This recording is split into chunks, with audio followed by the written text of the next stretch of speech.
danger to the fallout. It's what got us here. Ever changing, some chameleon. Blood, sweat, and tears. We'll never make it if we fall to everything that brings us down. With a comeback is now. Blood, sweat, and tears. Fight for what we want. Doesn't matter the cost. Every day, put in work. Blood, sweat, and tears. Nothing comes overnight. Strength in numbers start to line. We don't bow to fear. Blood, sweat, and tears. Blood, sweat, and tears. Blood, sweat, and tears. Honor of the crowd. Oh no, we don't bow to fear. Blood, sweat, and tears. Fight for what we want. Doesn't matter the cost. Every day, put in work. Nothing comes overnight. Strength in numbers start to line. We don't bow to fear. Blood, sweat, and tears. Fight for what we want. Every day, put in work. Fight for what we want. Nothing comes overnight. Blood, sweat, and tears. Fight for what we want. Doesn't matter the cost. Every day, put in work. Blood, sweat, and tears. Nothing comes overnight. Strength in numbers start to line.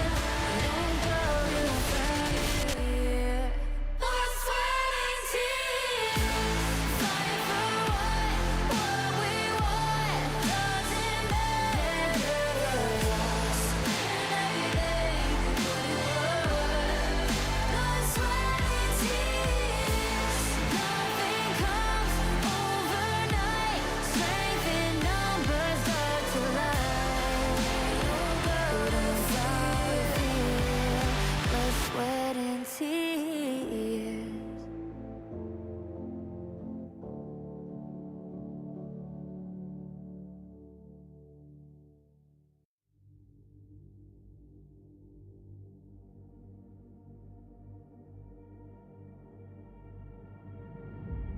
I feel it deep flowing through my blood.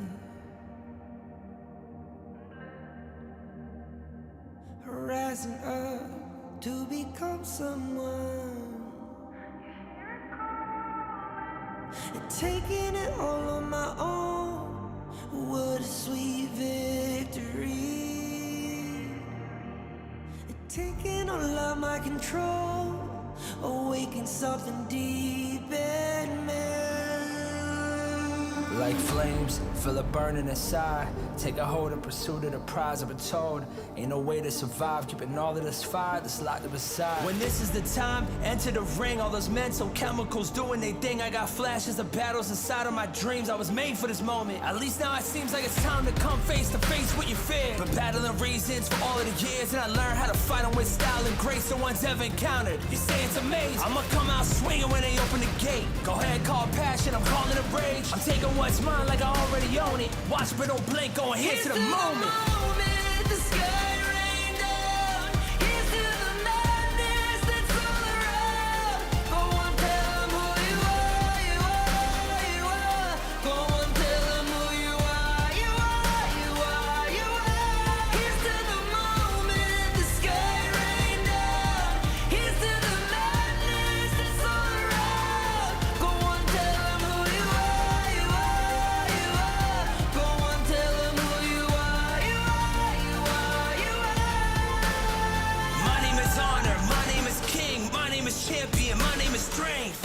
tell them who you are. My name is Pentakill, you think it's strange? My name keep ringing inside of your brain. I hear it every night. Here's to the moment the sky rained down. Here's to the madness that's all around. So tell them who you are, you are, you are. Go on, tell them who you are, you are, you are. Here's to the moment the sky rained down. Here's to the madness that's all around. Go on, tell them who you are, you are, you are. Go on, tell them who you are, you are, you are, you are. Here's to the moment the sky rained down. Here's to the madness that's all around. Go on, tell them who you are, you are, you are. Go on, tell them who you are, you are, you are.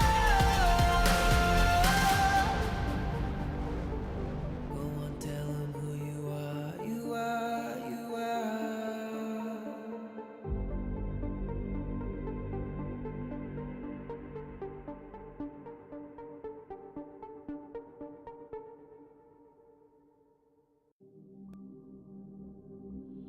In this world,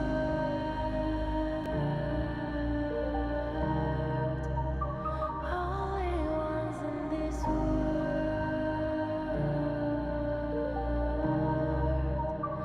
only ones in this call out my name,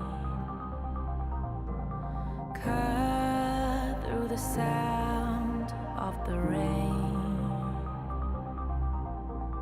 No matter how I feed the flame,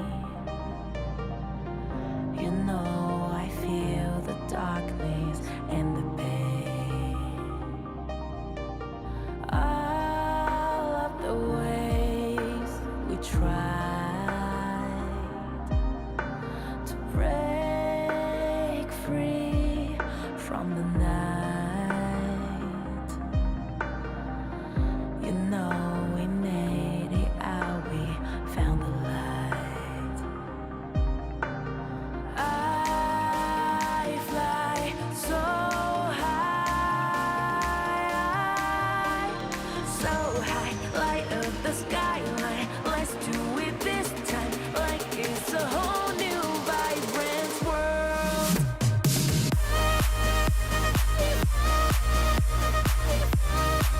Like we're the only ones in this world. Like we're the only ones in this world. Now I see that I got everything I need. It's alright, I'm on fire, I'm alive, 'cause now I fly so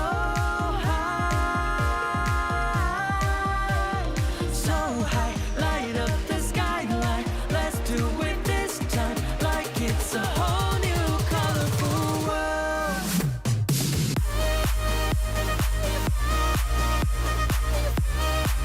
Like we're the only ones in this world. Like we're the only ones in this world. Never thought we'd get this far, burning like the stars. How we get this far, like we're the only ones in this world.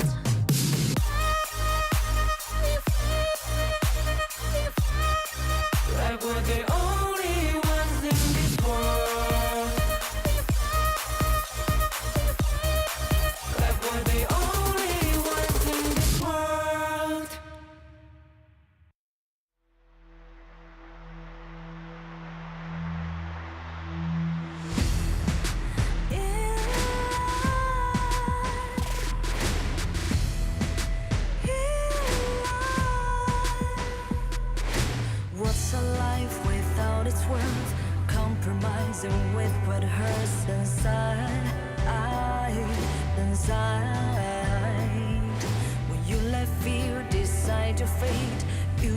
choose which path to take alive.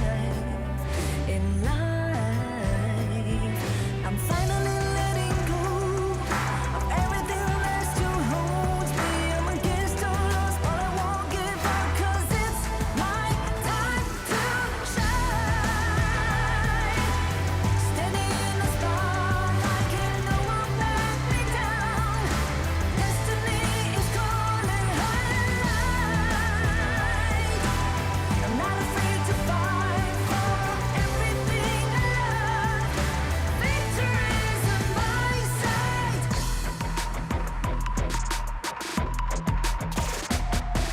The more we lose, the more we gain. The more that nothing stays the same. In time, in time. Can't love ever, can't forget. What you see is what you get. Sometimes,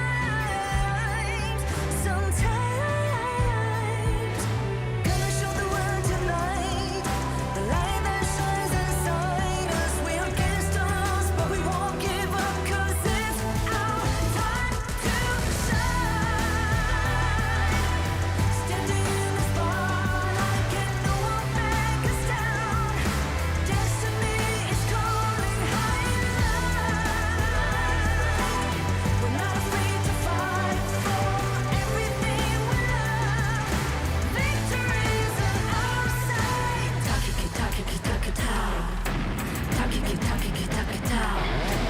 Takiki takiki takitao. Takiki takiki takitao.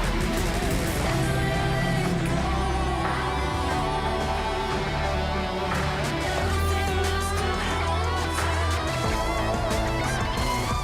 'Cause it's our time to shine.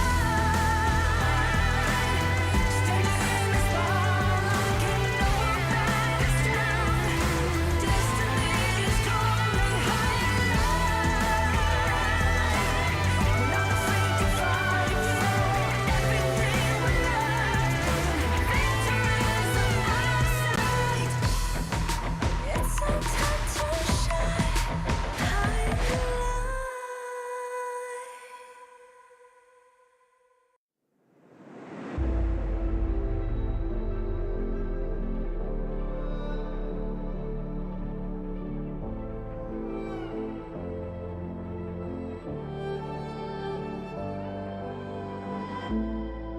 We're no strangers to the fallout. It's what got us here. Ever changing, some chameleon. Blood, sweat, and tears. We'll never make it if we fall to everything that brings us down. With a comeback is now. Blood, sweat, and tears. Fight for what we want. Doesn't matter the cost. Every day, put in work. Blood, sweat, and tears. Nothing comes overnight. Strength in numbers, start to line. We don't bow to fear. Blood, sweat, and tears.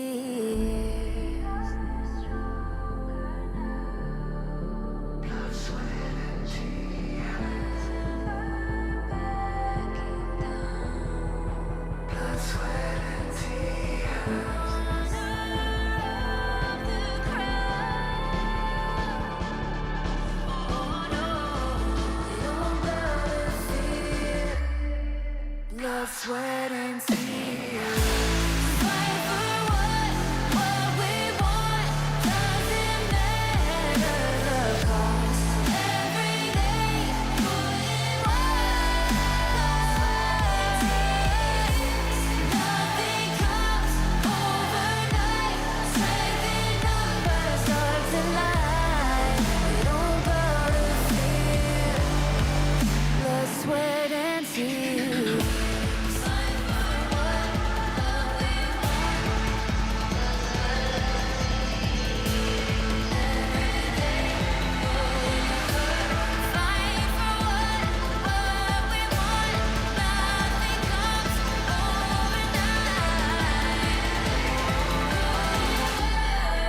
Blood, sweat,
I feel it deep flowing through my blood.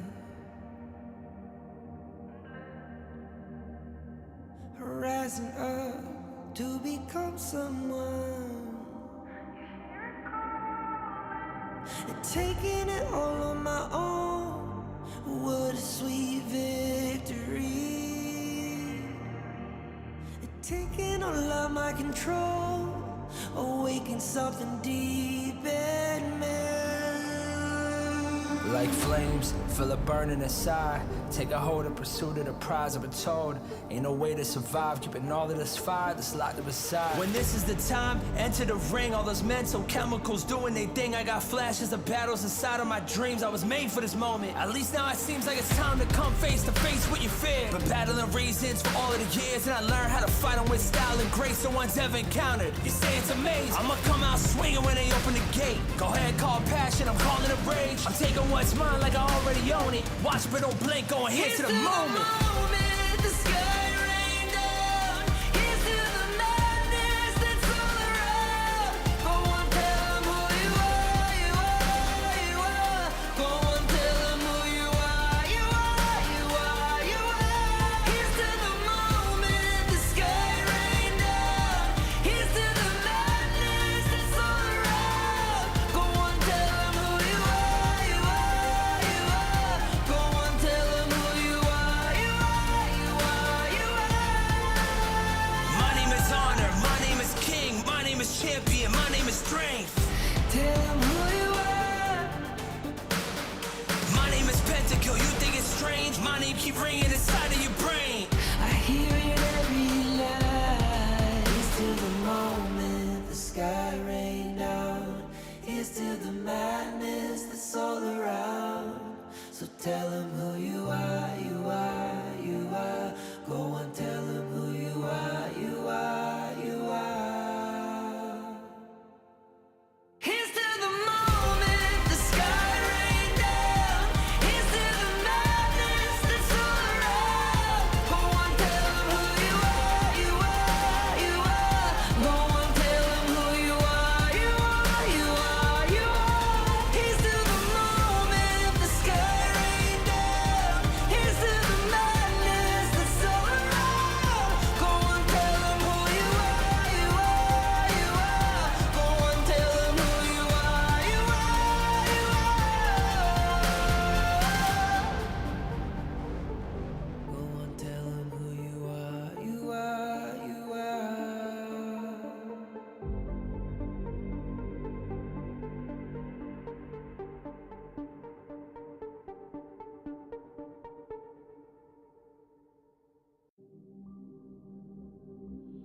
In this world,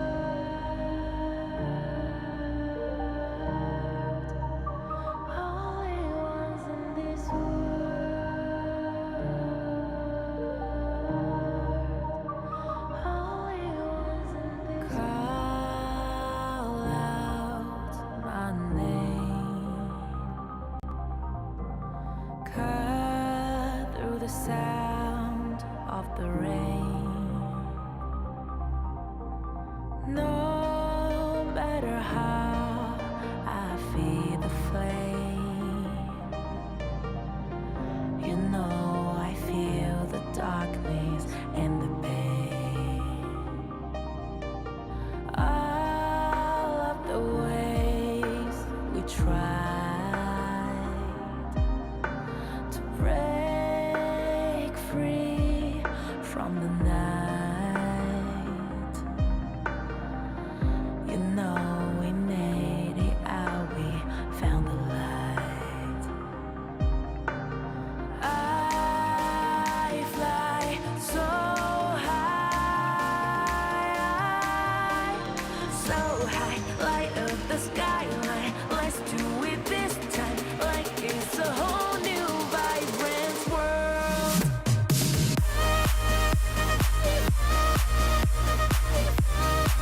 Like we're the only ones in this world. Like we're the only ones in this world. Now I see that I got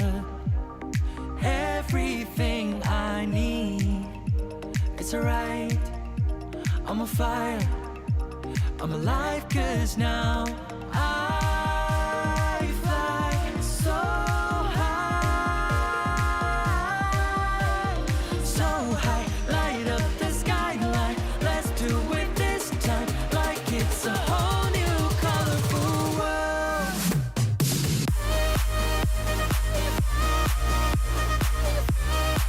Like we're the only ones in this world.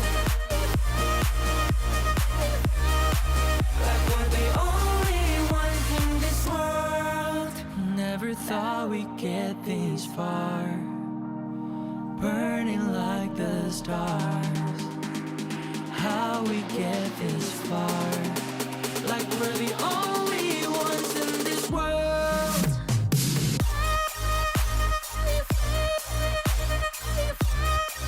Like we're the only ones in this world.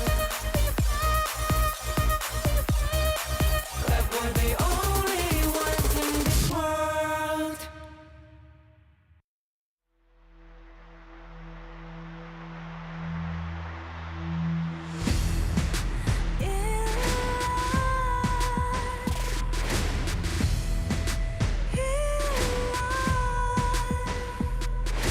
What's a life without its worth?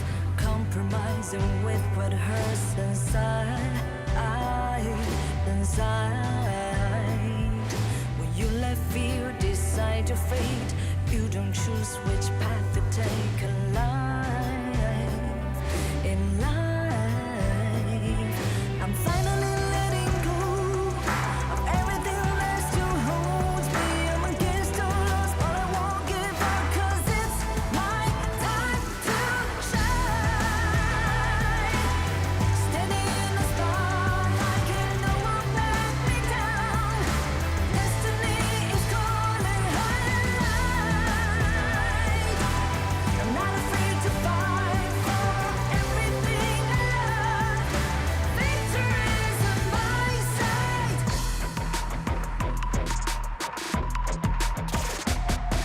The more we lose, the more we gain. The more that nothing stays the same in time. Can't love ever, can't forget. What you see is what you get sometimes.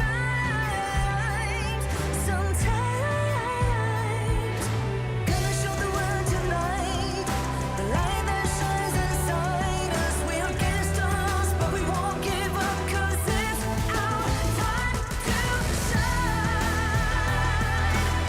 Standing in the spotlight, can no one back us down. Destiny is calling high. We're not afraid to fight for everything we love. Victory is on our side. Takiki takiki takitao. Takiki takiki takitao. Takiki takiki takitao. Fill up the game, top of the show, we're not the same. Flaming the blame, same on the aim. When you reminisce on this battlefield, it's on my silhouette that you see. We gon' do it, facing our fears, we don't think we just move it. No, we the best and we don't gotta prove it. Somebody test me, I swear I'm gon' lose it. I got a sure fuse on this boom and illuminate. The truth is there, another day, another way. You got the power to turn around. Inside a champion, yet to be found. Calling out for the game. There's no time to hide. Won't you yell out my name when I sing on top of our lungs? Where I belong. It's my ride or die. Won't you yell out my name? Let's begin. Crush the foe. Look at me now. Ready to go. Victory. Power within. We're standing tall. Fight for your name. Ready to give it all. Realme 13 Plus.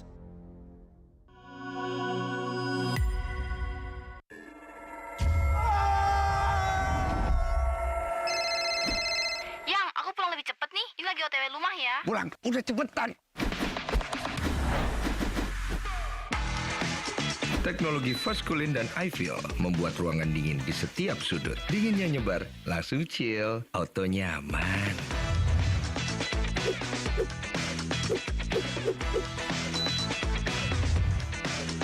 Dengan Edgarment, tumpukan cucian kotor gone, semua dan semua yang ada di dalam jadi lebih terjaga, lebih dingin, dan lebih segar dengan Power Cool. Nikmati gambar yang lebih real dengan Kilat Pro dan Dolby Vision. Rasakan pengalaman suara yang mengitarimu dengan Dolby Atmos. Sayang.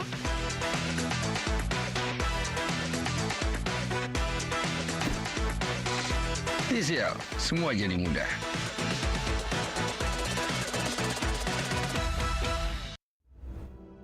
ကျွန်တော်ရဲ့အပိတ်တံမှာအခွင့်အရေးကိုအမြဲရှာဖွေနေပါတယ်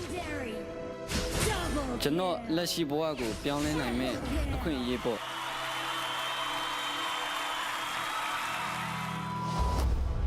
e-sport ရဲ့အတိတ်ဘယ်ကလူတိုင်းအတွက်မတူနိုင်ပါဘူးဒါကအပန်းဖြေစရာတစ်ခုဖြစ်နိုင်တယ်လို့ဘဝအတွက်ရှောက်လန်းရမယ့်ခီးတစ်ခုလည်းဖြစ်နိုင်ပါတယ် professional gamer ဖြစ်ဖို့ကကျွန်တော်ဘဝကိုပြောင်းလဲဖို့အခွင့်အရေးကြီးတစ်ခုပါပဲ ဒါကအားလုံးထက်အရေးကြီးပါတယ်ကျွန်တော်ဘဝမှာအခက်အခဲတွေအများကြီးရင်ဆိုင်ရပေမဲ့လည်း HOK ကြောင့်ဒီအခွင့်အရေးကိုကျွန်တော်ရခဲ့ပါတယ်အရာရာကိုပြောင်းလဲဖို့အတွက်ကျွန်တော်ဆုံးဖြတ်ထားပါတယ် HOK မှာကျွန်တော်လိုဘာမှမဟုတ်တဲ့တစုံတစ်ယောက်ကလည်း game ကိုစိုးမနိုင်ဖို့စွမ်းအားတွေရှိလာနိုင်ပါတယ်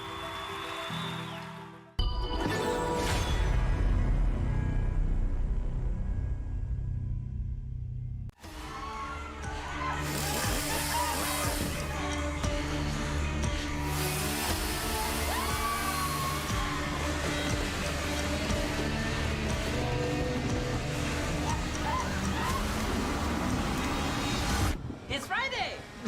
FLCN Day! Yay! You do good at chasing, huh?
FLCN Day! Yeah! Hey, you're good at jungling, huh?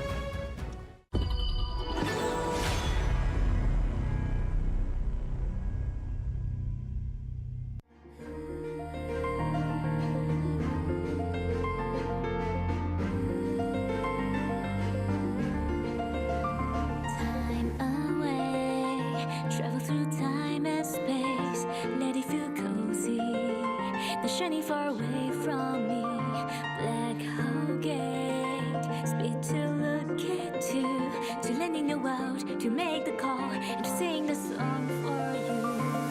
Let's try to get the picture of the lion to your heart. Even if you miss the gravity, you'll fall on the stars. The wind surrounding you, the colorful can scare away the dark. No longer be lonely, 'cause you've seen it is waves time. The time to be a part of the lightning from the star, because you've seen stars. This dream don't need a land or return to the world of love. So don't give up, get up, we will carry on. Wake up, spread it for me, 'cause you belong with stars. If we can let surface, we're always by your side and give you my heart.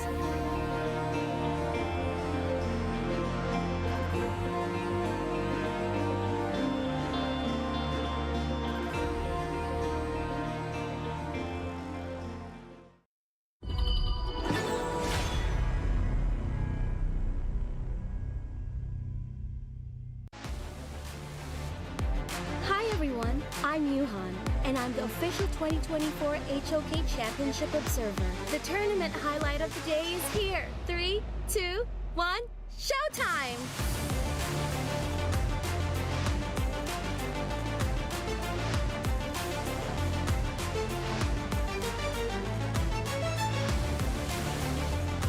At the desk as well, but there he's going right on that range. The finishing stroke comes through and goes onto Lady Sun. She goes down. Sierra looking pretty low. The flash saving his life, but now delaying the inevitable. The conductor of souls not quite being proc that. It was just going to be the executive of proc.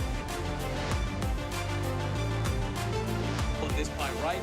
Making sure that he has that second win.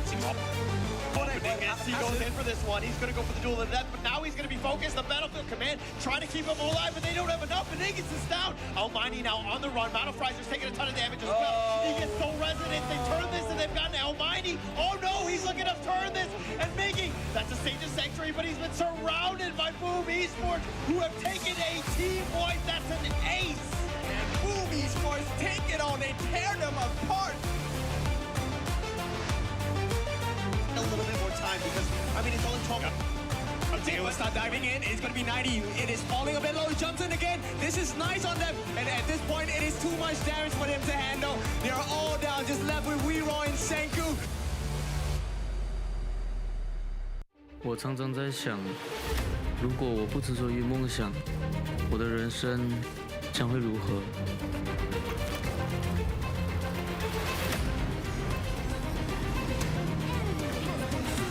这是我的热爱所在，可是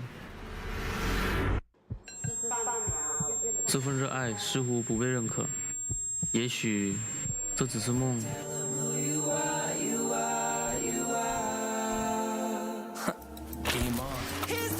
就让热爱、勇气成为我追梦的燃料。要实现这梦想，就必须马上行动，做就对了。FLCN或许就是我实现梦想的地方。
忍一波，忍一波，就一个小明跟孙策。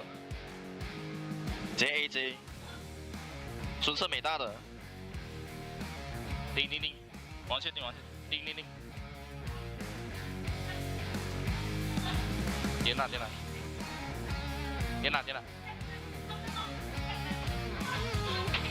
要我手吗？要啊 ，OK。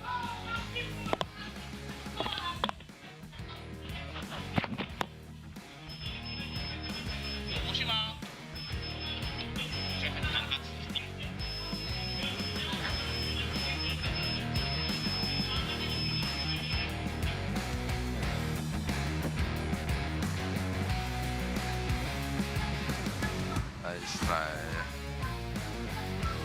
？Tadi ako ulit mo ngayon. You're sleeping ah?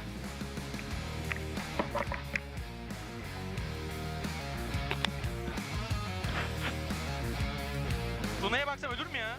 Bak girdi çok kötü girdi. Lampo. Kötü girdi. Bak kaçırdı. Gel. Luna'yı kes. Zonya. Luna. Vur Luna'yı kes. Biter. Kim yaşıyor? Leilsan yaşıyor. Ölür Leilsan hepsi ölür. Flash'im var, ultim var. Dene. Bekle geliyor. Bekle. Bana bak. Helal. Gel şuna gel. Helal lan. Sihir. Çok kötü lan. Helal lan size bu kadar çok kötü lan. Helal size be. Helal lan. Helal sana çok iyisin. Helal Arda helal. Sen iyi oynadın. Ver bu ya. Normal oyunumuzu oynuyoruz bitiyoruz ya. İyi hadi güzel. Bunlar çok kötüler ya. Hadi ya. Can end. No. Wait. Okay. You want ulti? Hanshin low. Yeah, back. I can steal. Look alive. Lane. Can end, guys. 4v5. Yeah, can end.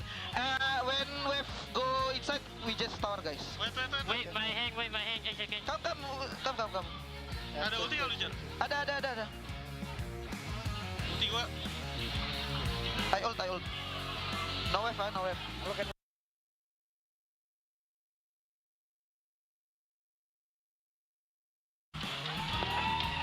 Chill, bro. Nanti atas. Belum ulti. Di atas bawah majuin dulu. Kita sakit, Bos. Ya. Nih, bawahnya masuk. Setengah darah sih ininya. Siapa? Dama. Ya. Sakit. Aman, udah. Saya HB0 juga. Masih boleh lo. Backup lo. Nih, dibuang ke gua semua ya. Ya. Eno ulti ya. Balik. Kaiting. Awas masih ada dua. Masih ada. Masuk, matchnya masuk.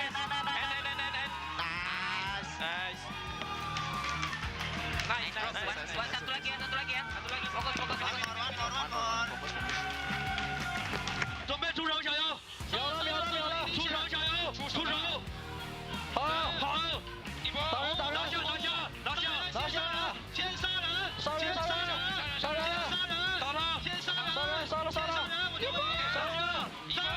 我让你跑，好，回来，来干他，全 A B， 来吧，等我，枪回来，他有闪，小别子将我拉，他有闪 ，OK， 我很右，打进去，我猫进去，杀了，爽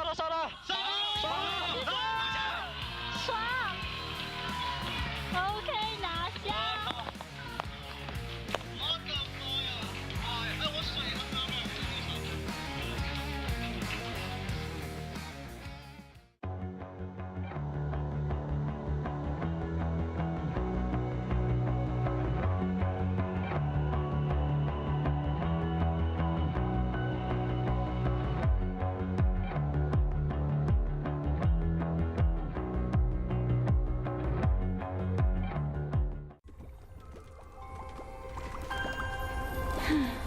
I feel a storm brewing.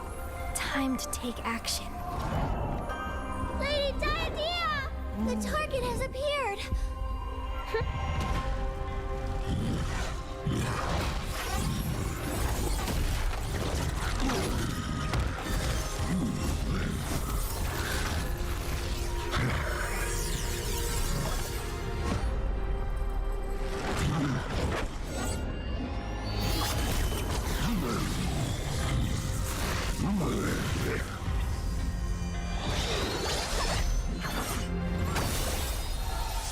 observe every aspect of this world, connecting those who are fated to be together.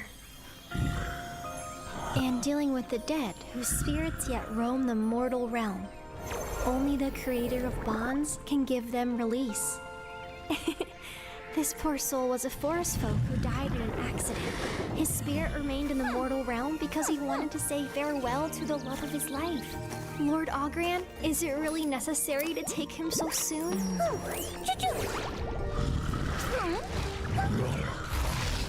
Hey, there's no hurry. He's simply longing for someone and has committed no wrong. I'll deal with it. How does that sound? You watch over relationships. Why are you meddling with spirits?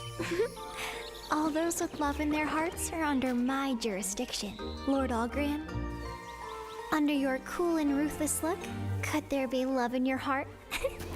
I can look into your future relationships for you. Don't. 1,000 miles of fate bound by a single thread. Your fated one is... Farewell. Huh? Hold on. Oh.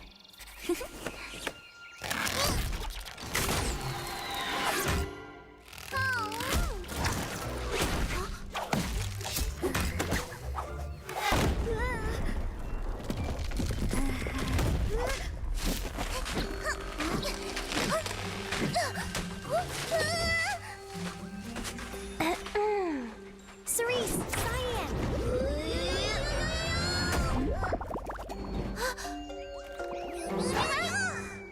Yaria! Huh?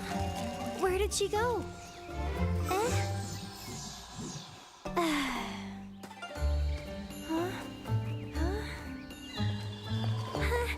Hold on! I'm not done divining your fate! I don't need it. It'll be a bad omen if the ritual doesn't complete. If you leave now, you will walk alone for the rest of your life.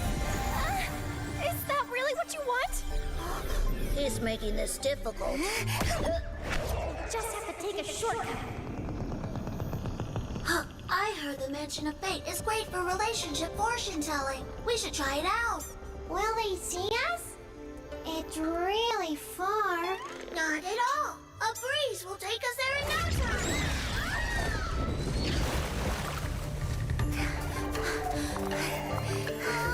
He's right behind us. I told you we can't beat Ogren. We shouldn't have interfered. Not on my watch.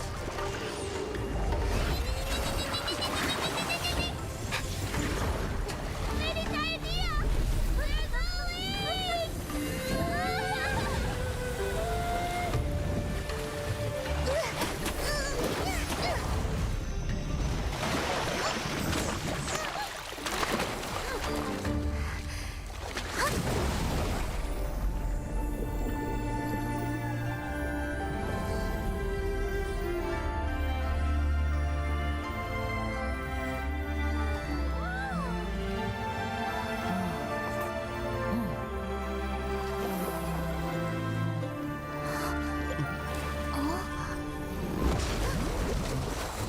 You can't fly now that you're drenched in the water from Luster Lake. Let me help you. No.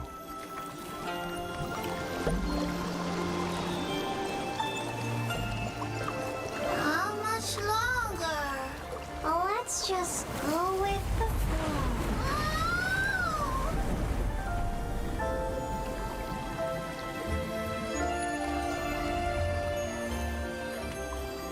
You look like someone I know.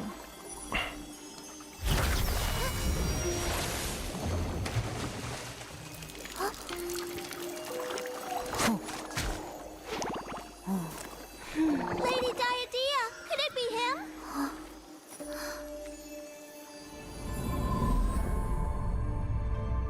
It can't be. Huh?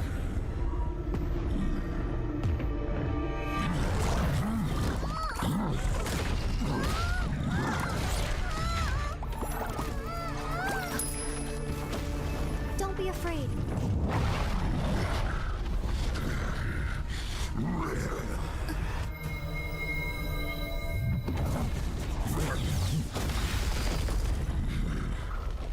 He's been waiting for you. Go on.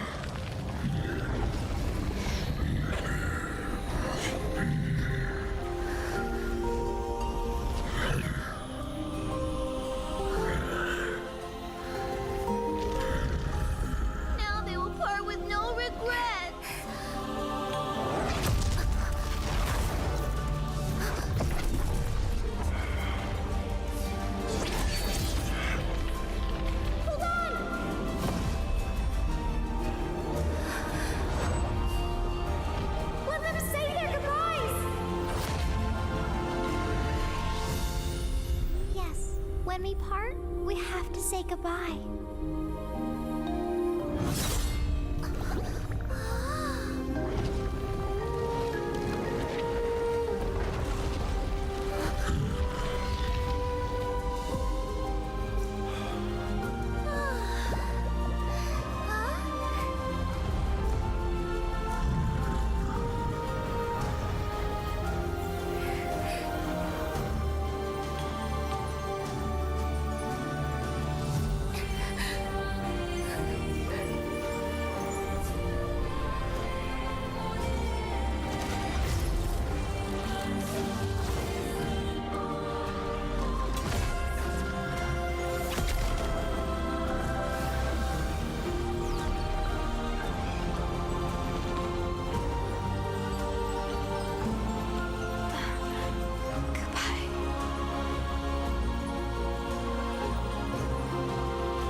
For some, they just want the chance to say goodbye.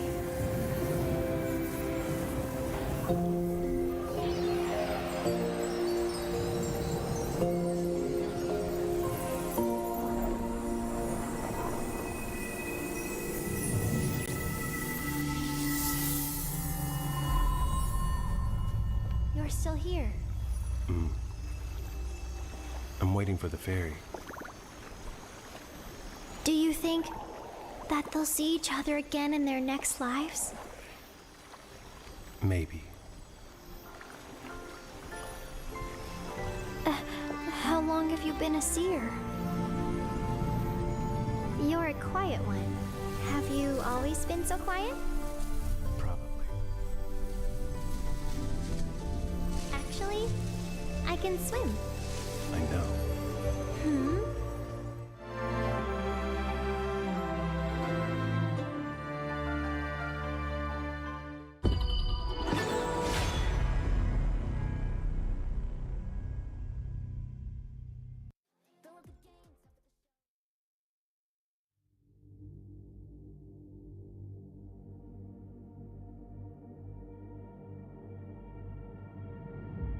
I feel it deep flowing through my blood. Rising up to become someone. And taking it all on my own. What a sweet victory. And taking all of my control. Awaken something deep in me.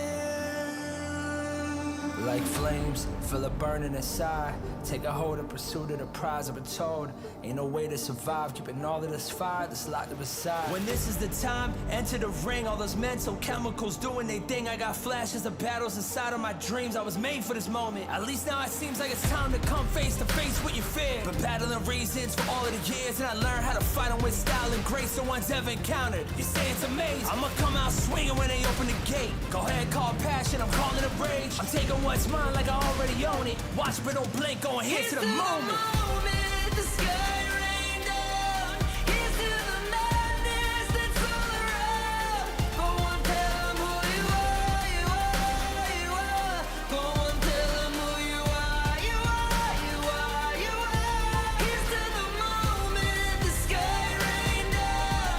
Here's to the madness that's all around. Go on, tell them who you are, you are, you are. Go on, tell them who you are, you are, you are, you are.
You've walked through the darkest night. You've heard the crowd, felt the blinding light. You were standing there when your heart comes alive. It's a dream I've had, and it never dies. Right here, right now, give it all, get it out. Never surrender, I fight and never fail. I am a contender, a challenge I can feel. The smallest lies become the brightest enemies, relentlessly. And even if you fall, you gave it everything to be a king.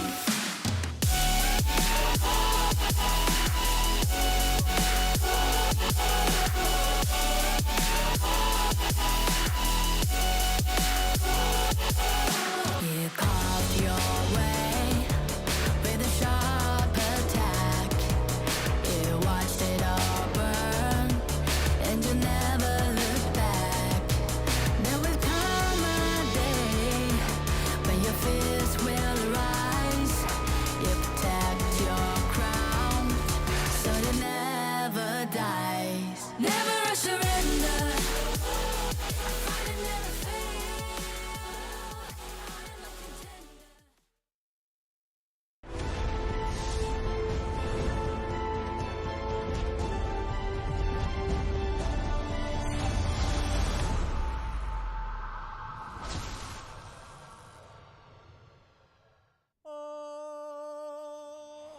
Para satriya saka saking manca negara samya prapta ing bumi Indonesia. 16 bergodo nduweni pengajap sawiji dimen antuk jaya jayaning sayembara. After our challenging times, I think we are much stronger than before. Last time I checked, we're starving to take down any team. We see you as nothing but meat. It is nice play in our home ground. We won't let everyone down. 上次失败是个意外，等着瞧吧。 We will not only defend our home ground, but we will strike them on it as well. No time for clowning. Watch us unleash our wild side. Big boys don't cry.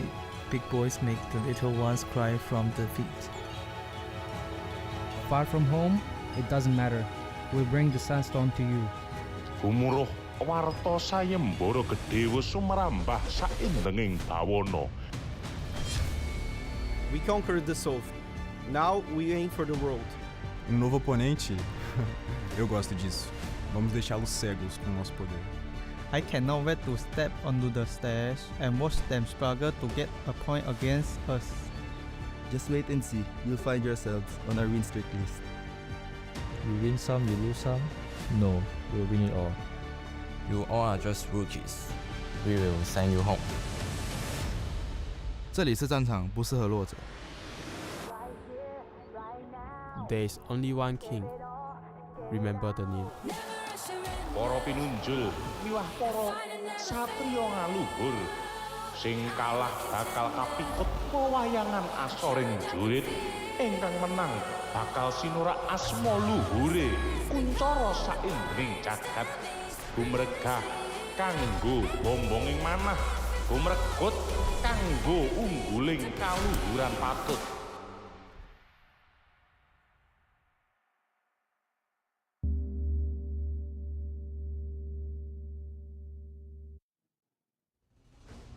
Hello everyone, this is 2024 Honor of Kings Championship Group Stage, and welcome to day 3. Yep, the time has flown by quite fast in an intense tournament, and such as this. With me, Sabila, Aprilia, and Darius Drew, and we will be with you throughout the course of the competition as we search for the Kings of Kings. Yep. And the stage here, Darius, in Jakarta, Indonesia continues to heat up. Exactly, Sabila. And some teams are now clinging at their current position, while the other teams must find another solution. Yep, but before we begin our battle for today, let's look back at the action that took place yesterday.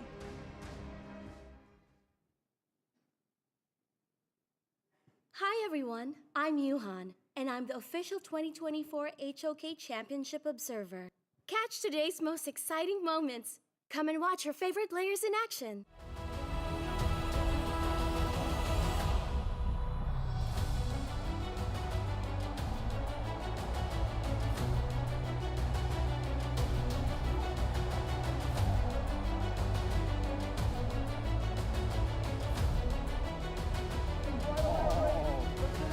Comes through and goes onto Lady Sun. She goes down. Sierra looking pretty low. The flash saving his life, but now delaying the inevitable. The conductor of souls not quite blocked that area.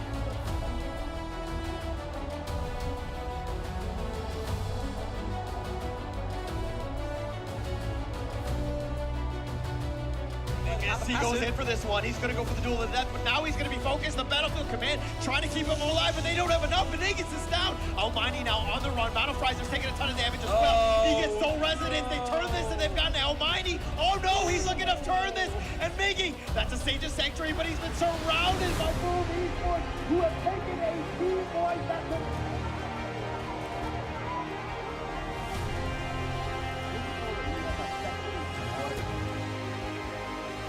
Beg is taking a lot of that damage, and Devon Sunset does come through as a defensive measure for as Foot Esports, but it is gonna be Freddy taking down the Kaiser, so that is a big chunk of that front line.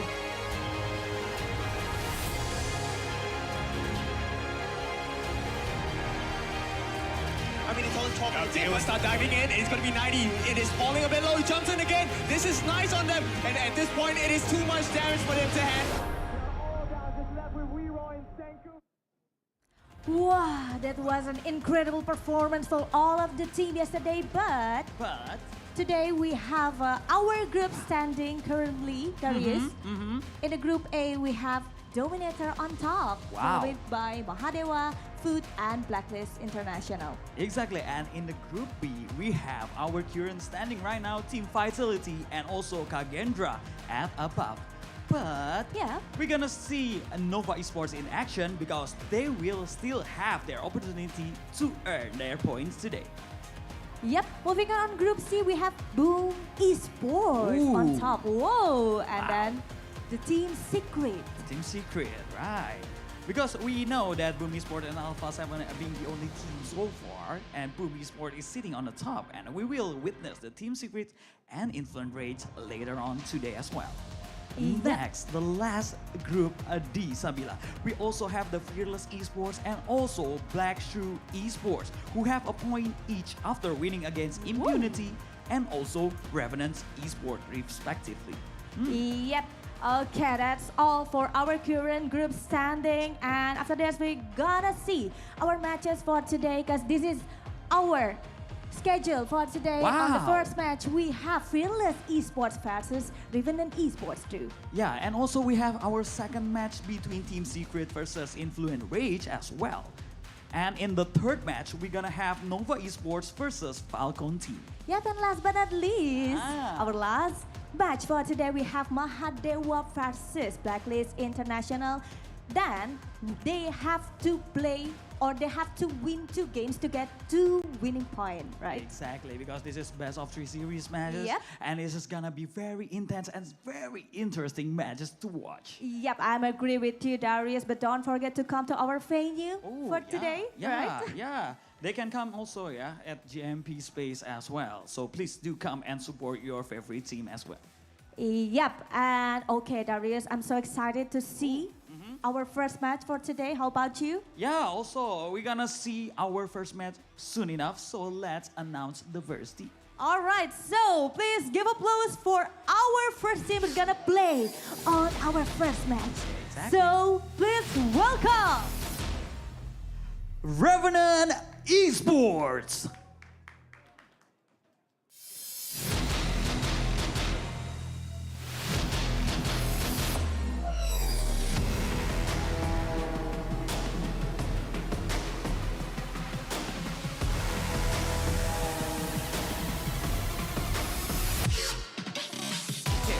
Now let's have our second team. Fearless Esports!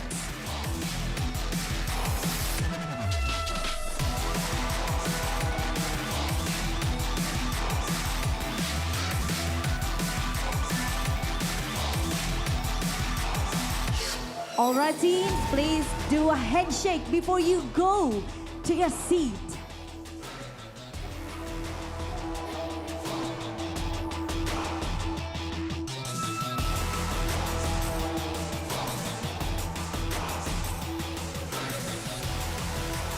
Wow. Okay, so this is the bottom team. It's gonna be an opening match for today, Darius. Yes, exactly. It's gonna be a Fearless Esports versus Revenant Esports. This is gonna be very exciting, of course. Yeah, but I can't wait to see. So, without wasting any more time, let's give it to the casters. Casters, the time is yours.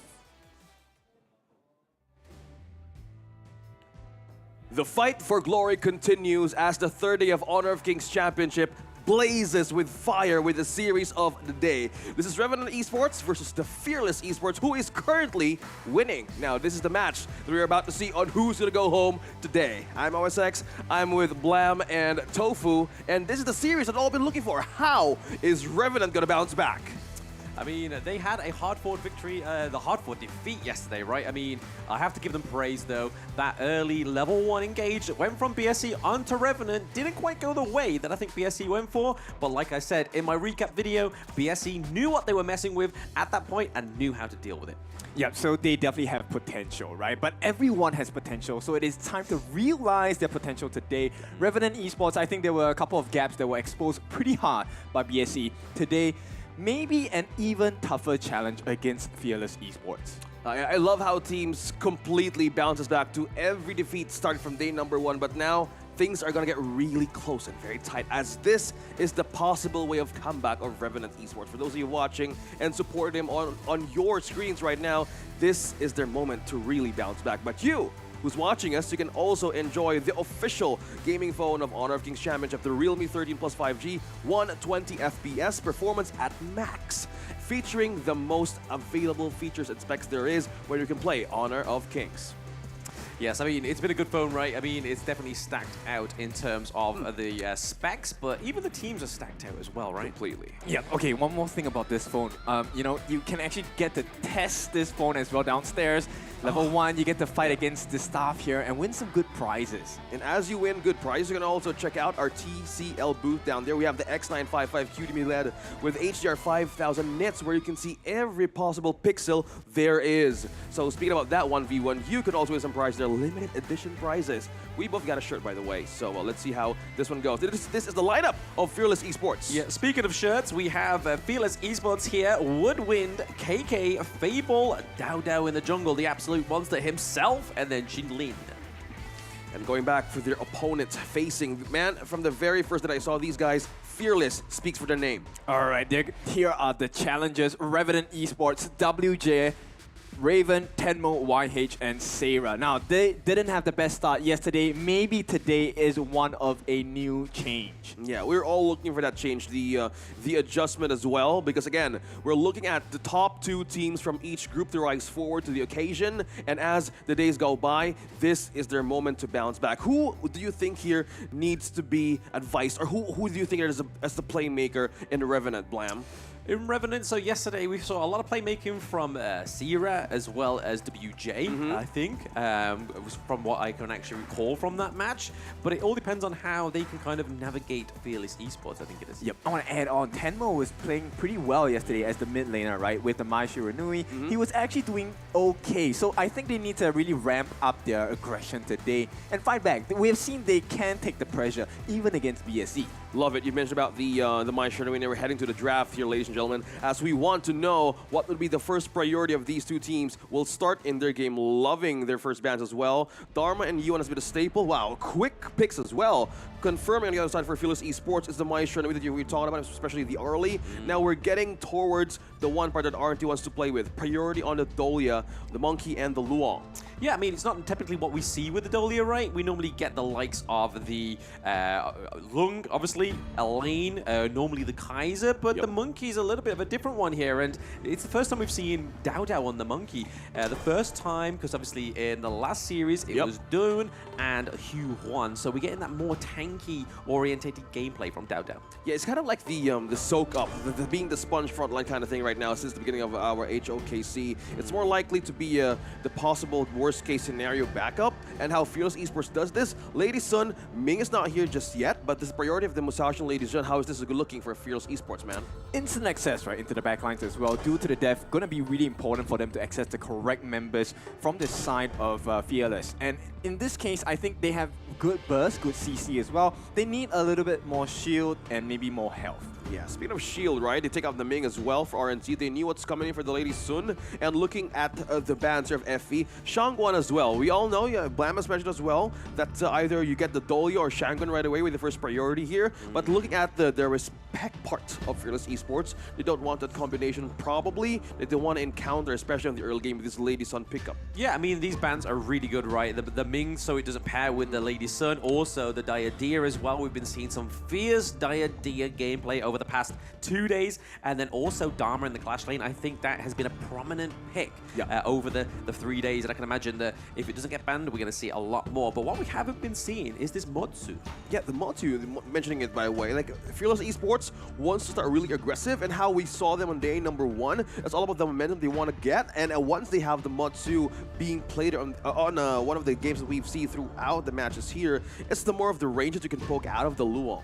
Yeah, it's really about the disruptions, right? So this counter pick here with Mayin and Princess Frost definitely going to do well because they're going to be trying to shoot from a distance. And if they get caught out by the Winter is here, it's not a good sign for the side of Fearless Esports as well. Yeah, but Winter is on the other side of the team, right? But now, looking at this, yeah, it's displaying with how the ultimate goes by with Princess Frost, but Mayin with the K have the priority of RNC here. It's more likely to be the kiting capability, right? The in and out. So with the Motsu here being on the positioning on the first part of the Fearless Esports, Charlotte, how about this is going for their last pick? I like it a lot because once again, it's easier access, right? So you don't have just one problem, you have two. The Musashi as well as the Charlotte takes a lot of attention from the actual targets you need to be on, which is going to be the Lady Sun as well as the Lady Chen.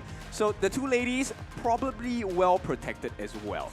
Oh yeah, I think that's one important thing, right? Like from the, I kept on bringing this up because one of the series they casted with was, it's always about taking the mid lane burst first, right? It's the Princess Frost with Lady Sun, two the most important playmakers in the team, especially for team fights, right? Yeah, absolutely. I mean, we're going to be seeing a lot of zone in from the Princess Frost, especially with the Winter is coming. It's going to be able to just kind of make sure that you are able to orientate the team fights, or even just kind of like split them apart on the side of Revenant. But right now, it's going to be really interesting to see what happens with the Lady Jen as well, because obviously the Destructive Disilluge is just as good for zoning and nuke. Yeah, zoning is one way to see this through, and I'm loving how they're starting this. Yeah, it's all about the vibe here, right, boys? Yeah. Loving it, because at the start of these two teams is mostly about the mid laner. We're seeing two of the farm lane heroes prioritizing on the mid lane. Probably the most capable way of doing this is force out or deplete out the first possible waves against RNT. Yeah, I mean, we've already seen that Lady Sun and Motsu are trying to take some of those mid-lane side minions from the side of Revenant right now. They take down the raptor kind of creature-looking things, right? They take that down, trying to get a little bit more gold for KK, which is the most important thing on a pick like the Lady Sun. It's a late-game hero. She needs that itemization to do what she does best, which is deal damage. Yeah, speaking of which, I think one thing that we expect from the Motsu plays, even from we expect from the most international method of rotation, like Motsu is one of the one who sets up the pace, sets up the camp, and even for Vision as well. I think they're countering it just now. Look at that. The pokes receiving it, by the way, is one of the things that the Monkey can do early game for RNT. I think maintaining the balance is much more the priority this time around. Yeah, basically that is all it is about, is trying to get that balance. Motsu getting the kind of blast here. I don't think anything's going to come of it just yet. But right now, you can see that Fearless Esports are not making the same mistake as BSE, right? They want them to... Oh, okay. Wow. A little bit of a first blood we missed there. Yeah, exactly. Singling actually getting the first blood one-on-one. This is one of the specialties of the Clash lane, right? You definitely want to win that one-on-one. And with that, the surprise and the reward is here. that Space Sprite on the top lane going to open up the portal for the side of Fearless Esports. Yeah, and looking back on how they want to rotate here is mostly the farm lane, the priority here that we're seeing from Fearless Esports is to ramp it up. And look at the positioning, how Fable is just being on the other side of the cap. This is the control that FE is going to do here. Like, how do you want to trigger the Princess Frost to go out of the distance and maintain that zone out potential? It's all about this capability of the mid laners that has been chosen in this series. Yeah, a lot of trading blows there for KK, so he was very much in trouble, having to force himself back into the T1 there. It's showing that Revenant are going to be aggressive, right? They're not going to kind of just wait to see what kind of reaction they have to react to. But right now, we are seeing a lot of trading blows. Oh no, Raven. Yep, he's falling a bit low. They're looking for the opening. It's going to be a secondary kill. Not yet. WJ walks away with a sliver of health, just missing by a hair on that cannon blast as well. Ooh, I think that's one way to see, like, how do you even counter early game Motsu, right? You have the range, you have the cannon blast, and having that kind of advantage in vision, it only shows that the RNG right now is respecting this damage early on and not to commit to any possible ways. It's very annoying, man, having a Motsu on the other side of the team.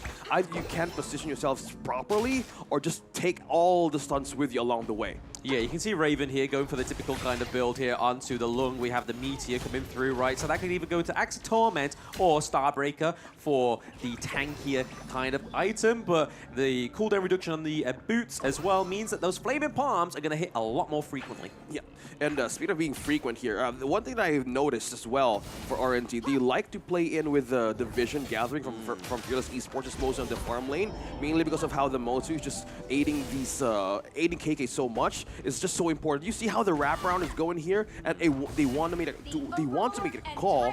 Either they take a hero or they take an objective. Yeah, cross-map plays as well for both teams on the bot lane. In the farm, it is going to be one attempt here. 4 different members, they do get the kill onto the support. Woodwind falls first, but it's not going to be the same story for the side of KK. He survives, and this is balanced once again. Maybe slightly in favor of Fearless Esports. Yeah, I mean, the goal difference, right, that kind of dictates a little bit of a different tale. It's nothing that's too out of the ordinary, nothing that Fearless Esports got to come back from, but KK here may be in trouble. Yeah, Raven going in. He's looking for that last blow. Will not get it. It is punishment from the side of Fearless. On the backlines, though, YH looking for a little bit more. They may have gotten themselves in a horrible position. Fable, he gets taken out as well. A good start for the side of Revenant. Can they do more? It is now 2-2 in terms of kills, but objective-wise, Fearless, they have the lead. Yeah, loving the trading by these two, 2-2. And how they managed to steal 1 kill away from RNZ only shows how they are more prepared to answer this now. I mean, Revenant yesterday was having the way of like, you wanted to something now, there's some hesitations coming in, but how they wanted to do this adaptation, even the recovery, look at that. Oh, Sickling jumps in as well, Tenmo's falling low, but he gets the kill instead. Somehow they walk away, and Fearless, they are being conquered right now by Revenant Esports. I mean, I don't like to admit it, but Ken, I think, is actually right in the whole, the pre-game and analyst, right? Tenmo is making some waves here with the Winter is coming. Yeah, the duo with the WJ as well, like the crucial healing moment that we saw, it really amps up the AoE of this Princess Frost, and how he manages to get 1 or 2 out of, or for the ultimate of the Winter is here, really adds up on how to slow down FE, on how to advantage in team fights. Yeah, I mean, right now we can kind of see the Revenant trying to take that T2 to try and reflect the damage that's going on into the Clash lane. But Woodwind here with the Cannon Blast just trying to stop them at the 10. But they do get the T2, right? So, Sarah. Hey. Yep, he's falling low. He's going to be pushed back. Meanwhile, while all of the confusion is going to be laid down on the T2 on the top side is not looking good. Oh, here we go. Raven, he makes a show. He didn't have the best showing yesterday. Today, he's looking to improve. Yeah, we were seeing some glimpses there of Fearless Esports. Hold that. Yep, YH wants to chase in. It's not a good idea at this point, right? The health bars are really low. Fearless Esports, they will open them up if they make a mistake. Yeah, I think, like you said there, it's not a good point to go into the enemy's lines there, because you had Dao Dao from behind. You also had Shinlin that could have just literally rotated behind him, and it would have been a bloodbath. Yeah, KK and Dao Dao was one way of seeing a push and pressure up top, mainly because of how they got the Tyrant as well, the Overlord too. And this is one of the ways ways they want to capitalize on the push and pressure as well for RNT. As we continuously see on how their progress is going to go, I think it's mostly on how they want to counter the vision of Fearless Esports right now because it's just too high. Yep, How Wood is being Pizza really coming stubborn. in. Would win Dao as well on the backlines. He's chasing in. He's on 4. Here comes Think inside the box. Not going to be enough at this time. Dao goes on a 1-on-2. He's not looking too good. Blood Ray's going to be absorbed as well. Takes the kill. And Fearless Esports, they break Revenant Esports apart. That was just complete turning tide moments right there by Dao and a flash crowd control as well by Xinglin.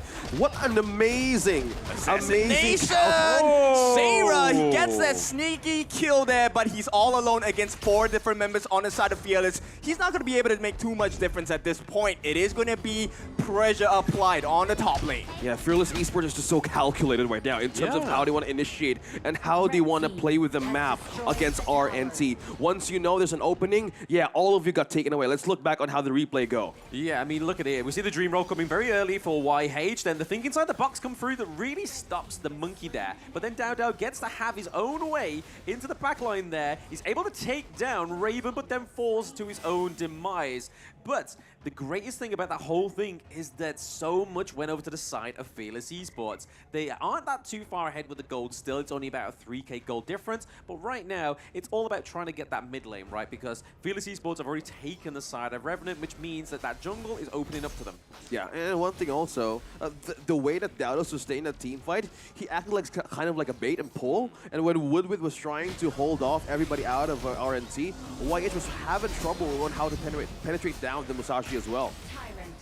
Yeah, Tyrant goes over to the side of Fearless. I mean, that was very quick, very precise as well. Cannon Blasters land onto YH, but it's all about just deterring them from trying to get a little bit more of an aggression into the mid lane.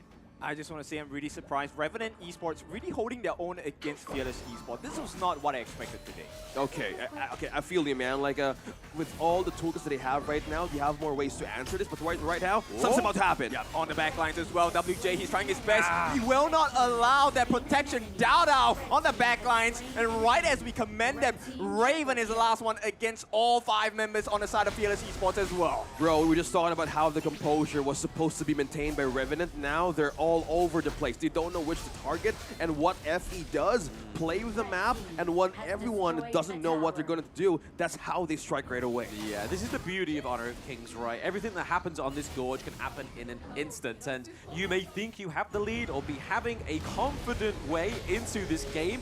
All of a sudden, your teammates come around, have a much better team fight than you for the 2nd time in a row, and then that's it. Your confidence is gone. And completely looking out how Fearless Esports manages to play with the map perfectly and with precise attack as well. Now we see the RNT lineup goes to show like how will this work as the game goes by. Like, who's going to be up front? Will it be WJ? You know how the reset or Gasodolia, but this pushes YH to be more in the front line, as well as Sarah to get a target pick out of FB in case something goes wrong, to go in their favor.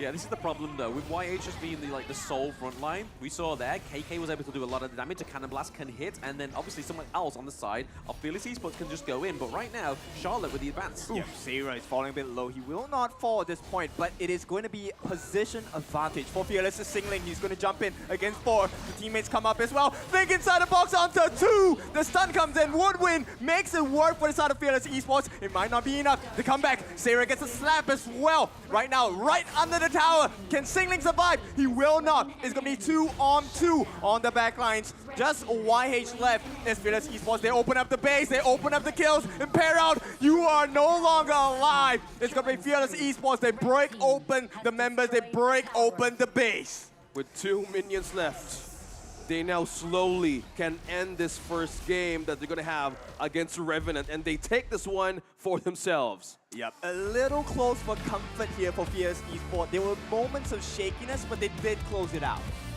Wow. It was a worthy sacrifice. They lost against like 3 members, and having an ace out of that team really gave so much way with just even having 2 minions to break the base of Revenant right away. Yeah, I mean, this kind of just plays back onto the point that I was making yesterday about Revenant Esports, is that they have a fantastic early game. They can, if they have an even greater one than that, because of the Fearless Esports and BSE kind of trying to capitalize onto it.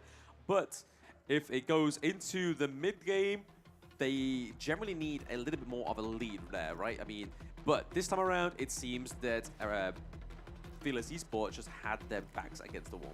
Yeah, they're more precise this time around. Like how I love how Fearless is completely cleans the best possible way there is against Revenant Esports. It's always about how do you want to take advantage of how the macro and the micro play goes around. Like who do they target as that story continues to grow? Like it's just a struggle on how to even catch one, on how slippery they are from Fearless Esports, right? Yep, it's a difficult position to be in, right? Because if you take a look at the composition itself, Singling is always going to be diving in the front lines, and they're going to be supported by Woodwind with the Cannon Blast, with the thing inside the box as well. And all this means KK is just free to run rampant around on his own.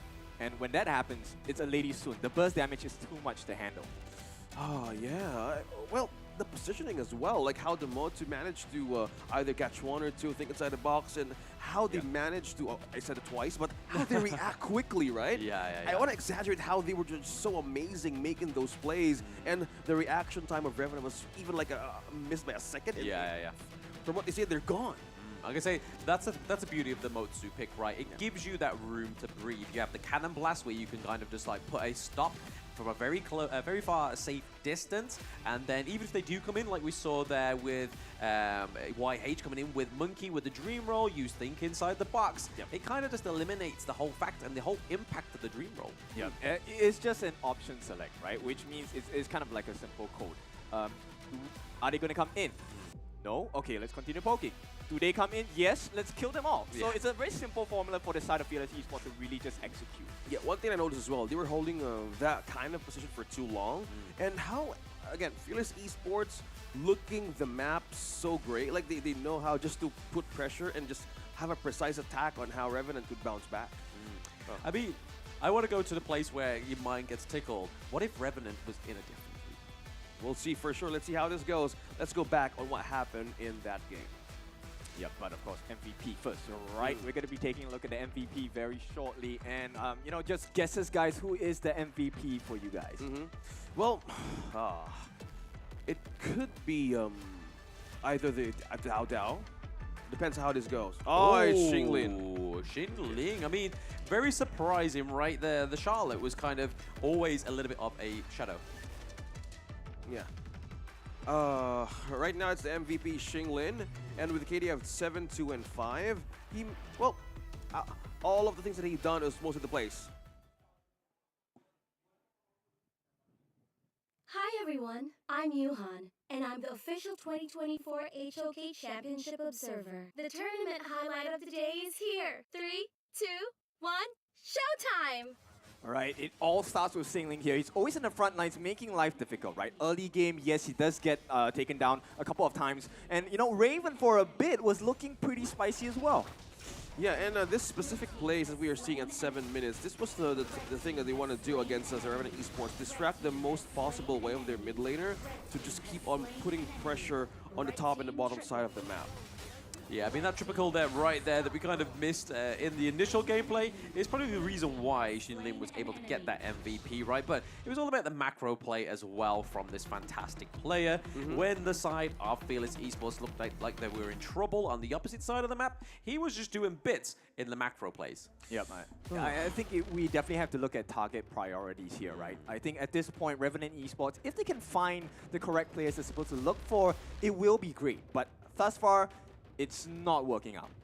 Yeah, no, looking at this itemization right here is that you can kind of see it's a little bit of nothing that sticks out that's like not normal for some of these heroes, right? You've got the Infinity Edge by Lady Sun, you've got the Shadow Ripper, and then obviously Dawnbreaker being that last item, going a bit of the physical defense, because when you go against the Lungra, you want as much defense as possible, especially with the Flaming Palms. You'll love it. 3-0 and 5 as well for Dao Dao. Managed to sustain every possible way he can tank against the RNT. So looking at the team fight rate as well, this forced mostly Tenmo and even Raven, well, as we saw how they want to go with the team fight, right? He wanted to go as the sole tank on the front line here because Dola can do so much. And we were hoping for the itemization to pop in for the members of RNT. It was too late for them to bounce back, but mostly this Xinglin and Woodwind paid so much rate in starting team fights. Yep, and that's what's detrimental to Revenant, right? Because if you take a look at the team fight rate for Raven, this 25% didn't mean that he was farming. He was actually dead quite a few times. And when you are so far behind on farm, KK is definitely going to deal the world's amount of damage to you. Yeah, and as we speak this the post-game stats as well, it's just slowly becoming a mountain for Fearless Esports. R&D was trying to utilize more of their capability, like focusing more on the pickoffs as well, and spotting this, it was clearly growing with Fearless Esports, getting all the possible objectives. Yeah, they got RNC got one, but mostly from the turns that they got, it was like a defenseless base after all. Yeah, absolutely. I mean, like I said in the early game, that Revenant they generally have a strong early game in terms of what they can do as in terms of influence on the Gorge. But when it comes to that goal, that's when you can kind of tell a good team from a great team, even if you are playing from behind, or it looks like you're actually suffering quite a few defeats. Having that goal lead all the way really just separates good from great. Okay, so this is, to me, not the most convincing win from Fearless Esports yet, right? So I think it could be the sign of extremes where Revenant suddenly wakes up, they have a sudden improvement, and they will be able to take it 1-to-1 against Fearless Esports. But Fearless Esports, we know they are a very strong team. Yeah, since we want to see more on how these teams actually perform, let's get to know the story of these teams, who's fighting right now for glory in their day 3. Let's see how this goes. As a player, I think it will be the success of our coach. He do very good band pick. 放轻松打，我们正常打，随便打他们的。I think in terms of team basics, I think they are much better than us. 今天的表现非常满意，继续加油。Yeah, we are very satisfied to yesterday's performance. We will do more practice in these days, and then we will go back to watch our competition today, yesterday. We'll study it tonight and we'll see how. I mean, we'll just study yesterday's match and see how it goes. Then from there, we'll plan something out. 我当时的心情很激动吧，非常的激动。In many teams, they think maybe impunity they are stronger than us, and we can win. So he feels very successful to lead a team that is weak, but we win the strong team. Fearless Esports, all the best. Although the team is a new team, they just formed for a short time, but we will still treat them with full of our serious. We will treat them as a strong team, and then for preparation, we have already some training with the Revenant before this competition. So I think we will have a good preparation to defeat Revenant. Okay, so we are back to the stage as well. It's going to be the potential second and final game for this side of Fearless Esports. All they have to do is to crush their opponents one more time. I mean, like you were saying just before, the little bit of that story there between both of these teams, that it wasn't the cleanest that we've seen from Fearless Esports, right? It's kind of still shaky for this team, but I feel like it's because they're still quite a new team. So are Revenant Esports as well. But like, I want to go back onto this point, right? I want to get your guys' opinions. If Revenant was in a different group, would the story be different? Oh, that's quite true. Okay, honestly, I think they do have some potential. Right now, they have definitely learned lessons from the previous day. Now, it's if they can really realize and fill the gaps that they have been presented with, I think, yeah, they will definitely do better in the other groups as well. Now, let's be honest, Group D is a tough group. Yeah. I love that you mentioned that, because, again, it wasn't easy, like going up against BSC on the first day, and we're slowly figuring out on how the story goes completely, right, for Revenant. Again, this team went from grassroots, and they're trying to make their way through, and now they're here in the bigger stage, and it's not easy, right? Yesterday, it was the baptism of fire, as we call it, the David and Goliath match, and having that kind of experience, they could actually take it for a translating of a formula of success from losses to learnings. Yeah, actually, now that you place it in this perspective, it's really scary, right? Imagine you're playing at home one day in your hometown, and suddenly next day you're in an international competition. Hey, here's one of the strongest teams in the world. Yeah. Great way to start your day, right? Yeah. No, commending them how they fiercely embrace this kind of challenge. Yeah. And I mean, Revenant, for those of you still believing and also joining in Honor of Kings grassroots tournaments, you too could still be this player or team right in your screens right now, because the chances of you getting here is mostly challenging yourselves maybe to go the distance, right? Yeah, I mean, day one seems like a distant memory at this point, but I feel like Impunity Esports had a lot harder time against Fearless. I honestly think that Revenant's performance is better than Impunity's. Oh yeah, I agree with you. Well, yeah, I will agree on you on that because yesterday how we see how Revenant performed against BSE again, standing again, but it was a different early game start, right? And it was a perfect situation that, oh yeah, they're adapting, that they're learning, but one thing they needed to learn is how to close the mid to late game situation.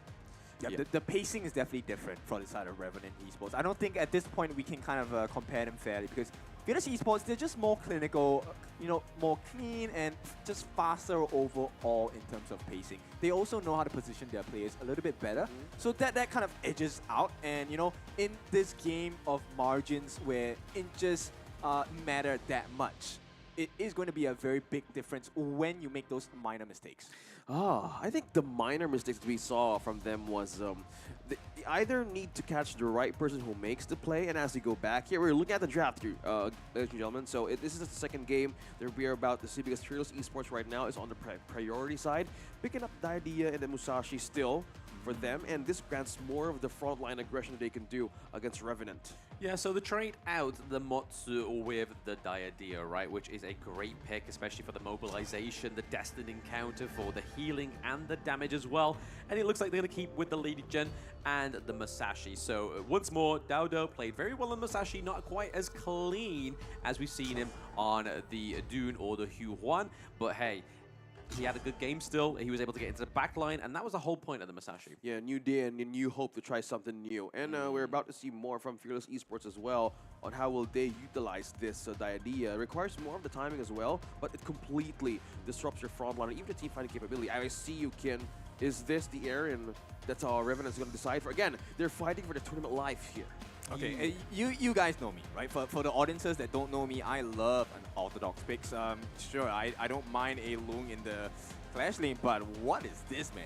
I mean, starting off, Eren was meant to be a mid lane, right? So I didn't think it would actually come through because how her kit's changed over the past few patches. I know because I do play quite a bit in my ranked games, and I do love Eren as a hero. She's very agile, does a lot of damage. You can flex between magic or attack damage, and that's the beauty of it. You can kind of make your own story with just that one hero, but the Doom pick here is a lot more strategic because they now have the sustainability of the Hugh One. They have a second front line with Zhongfei, with Doom. Okay, sure, they have tankiness, and we're going to open up the Mengya as well, but do they have enough damage? That's my biggest concern for Revenant. Oh, okay, yeah, for the first time we're about to see this hero pop off, and wow. We've been talking about this during breakfast on how this will aid everybody in the early game. You know, how the kit works for this hero, combining it with the Diadea. It's a free front line for the Mengya as well. Yeah. I mean, both of the latest heroes onto the Gorge is something pretty beautiful, right? The Mengya and the Diadea. I'm very excited to see how KK plays this. He had a fantastic game on the Lady Sun. Got caught out a little bit early in the beginning of the game of Game 1. But rounding out the team comp once more, we see that Seira goes for the Mayin. What are we thinking about this? He needs to be very selective with his targets. Seira needs to be on point this game, right? If Seira catches the correct people, this should be a pretty straightforward game for Revenant. It's not going to be easy, but more straightforward. Well, being straightforward nowadays in the draft on how Honor of Kings games go, just need to be on your feet and get the right position. Mayin takes a lot of great timings, and if you get the right person here, it could mean business for you guys. I just have to give a little shout out to that little introduction into the game there, where we see all the rolls fly into the Gorge. That's really pretty, man. Like a portal, right? Yeah, it's really, really nice. I like that. But now we are getting into Game 2. Like Ken said in the post-analytics of Game 1, this could be it for Revenant. So they've got to play like it's the end of their lives. Well, treat every day as, you know, an open opportunity for you to shine. Like, it's always about this team that we need to follow their stories here at HOK. This is the beginning of what they can do for the longer stage of Honor of Kings. Now, they need to fight for the tournament lines. I mean, if we count the numbers properly, they would need to double time on how to make the points count for their group as well. Yes, absolutely. It is going to be interesting to see how this Mungia comes through in this game 2. But to be honest, giving it over to KK, I feel like he has the capability of it.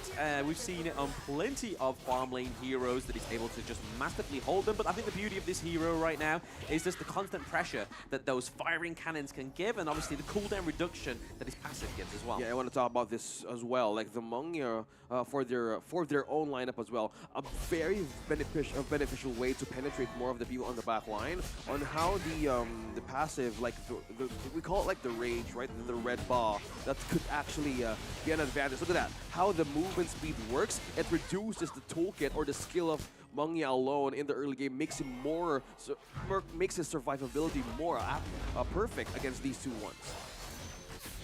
Yes, absolutely. So far, it's kind of like a little bit of a tit for tat in this early game, and I think it's just because how much is on the line with Revenant, right? Well, okay. Revenant more likely on the early game, they probably would want to respect the fact that since there's a Zhangfei here present, more likely to be the sponge of how long could take that advantage or even take damage as well. But look at that, how the basic attacks connect. Love how Woodward and the KK just continuously doing that kind of relay and layer everything out to peel the farm laners of RNT. Yep, and you know, KK, he does have his passive when his rage is full, so he will get lifesteal as well. Yeah, that's going to be the good thing, right? It's kind of like just a little bit more of a sustainability for him as is... okay, the mid lane though. They will jump in. YH in the middle of 3. Gets a Imperil first blood. Goes to Fearless Esports. Once again, a big step forward. Yep, Dow baby getting the kill on the Musashi. And it looks like they're going to give over to the Azure Golem, at least help themselves to it, right? Yeah, they're going to start defending. The smite comes down. Dow will make it away with the Azure Golem. And once again, Fearless Esports is this little moments across the game that puts them in a much better position. Yep, at least one of the key things that Revenant can do, positioning is really key here, because if we continue to talk about KK or Mungia on this moment, it can be a deadly force once you let that items through. It's complete physical penetration on all members in the back line as well. Look at that, team fighting happen from mid to bottom lane. Yep, they will get the return kill though. It's not looking good. Fable's the first one to fall in this fight. The Dragon takes the disguise. At this point, it's going to be a 1-for-1 trade. Dow falling a bit low. They want to chase in Raven as well. The Flaming Palms does not hit the mark at this point. But Revenant, they kind of push them back, right? There is some pressure applied. Yeah, I mean, the goal difference here is not a lot, right? They're both at 11k. If anything, Revenant's kind of got like the little edge here. We see that what I was saying about Mungia, the oppression from that multiple just attack, really drove away Revenant Esports on that T1. Still standing right now for Fearless Esports, but looking pretty battered. Yeah, they're kind of messing up Dow, right? Because Dow is really low, so they can't really go for the first neutral objective that fast. And Revenant has done good work for that, but the top lane and the mid lane need to be managed in terms of way for the side of RNT. Yeah, it's a perfect way that Revenant would seize the opportunity here for both objectives present, either the Tyrant or the Overlord. But seems like Fearless Esports would really want to go for damage this time around as they take the Tyrant with them. So with this kind of start that KK did, Shadow Ripper present as well, now adding more to the damage of basic attacks, call me in for CDR Frenzy. Yeah, I mean, it plays very nicely into the Mungia, and then pair that with the Tyrant buff in this early game, which they kind of missed out in the first game. It was Revenant who took the Tyrant first of all, but hey, here comes a few Flaming Palms. It does actually take a lot of damage onto KK, but thanks to Woodwind and that dash, and the healing from the Diadea is pretty clutch. Okay, they're going to jump in as well. Destructive Deluge laid down. The Icicles do not work out. It is going to be one ultimate wasted. At the same time, they're looking for more openings. RNT, they approach the jungle on the bottom side here. Flaming Powers riding with the win as well. They want to get the damage in, but here comes the ultimate. Here comes the save. The knockback, and the beast is unleashed. Can they get more? Fable comes in. He's going to bring the Dragon up into the skies as well. WJ left on his own. He will be the sacrificial lamb. It is going to be a kill. Fearless Esports take another one. 3-1. That just looked like it was going to go in favor of Revenant, right? We saw that the Unbridled Outrage came through, and then obviously the Unending Sorrow. Dow, he goes in, he wants the kill, he gets it as well. YH alone against 3, right under tier 2, he's not going to survive. Fearless Esports take another one across the board. RNT, they are suffering. Wow, Revenant Esports, you really just got caught behind enemy lines there. Fearless Esports manages to take advantage of the space, and there were just 3 members, right? Everything started when they tried to initiate, and that flash coming in from Fable really took a kill out of 10 mode. Oh, they're chasing. Dao, he's falling low. He will be shut down. This time, Sarah makes the mark for the team. They will clear out, protect the T1 on the bot as well. But it's a small win, 6-2. It's still advantage to Fearless Esports. Yeah, I liked how Fearless Esports played that in the mid lane, right there. Basically fighting and dancing between the T1 and the T2 into the mid lane, getting a lot of actual kills, a lot of resources, now puts them ahead by 2k gold, right? So this is the classic Fearless Esports gameplay that we know and love. Is just making sure that gold lead is definitely in your favor, but also the kills as well. Whenever we thought it was going over to the side of RNT, Fearless Esports was like, hold my beer, I'm going in. I think it's one thing to seize the opportunity, right? Like building up with the damage. He has now the Shadow Ripper. We're seeing the anti-heal item as well for the ladies, and mainly because of how the crowd control and the healing of RNC is just so eminent in the frontline defenses. So with this kind of situation, Fable would really amp all of the skills that he has as anti-heal control against Revenant. So they know how they fight in front line, because that's one thing that they needed to like decrease in terms of presence, because the Zhang Fei, WJ, he knows how to land the outburst properly. But the one thing that needs to happen is how will the follow-up go, because we haven't seen it just yet. Yeah, not looking for one. They caught one. Yu1 ultimate could be ending sorrow, but at the same time, there's too much damage from the side of Fearless Esports. They get the Empowered State onto him. YH will be taken down next, and it's not looking good. Once again, RNT put on their bottoms. Yeah, I'm loving his debut right away, man. Put on their bottoms, but we are seeing Sierra down into the bot lane there, actually doing a lot of damage onto the T2, claiming it as well, but back in for a bit of a deterrent is the Zhang Fei. Okay, they will go in. They want to lay the pain onto Raven. Woodwind's falling a bit low. Will jump back. Sarah on the back lines. How many can he catch? He catches 3, but there's no damage. Raven is not there. Woodwind survives. And at this point, it would be damage imminent for the side of RNT. They do have a little bit of saving grace. The Dragons will protect them for the time being. But at this point, Azure Golem threatened. It's going to be death at sunset. He needs to run away. Singling makes so much pressure. RNT now under fire. Yeah, Sarah, nice initiation though, but it wasn't clearly enough to sustain the damage that Fearless Esports has. Everyone was out of the map, out of position to respond right away. With the distance of every member Revenant has, it was so close for Fearless Esports to even happen for a wipeout. I mean, this is the good thing about the jingling on the Elaine, right? He needs no Dolia. He only has 1 death on Sunset, but he's going to make it count. And it's been always about getting into that backline, and he's played it very beautifully there. We saw him towards the Azure Golem as well. But right now, it's still going away in the gold in the favor of Fearless Esports. Looking at the pressure here from top to bottom, Waves pushing in as well for Revenant's base. So this will push him either to go back for defense, but this is an advantage for Fearless Esports that they can do. Oh, he gets caught out once again. Going to be using the Unending Sorrow. The fight comes as well. Raven is working hard onto that front line, but all alone in the back lines of Fearless Esports. It is going to be Sarah and WJ taken out. And unending sorrow for sure on the side of RNT. Fearless Esports 5 men strong. Commending Xinglin by just handling 3 members of Revenant Esports to not come close against Fearless Esports' strong prowess on how they took 2 members out in the most crucial moment. Now this is the opening of the base. They literally fed them the opportunity of an objective out of a tyrant, but that was completely a trap by Fearless Esports. Yeah, I just love this second win. Like, it's no Sage's Sanctuary, but Blood Rage giving over that shield has been huge for Dao Dao. Yeah. Oh no. This is 5 a on tough 5. one.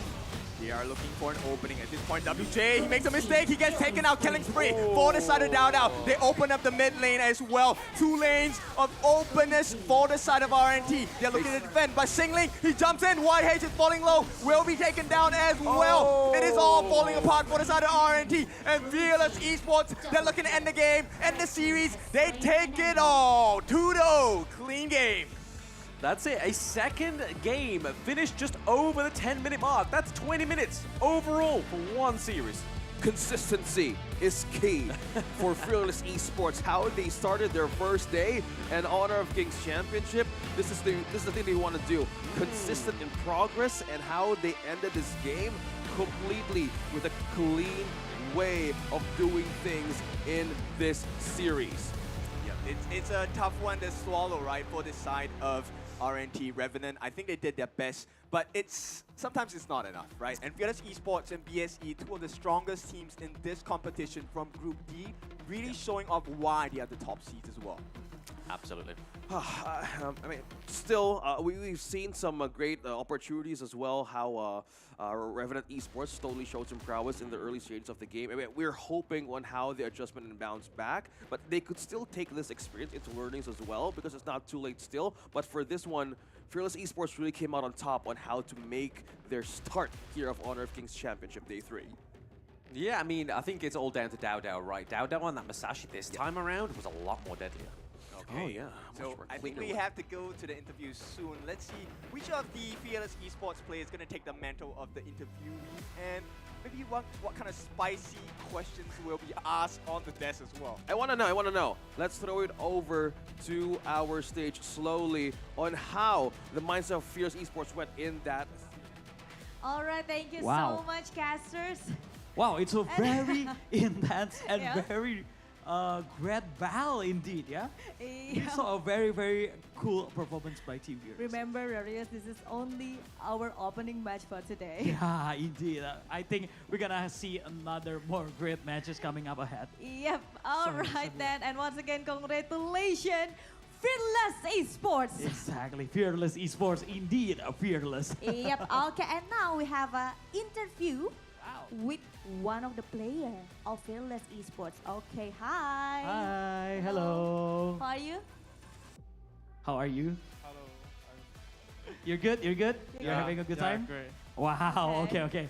Relax, enjoy. So, Sabila, Okay. we're gonna interview one of the players from Fearless. Okay. What's your nickname first? What's your in-game name? Game name? I'm Fable. Fable. Okay, Yeah. Fable. Now, you ready for the interview? Yeah? Can you speak Chinese? Okay. Okay, one word for last match. One word for last match. What do you think? For the past match, past game, what do you think? Good?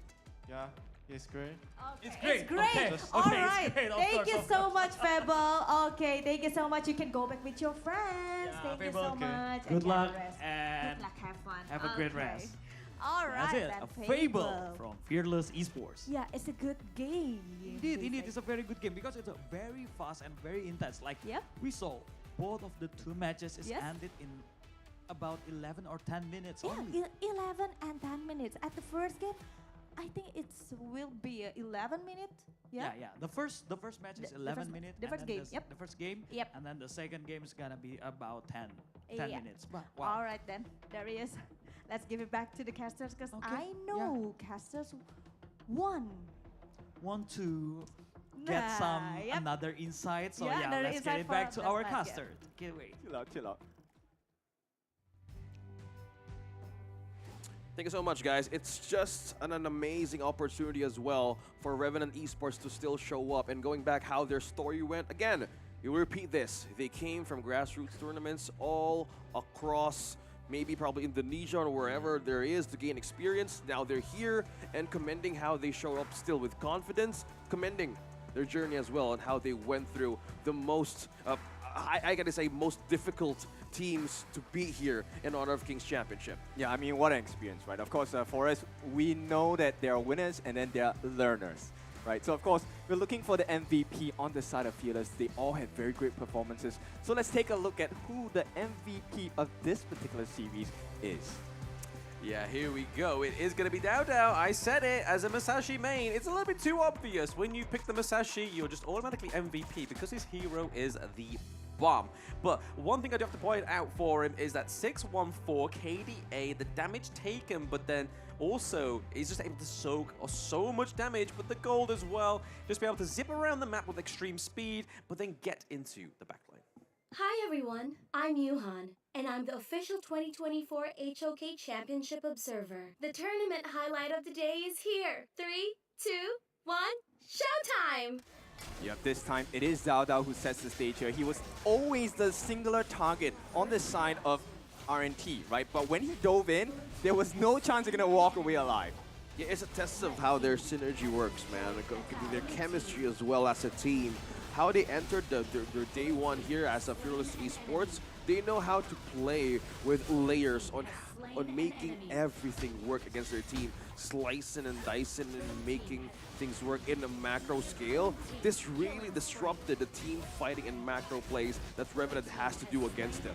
I just want to highlight Woodwind as a player, right? He played Motsu very well in game one. He played Diadea even to perfection. That Immobilize really sets up the Mungia, but also the Masashi. But I do want to point out on the Masashi here, the Dragon's Rage, right? So that fourth item, that gives over the physical defense, the magical defense, but also the HP. But then it also has the passive that when you attack minions or monsters, you get 50% of their health going back over to yourself. So this is not something I normally build on my Masashi, but it's something that I think those at home and myself will take forward going forward.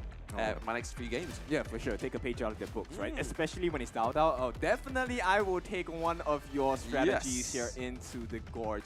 Now, of course, if you take a look at the rest of the team, the way they actually... I want to continue this commendation onto Woodwind. He was so pinnacle in his help with the Heartling as well. The heals were making so much difference in the team fights as well. Yep. Speaking of which, we are looking at the rates of the Matrix. We have 100% frontlining initiation by Woodwind. We wanted to commend how the positioning was. I love how they exchanged the way that the Mungia and the Diadea work flawlessly. Look at that. Just a silent, it looks like a river, like going up and down, but no. It was looking good for a bit, right? Yes, Revenant, you have to give them props. They were holding on for a little bit. But, you know, once Fearless Esports, they hit their stride, they reach the itemizations, it's like they have gym for 10 years. All of a sudden, they are buff, they're coming out flexing their muscles. 1, 2, you're gone. Yeah, commending also that part of the graph. There were some moments there. It was the early game. We were questioning how they could make things work from mid to late game situations, but it's just so hard. Like, a lot of problems showed up in the map, and they need to address it, and it was a limited maybe capability or source that they can go up against. Man, they were all over the place. Yeah, it was like Revenant was kind of fighting their nature, right? They really wanted to kind of brawl, but they also wanted to get that goal lead and also have the great farming that we were kind of saying that they need to do and need to improve, and they did in game 2. So I feel like Revenant, going forward, in Honor of Kings scene, is only going to get better from here. Yeah, for sure. But, you know, as it stays right now, you know, their backs, they're kind of broken. And with that being said, we also will need to take a break. When we're back, we're coming back with 3 other series that's going to be very spicy, very exciting, and it's going to be full of action as well. So catch us when we are back. Fill up the game, top of the show, we're not the same. Flaming the blame, same on the aim. When you reminisce on this battlefield, it's on my silhouette that you see. We gon' do it, facing up fears, we don't think we just move it. No, we the best and we don't gotta prove it. Somebody test me, I swear I'm gon' lose it. I got a sharp fuse on this boom and illuminate. The truth is it, another day, another way. You got the power to turn around. Inside a champion, yet to be found. Calling out for the game, there's no time to hide. Won't you yell out my name when I sing on top of our lungs? Wherever lies, it's my ride or die. Oh, won't you yell out my name? Begin, crush the foe. Look at me now, ready to go. Victory. Power within, we're standing tall. Fight for your name, ready to give it all. Realme 13 Plus.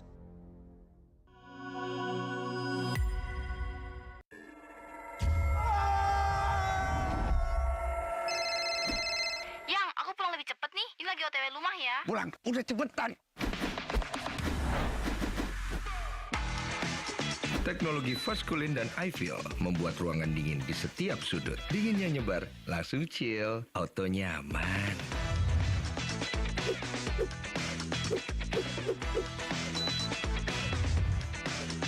Dengan Edgarment, tumpukan cucian kotor gaun, semua yang ada di dalam jadi lebih terjaga, lebih dingin, dan lebih segar dengan Power Cool. Nikmati gambar yang lebih real dengan Kilet Pro dan Dolby Vision. Rasakan pengalaman suara yang mengitarimu dengan Dolby Atmos. Sayang.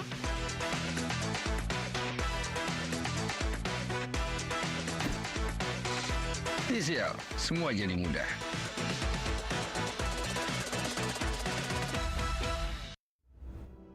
ကျွန်တော်ရဲ့အပိတ်တံမှာအခွင့်အရေးကိုအမြဲရှာဖွေနေပါတယ်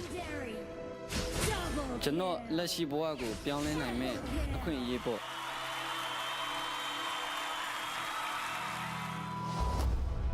e-sport ရဲ့အတိတ်ဘယ်ကလူတိုင်းအတွက်မတူနိုင်ပါဘူးဒါကအပန်းဖြေစရာတစ်ခုဖြစ်နိုင်တယ်လို့ဘဝအတွက်ရှောက်လန်းရမယ့်ခီးတစ်ခုလည်းဖြစ်နိုင်ပါတယ် professional gamer ဖြစ်ဖို့ကကျွန်တော်ဘဝကိုပြောင်းလဲဖို့အခွင့်အရေးကြီးတစ်ခုပါပဲဒါကအားလုံးထက်အရေးကြီးပါတယ်ကျွန်တော်ဘဝမှာအခက်အခဲတွေအများကြီးရင်ဆိုင်ရပေမဲ့လည်း HOK ကြောင့်ဒီအခွင့်အရေးကိုကျွန်တော်ရခဲ့ပါတယ်အရာရာကိုပြောင်းလဲဖို့အတွက်ကျွန်တော်ဆုံးဖြတ်ထားပါတယ် HOK မှာကျွန်တော်လိုဘာမှမဟုတ်တဲ့တစုံတစ်ယောက်ကလည်း game ကိုစိုးမိုးနိုင်ဖို့စွမ်းအားတွေရှိလာနိုင်ပါတယ်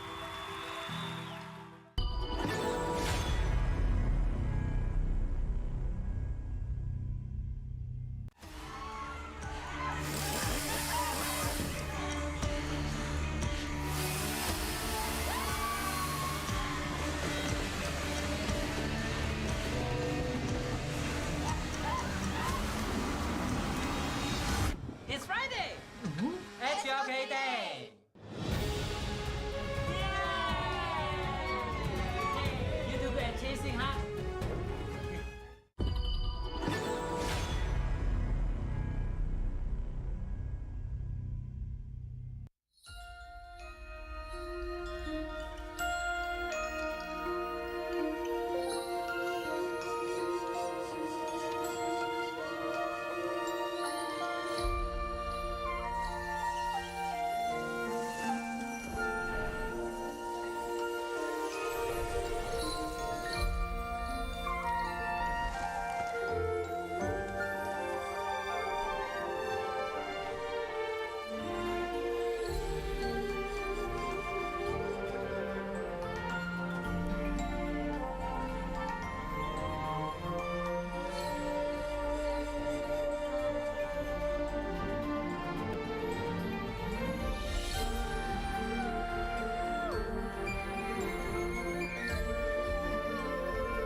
It's okay, Dad! Yeah! Hey, you're good at jungling, huh?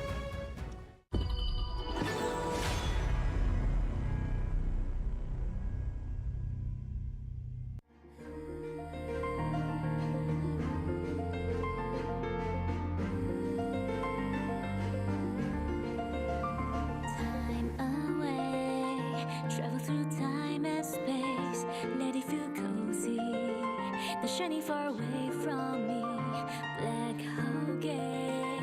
Speed to look at you, to landing the world, to make the call, and to sing the song for you. Let's try to get the picture of the Orion to your heart. Even if you miss the gravity, you'll fall on the stars. The waves surrounding you, the colorful can steer away the dark. You won't be lonely 'cause you've seen it.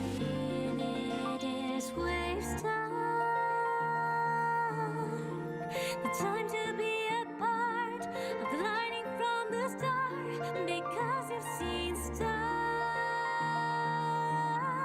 This dream don't need a land or return to the world of love. So don't give up, get up, we will carry on. Wake up, spread it for me, 'cause you belong with stars. If we can let surface, we're always by your side and give you my heart.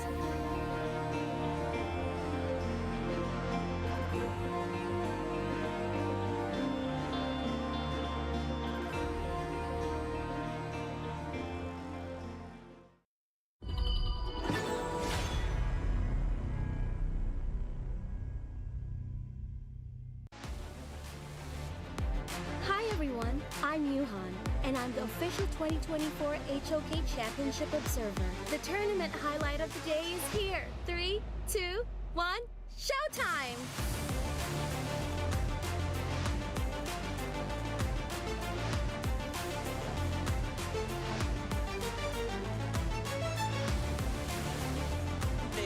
At the desk as well, but there he's going right on that range. The finishing stroke comes through and goes onto Lady Sun. She goes down. Sierra looking pretty low. The flash saving his life, but now delaying the inevitable. The conductor of souls not quite being procced. That it was just going to be the execute coming from. On this time, right? Making sure that he has that second wing to He goes in for this one. He's going to go for the duel of the death, but now he's going to be focused. The Battlefield Command trying to keep him alive, but they don't have enough. And Higgins is down. Almighty now on the run. Battle Fryer's taking a ton of damage as well. He gets so resonant. They turn this and they've gotten Almighty. Oh no, he's looking to turn this and making. That's a Sage's Sanctuary, but he's been surrounded by Boom Esports, who have taken a team point. That's an ace. And Boom Esports take it on. They tear them apart. A little bit more time because, I mean, it's only 12. They will start diving in. It's going to be 90. It is falling a bit low. He jumps in again. This is nice on them. And at this point, it is too much damage for them to handle. They are all down, just left with Weero and Senku. 我常常在想，如果我不执着于梦想，我的人生将会如何？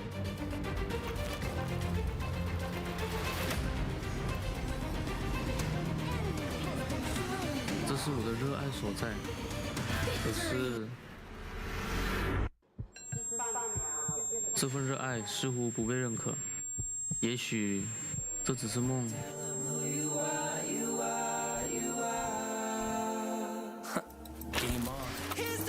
就让热爱、勇气成为我追梦的燃料。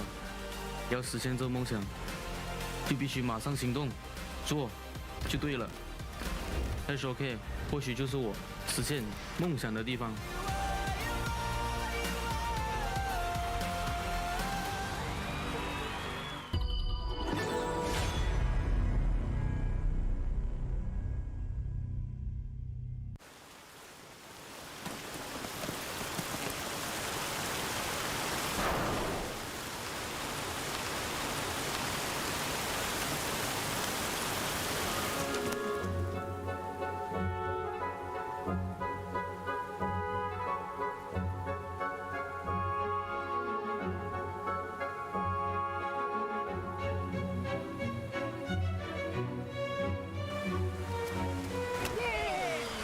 It's Friday! HOK!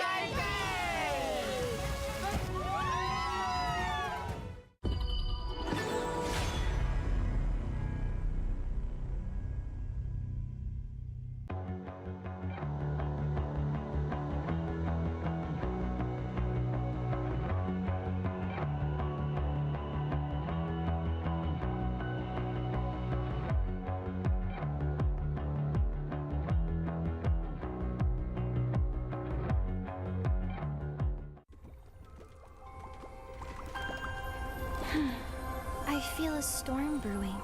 Time to take action. Lady Diadea! The target has appeared!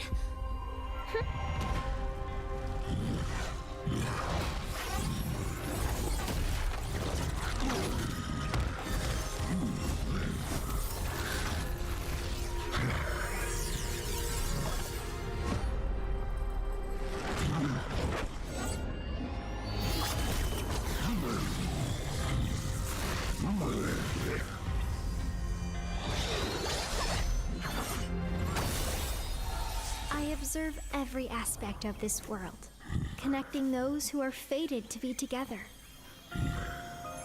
and dealing with the dead whose spirits yet roam the mortal realm. Only the creator of bonds can give them release. This poor soul was a forest folk who died in an accident. His spirit remained in the mortal realm because he wanted to say farewell to the love of his life. Lord Ogran, is it really necessary to take him so soon?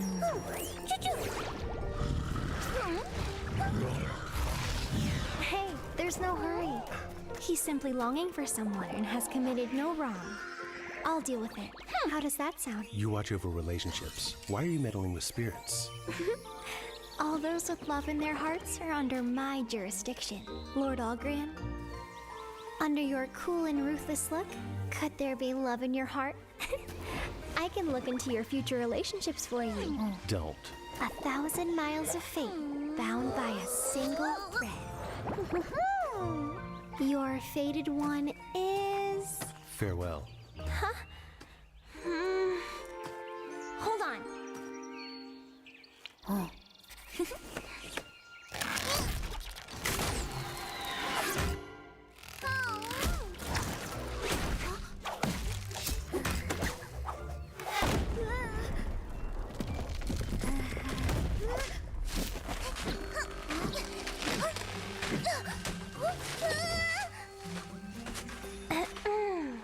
Cerise, Cyan!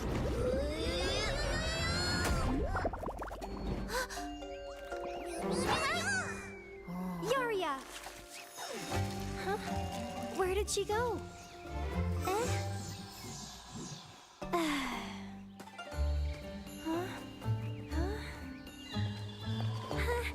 Hold on! I'm not done divining your fate! I don't need it. It'll be a bad omen if the ritual doesn't complete. If you leave now, you will walk alone for the rest of your life. Is that really what you want? He's making this difficult. Just have to take a shortcut. I heard the mention of fate is great for relationship fortune telling. We should try it out. Will they see us? It's really far. Not at all. A breeze will take us there in no time.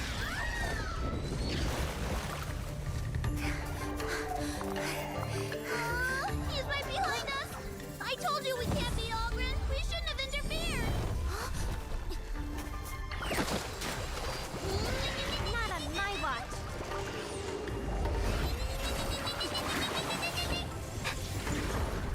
Lady Diadea!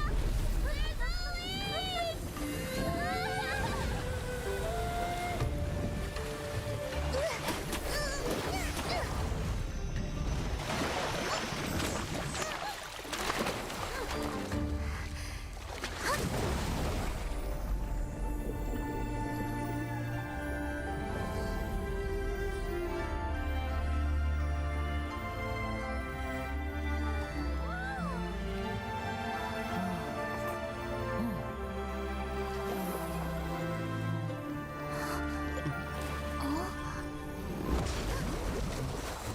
You can't fly now that you're drenched in the water from Lester Lake.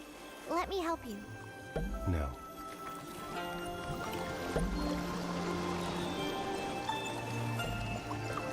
How much longer? Let's just go with the flow.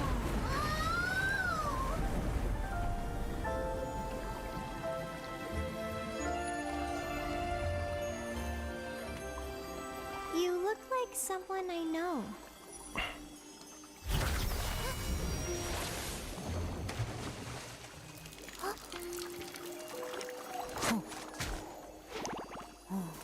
Lady Diadea, could it be him?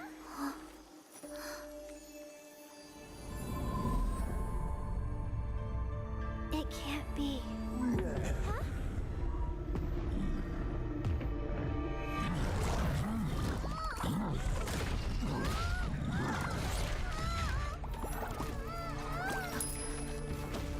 Don't be afraid.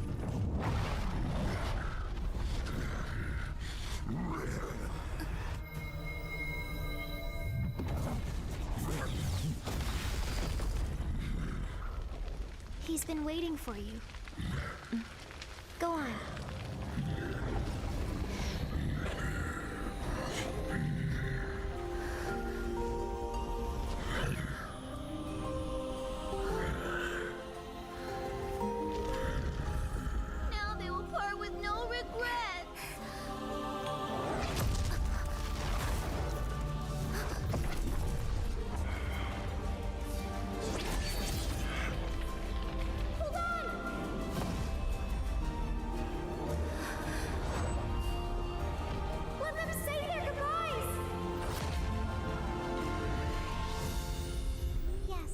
When we part, we have to say goodbye.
For some, they just want the chance to say goodbye.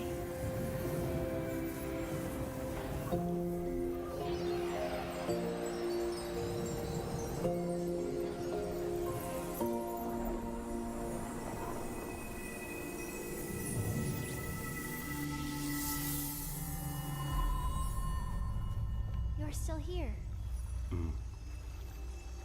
I'm waiting for the ferry.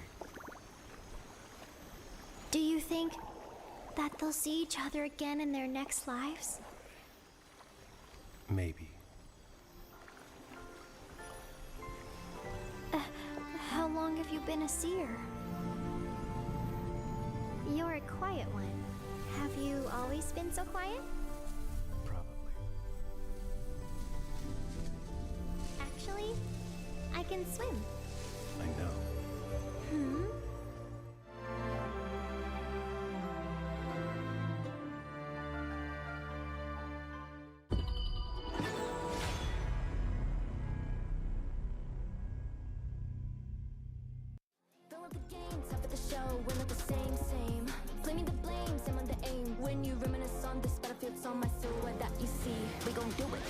We don't think we just move it. No, we the best and we don't gotta prove it. Somebody test me, I swear I'm gonna lose it. I got a sure fuse on this boom and illuminate. The truth is thin, another day, another way. You got the power to turn around. Inside a champion, yet to be found.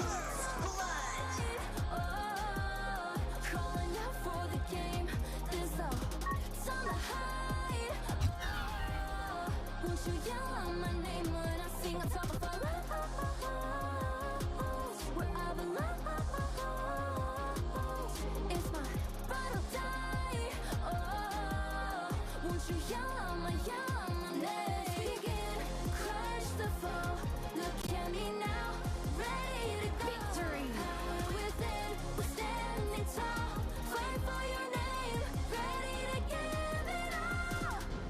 Realme 13 Plus.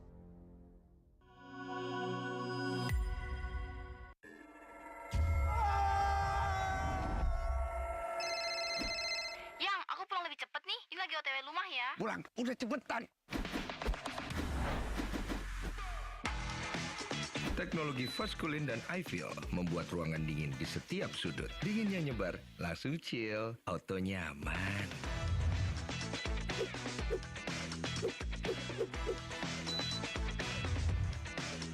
Dengan Edgarment, tumpukan cucian kotor gone, semua yang ada di dalam jadi lebih terjaga, lebih dingin, dan lebih segar dengan Power Cool. Nikmati gambar yang lebih real dengan Kilet Pro dan Dolby Vision. Rasakan pengalaman suara yang mengitarimu dengan Dolby Atmos. Sayang.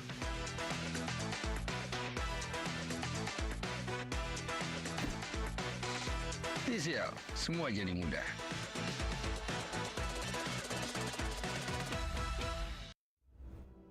Chino ye beidama, akun yego, mie shapu ni bade. Chino la shi boago, pianle na me, akun yebo.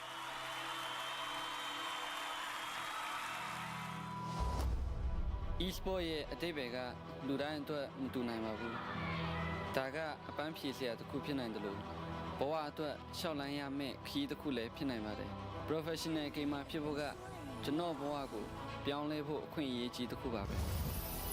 大家အားလုံးထက်အရေးကြီးပါတယ် ကျွန်တော်ဘဝမှာအခက်အခဲတွေအများကြီးရင်ဆိုင်ရပေမဲ့လည်း HOK ကြောင့်ဒီအခွင့်အရေးကိုကျွန်တော်ရခဲ့ပါတယ်။အရာရာကိုပြောင်းလဲဖို့အတွက်ကျွန်တော်ဆုံးဖြတ်ထားပါတယ်။ HOK မှာကျွန်တော်လိုဘာမှမဟုတ်တဲ့တစုံတစ်ယောက်ကလည်း game ကိုစိုးမိုးနိုင်ဖို့စွမ်းအားတွေရှိလာနိုင်ပါတယ်။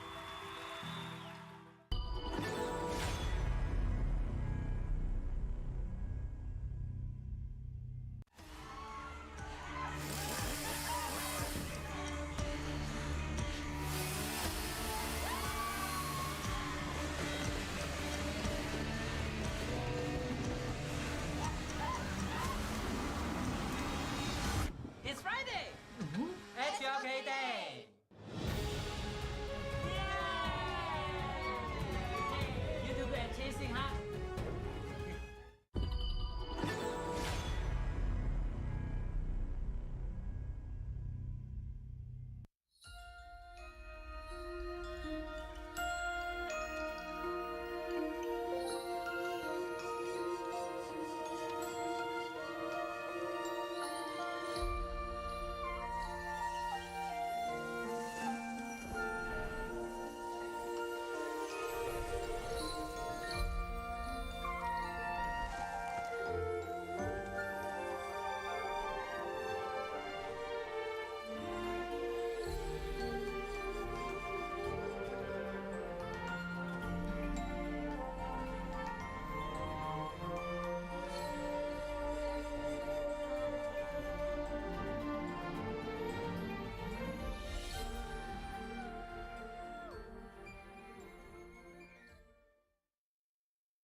Okay, welcome back again to 2024 Honor of Kings Championship Group Stage Day 3. Back with us again, me, Darius Drew, and also... Sabila Aprilia. Okay, Drew, you know what? Last match, that was a fear match for me. Oh, wow, why? Why is gonna be a very fear match for you? Because it's a very quick games, you know what? On the game one, we saw Fearless team, I think they end up at 11 minutes, right? Yeah, true. And the second game is only 10 minutes. And finally, we saw a new hero. Is a Menya. Yes, those mechanical guys. Yeah. Able to shoot while moving. Yeah. Wow, it's very incredible. And also, we saw a very good match indeed between Fearless against Team Revenant Esports. Yep, and for our second match today, we have part of team. I'm pretty sure they're all ready to play on our match today. Yep, exactly. So we're gonna have our next match coming up soon between those two teams. Yep. Yeah, what do you say, Sabila, that they are also, this is their first time maybe in the group stage. Yep. They're gonna do their debut match between both of those teams. Yeah, and it makes me so curious. Yeah, of course. We're gonna see a very interesting match indeed coming up soon. Yep. And Darius, you know what? On this match, we're gonna see a reverse sweep or a clean sweep for both of teams. So, Darius, without any further ado, so let's give it up for Influence Range.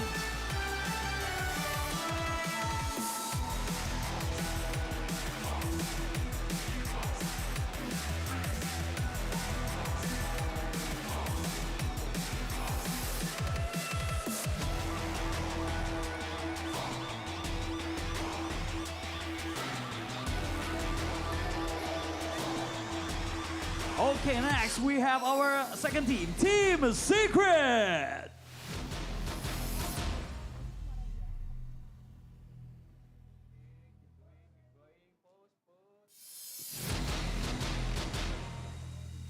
Okay, but of team, please do a handshake first before you go to your seat and prepare this match.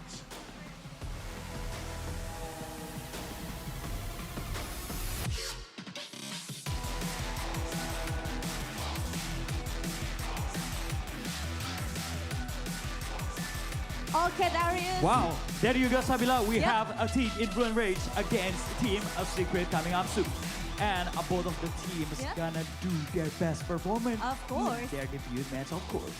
Okay, so Darius, without waste any more time, for you, who do you think is gonna win? Oh, maybe I think I'm Is it going... Influence Rage?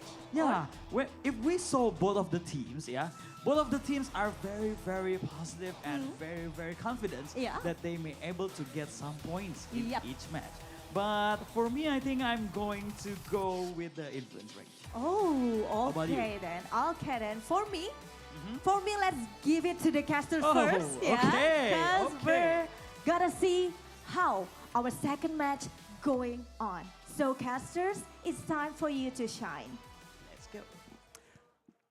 Thank you very much, host. We are back for the second series of the day. It's going to be Team Secret against Influence Rage. You got Blam in the hot seat? Oh, Shakespeare. We've got OSX to my left and then Hola to my right. But we're going to be getting into this match very soon, but I'm going to be interested to see what you guys think. But I like the fighting words of Influence Rage. They beat the South, now they're coming for the North. I love it. I mean, this sets up this, I think this is the first meeting that they're going to do, right? Day number 3, nothing is still early, not even too late, because all the teams need to meet.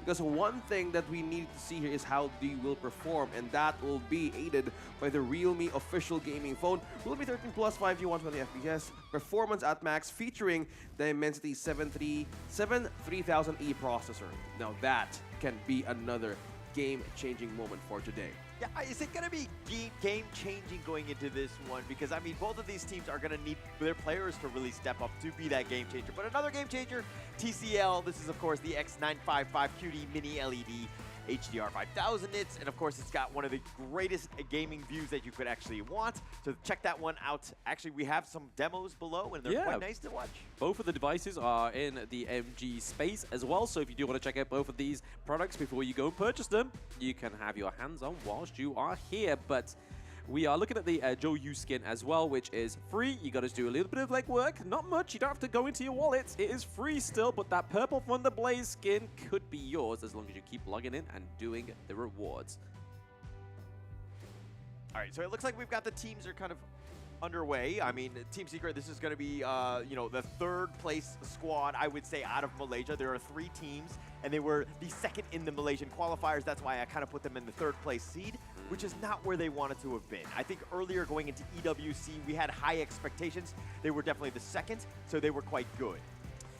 Yes, absolutely. But they are going to be going against Influence Rage, who was the top dogs of the KC play-ins for America. But support your players and rate and win at the championship. Join the hot camp to rate your favorite players in the championship and stand a chance to win exciting game rewards. So there's a lot of ways you can get rewards in-game and free skins.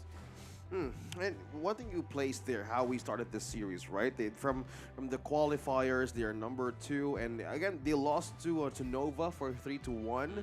And one thing that also I want to see here is they were on top, except that they had one team that they had to encounter with throughout their qualifiers. But this, I think, one that I see here and I feel for Team Secret, they are seeking for former glory. Yeah, I mean they are a very young team, right? So they have still plenty of time to improve. They are probably one of the youngest teams within the competition, and they are full of opportunity. They are full of promise, right? And I mean, Calvin, their manager, he's always a delight to talk to. He's always very happy with the boys, always saying how well they're doing and whatnot. So Team Secret are going to be representing Malaysia very well in this one, but less about that, more about the PPs. So we're going into it. Team Secret against Influence Rage. The first few bands. Talk me through it, Holla. Yeah, I mean, looks, the Musashi, the Zhang Fei from Team Secret, they've been doing some research. They did their homework in the sense of Influence Rage, really did play well with both of those heroes in the American play-ins, so they're going to just focus that in right away. Influence Rage, they got the Yuan and, of course, the Dahlia, both very meta picks there. Yeah, speaking of meta as well, the idea on the first series was one of the one thing that I really wanted to focus on, because this hero alone, just recently released, this one thing that she can do is probably give everybody the most possible fastest way of EXP and gold. Well, gold specifically. But this Team Secret, capitalizing on this hero alone, they would really have more time here to go and start the rotation early on. Yeah, I mean, the idea, we saw it in the last series, right? The immobilization paired with the Musashi was perfect. plays. But looking over Influence Rage, we are getting some very aggressive, high-frame heroes coming through. We have the Lung and we have the Mai Shiranui for Cozy in the mid lane. So I'm very excited about this because if there's one thing we know about Influence Rage, not only is it their passion for their plays on the stage, it is their aggressive nature on the Gorge. Confidence as well, like this Mai Shiranui. I love the way how you put it, right? Since we're having the Realmist official gaming phone of this tournament, it's an FPS type of hero that you need to be so micro to get that instant kill. Now, speaking of the kills, growing from middle or early to mid game situation, Lady Sun favored as well in this competition from day 1 to 3. It has been a favorite, and having the Dune as well, this is a flex pick, right? For this moment, like, well, it can go for the clashing, it can go for the tank, even for the jungle. Let's see how Team Secret will want to play this against INF, because Monkey, on the other hand, still a staple way of dealing through, since most assassins are showing up recently. I mean, to be honest, we saw Raikou in the play-ins play the Monkey very, quite a lot, to be honest. The appearance rate on Raikou with Monkey was phenomenal, and even his playstyle on it. And now he gets to play that same hero, but it is now buffed with its base damage and all the other little good bits onto Monkey. So I'm really excited about seeing Raikou come back with his former glory on the Monkey. But looking at those last few bans, the Lady Jen, and then obviously the Angela. Angela getting taken out because they don't want the wave clear and the anti-tank, and then obviously the Lady Jen. The Destructive Deluge is a great counter-engagement. Yeah, thinking out the best possible scenario for consequences in team fights. Once you get hit by the Chaos Cinders, and that's an ultimate Blazing Brilliance right away, an insta-kill for Team Secret that they could use against INF. Now, the Dharma and the Matsu, we've been a fan of these two guys. Like from yesterday, a lot of playmakers that we've seen from teams, especially with the Mozu pairing up with the Lady Sun. I think that the idea from their comfortability is already enough to go up against how they want to go with this Luong. Like, we're looking at highlights as well on how this hero could pull through in long-range attacks, evasion as well, can do an aggressive way of pushing or even an evasion as well. So, crucial counter initiations, Luong, and of course, my buddy Liam is just showing up. Liam, not the Neeson one, but the Poe. But Lee and Poe, especially paired with the Monkey, right? That's a fantastic pairing. You have the Tremor Smash, you have the Magma Slam. It's got everything in that you need to try and just make sure you can kind of keep Team Secret in place for the Dream Roll to come through, and then Mai Shiranui Lung to come in with the Flaming Palm. So much damage, but also a great front line looking to match up for Influence Rage. But then look at those last few bans on the side of Team Secret. The Dharma, again, appearance rate on this hero in this competition is going to be close to 100%, if not 100%. And then the Motsu as well.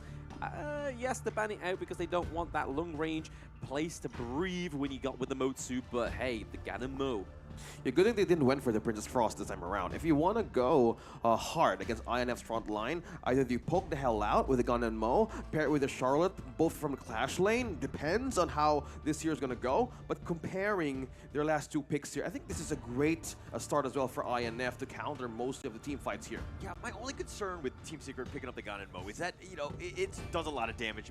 Kendo Fu talks, very highly of it. But positioning is just so key. Yes. And the fact that you're kind of going into the Menki with that Dream Roam, the Lian Po with a Tremor Smash potentially just getting on top of you, you might have a rough time. Team Secret have to do a great job of ensuring that this Ganemo can do that damage from afar. There's so much crowd control, man. I am seeing how tough INF right now with the last pick, the Liu Bang. With Liu Bang, the Lian Po, they're relying and they wanted to funnel all the damage through Mai Shiranui as well as the Luong for this one. The trust funneling through everybody here. Yeah, I think it kind of makes sense, right? Because if you had like a Clash lane that kind of needs a lot of resources and stuff like that, you would be then funneling all your resources into 3 rather than 2. So the Mai Shiranui and the Lung taking that priority, so only the farm lane and the mid, means that you only got to really just push it and put it into these heroes. Playing a little bit of devil's advocate though, the fact that you have the you have the Mai, you have the Lung that's doing all the damage, but you're putting all your eggs in those baskets. They're very squishy, they're glass cannons, and getting on top of them, I mean, if they're destroyed, they really can't take any sort of team fight because they have the control, they don't have the damage. Yeah, it's good to think about that because how will they deal with that kind of damage? It's all about crowd control, yes, but for the other side of the team, they have high poke as well. We've seen this game start, and now we're about to witness how their first meet is going to go. Team Secret versus INF. This time around, what kind of draft is going to work early game? Because this will require a lot of rotations coming in from INF. And we see it from here, starting with the Diabea. Yeah, I think that the idea is a good counter, right? Especially for those high-frame heroes like the Mai Shiranui, because that Immobilize can really set it up or completely just mitigate any kind of rage that you have, but Valau here is only looking to do some Connecting Magnus onto one. Slams. Sorry, Valau is taking a little bit of damage. He actually thought about going in, but okay. One thing that Team Secret have done really well is that they're ensuring that TNX has a great game. They're even sacrificing some of the farm and the experience from Xuan to ensure that he can kind of speed up some of this jungle clear. Yeah, I mean, that Dune, right, he needs that, all those tankiness. Like, even in the early game, he's quite tanky, but as you start to sort of explore that mid to late game, you want to make sure that he has the itemization he needs to survive. Yeah, speed of survivability. We've seen Dune perform, or this hero perform in the hands of players, how the life sustain works, and the front line too as well. And for INF here, eyeing on how to amp up their early game. This revolves how Cozy and Petroni gets their first items in. Getting things busy on the farm lane. We've seen Diadea and Lady Sun doing all the work. And one thing that I wanted to point out here for the Diadea is once it gets rough or once it gets busy by hitting level 4, everybody's gonna get gold. But look at the position here on where Cozy is coming from. This could be an early invade or gank coming in from the back line. Looks like it's from the backside, and then it looks like they've got their Battlefield Command as well. They try to go in. The Flaming Palm is actually not enough damage. A huge gank attempt, but nothing thus far. They're continuing on. They're probably going to die when they do. Valau goes with a first ram, knocks him out. Yuhan is taking so much damage. He's going to give up first blood, and they've gotten the 2 kills. Influence Rage actually convert. Loving that exchange of the aggro tower control that INF did. Now, I was kind of expecting that's going to be 3 from INF, but that initiation, how Liu Bang says, go ahead guys, I got you, just go right in. And they perfectly invaded, disgustingly, the tower of Team C. Headed back to the replay. What is this, Blam? Take a look one more time. Yeah, I mean, we can kind of see here that it was a 4v2 under the turret, but the best thing about it is Petroni gets all the itemization as well, right? He gets the resources, it's all going in their favor, but TNX does get Cozy with Cozy. Yeah, just sitting in and getting what they want early on. Like now, the Liu Bang, the global presence, now where Sunny or even Cozy is going could be a red signal for Team Secret because anything can respond either in 2. But it could go both ways. If they have enough damage now for Team Secret, I want to just account either Zuan or Shizan, the Ganon in this early stage of the game. They might not feel any damage for now, but if they have enough ways to amp themselves early, they could mean an instant 2 kills from INF if they have a miscalculation. But that great start, they just need to continue it through. Yeah, I mean, Sunny's got that Battlefield Command, but he actually took himself out of the lane. Xuan was just like, okay, there's nobody here, I'm going to continue to push, and is starting to kind of pull away. I mean, he has a slight net worth lead, but I mean, being able to put a little bit of pressure on that top T1, that actually is going quite well. You're basically making the best of a bad situation. Yeah, Cozy here, just looking a little bit of an ambush, right? He's like, do I try and go in? Do we go for another 4v2 into that T1? Quite not, but here we go. Xuan comes down, and the neutral objective is up. And it looks like the Tyrant is going to be started. It looks like Valau wants to go for this one. The Tremor Smash is going to knock in, but the Tyrant has actually been taken. Raikou will pick this one up. The Battlefield Command keeping Cozy alive, but they're continuing on. Nice wind slash connecting onto him. Raikou's going to be down. Sony flashes over the wall. Cozy continued to run, but he actually went back in. He's going to be killed. Sony's going to be given up as well. Sun takes a double kill. Damn, Sun sees everything in that fight, right? Double kill going over to the Lady Sun is definitely the response. To the Petroni having those double kills and taking the T1 into the mid lane is vital for Team Secret. Such perfect positioning coming in from Sun. You are really has a gun in your hands, man. Completing this kind of hero, right? Now look at that, another kind of quote from Yuan as well. So going back to that situation, in those cases that Cozy forgets to be in the right place, that insta-kill that Team Secret can do is an automatic answer that they could move forward for extended team fights. I mean, just looking at that as replay, right? Sun's like positioning and rolling in there into the back line, keeping safe from Sony, gets the kill, and it's just phenomenal Team Secret gameplay we're used to.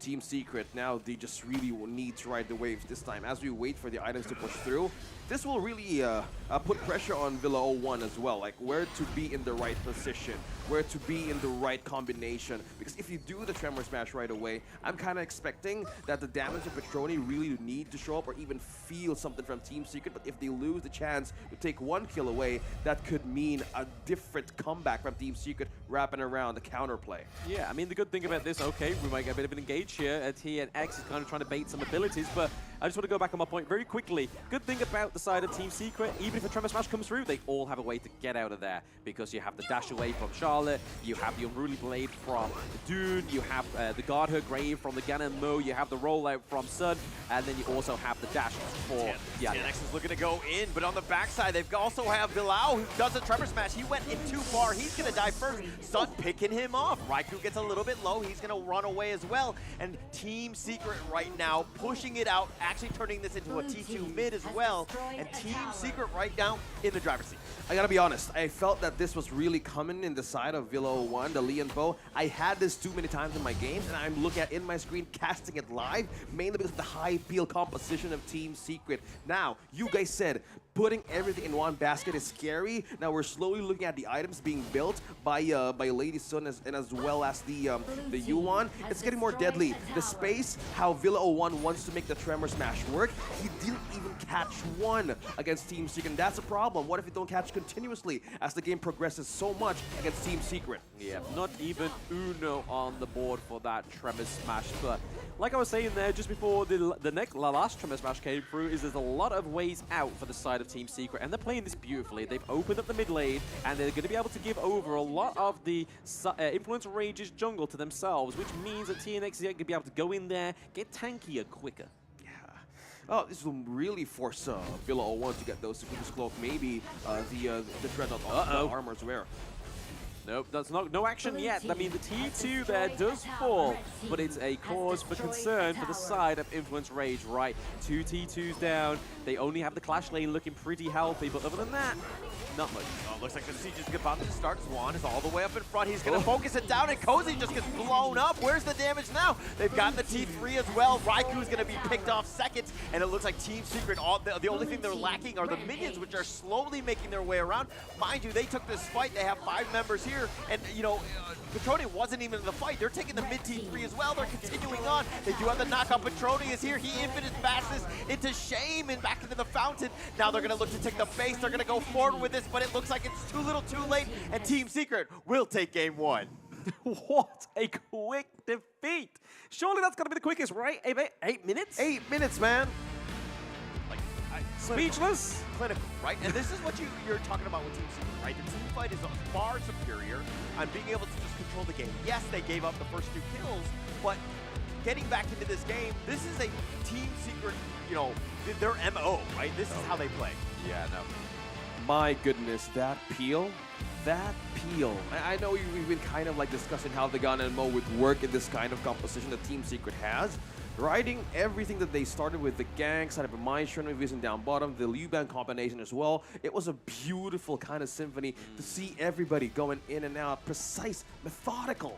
Yeah, I mean, I haven't had an orange for a while. I may have forgotten how to peel, but Team Secrets definitely just taught me once more how to peel. Yeah, and that really is a feeling, right? Yeah, it's definitely a feeling. I mean, both, okay, look, Team Secret, Influence Rage, both of them, this is their first matchup, right? And it was on day 3, so they were kind of a bit of nerves. They were watching some of the other teams play, but getting into this one and being on that stage might have changed things up. Now, Influence Rage took a little bit of a break in that sense. I mean, they're going to have to calm down, right? That was not a good game 1. How they come back, again, I think they just need to play to their strength. Yeah. Yeah, I mean, it's not a good game 1 when we look at it like overall, broadly, but that beginning part from Petroni getting those double kills, that 4v2 under the T1 into the farm lane was really like the Influence Rage that we know, but the unfortunate part of it was just that Team Secret know how to play against it. Well, I want to know who's the MVP for this one. Again, at 8 minutes MVP, we're about to find out who is this going to be with how devastating that is for the other side of the team. It's going to be Suwon, the Charlotte, the MVP here. I honestly thought it was either going to be the Charlotte, Shuyuan, or it was going to be Sun because of the positioning, that double kill, everything like that, that damage coming through. Yes, he didn't get quite the big itemization because, again, Lady Sun being a late game hero, and 8 minutes is not a late game. Yeah, but if it's 8 minutes and you win, I think everybody is going to be an MVP. Very good. I like that. Hi everyone, I'm Yuhan. Perfect. And I'm the official 2024 HOK Championship Observer. The tournament highlight of the day is here. 3, 2, 1, showtime! And showtime indeed. Thank you, Hugh1. Perfect, perfect, perfect. We are getting into the end, the highlights here for Charlotte, for Team Secret as a whole, right? But this was the real kind of like downfall of Influence Rage, if I say so myself. This is kind of where the snowball moment happened, right? When we saw see Sun getting that great vision onto a team by getting the double kill. It kind of just rolled out of control. Yeah, the ball is slowly building up on their side, and from the moment that the Liu Bang encounter down bottom that we saw from a Team Secret, that just funneled through. I mean, who could who could give the best possible answer from INF to counter everything that Team Secret did in just 8 minutes? This puts pressure on the Lianpo and as well as the farm lane, everybody from INF to respond. So from the moment that they wanted to take it to the base, there were just minions pushing in and wanted to command, their lane equilibrium throughout that game in the fastest way possible. Yeah, they just ended quickly. Yeah, I mean, Team Secret have had 3 days to just rest, right? I mean, that could either breed anxiety or anticipation. But clearly it's breeded something positive for the team. We know them as very well-performing teams, a very well-oiled machine for being such young players across the board. So as they sort of start to kind of get into their roles, get a little bit older, get a little bit more wiser, we'll probably see an absolute machine of a team. Yeah, and this is the Team Secret we know. Like, we expect this out of them. I think the expectations are very high coming out of the Malaysia's qualifiers. I mean, they were a strong team going into that one, and then you're seeing why. They're so good when they're playing well together, and finishing it out in 8 minutes, what else can you ask for? Let's see, because in game number 1 or series number 1, it was 2 10 minutes. If this happens again, we're just going too fast on how this ends go. But this is how you do it the first day of the job. And we're going to go back on how the stats went from Team Secret's first game win. Now the item is pushing through on the first victory. Like, see, the only one who had that was Sun and the Yuan. Only just needed the Blazing Cape as well for TNX. Even the Scepter for Shisan. And again, 107, only thing that he needed was the peel, the frontline advantage. One thing I want to kind of highlight here was in the draft they went, what? Mai and Loom, right? They went very squishy damage dealers. And then later on they picked the Gan and Mo. The Gan and Mo with a couple blades slices them up, and then really Mai can't fight. She's so weak because, again, she's a glass cannon, and the rest of Team Secret were able to just pounce on that and just take her out. So it seemed like Team Secret were well prepared here.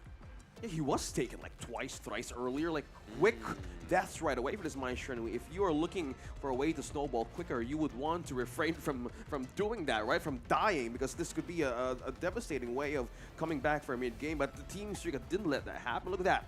No contest at all. Didn't need any possible objective there is. Oh, yeah. I mean, this is just like a Team Secret's MO. I mean, yes, the game only lasted 8 minutes, but it was just like, yeah, give them the Tyrant, we'll leave the Overlord, we'll just take their turrets. And it was 6 turrets to 0 neutral objectives, and that big wave just completely going up to Team Secret's favor in the gold resources. But this is a good thing that they're really good at, is just making sure they can farm up, give the resources over to the Lady Sun, and then just from there, just putting all their trust into Sun, putting it all into the Charlotte, and then like you said there, all the Gan and Mo just being able to kind of just like pincer and just damage so much damage. Yeah, and I mean, Team Secret, they didn't take any of the big neutrals because they were just constantly in the enemy jungle and then taking towers, right? Forcing it out, having that map control and pushing the enemy team back, where actually they didn't need it, and you see why, right? It's just a matter of taking that good team fight and they just win the game. It was a very dominating start for a Team Secret, and we see how this team could actually shine throughout the days here in HOKC. Now,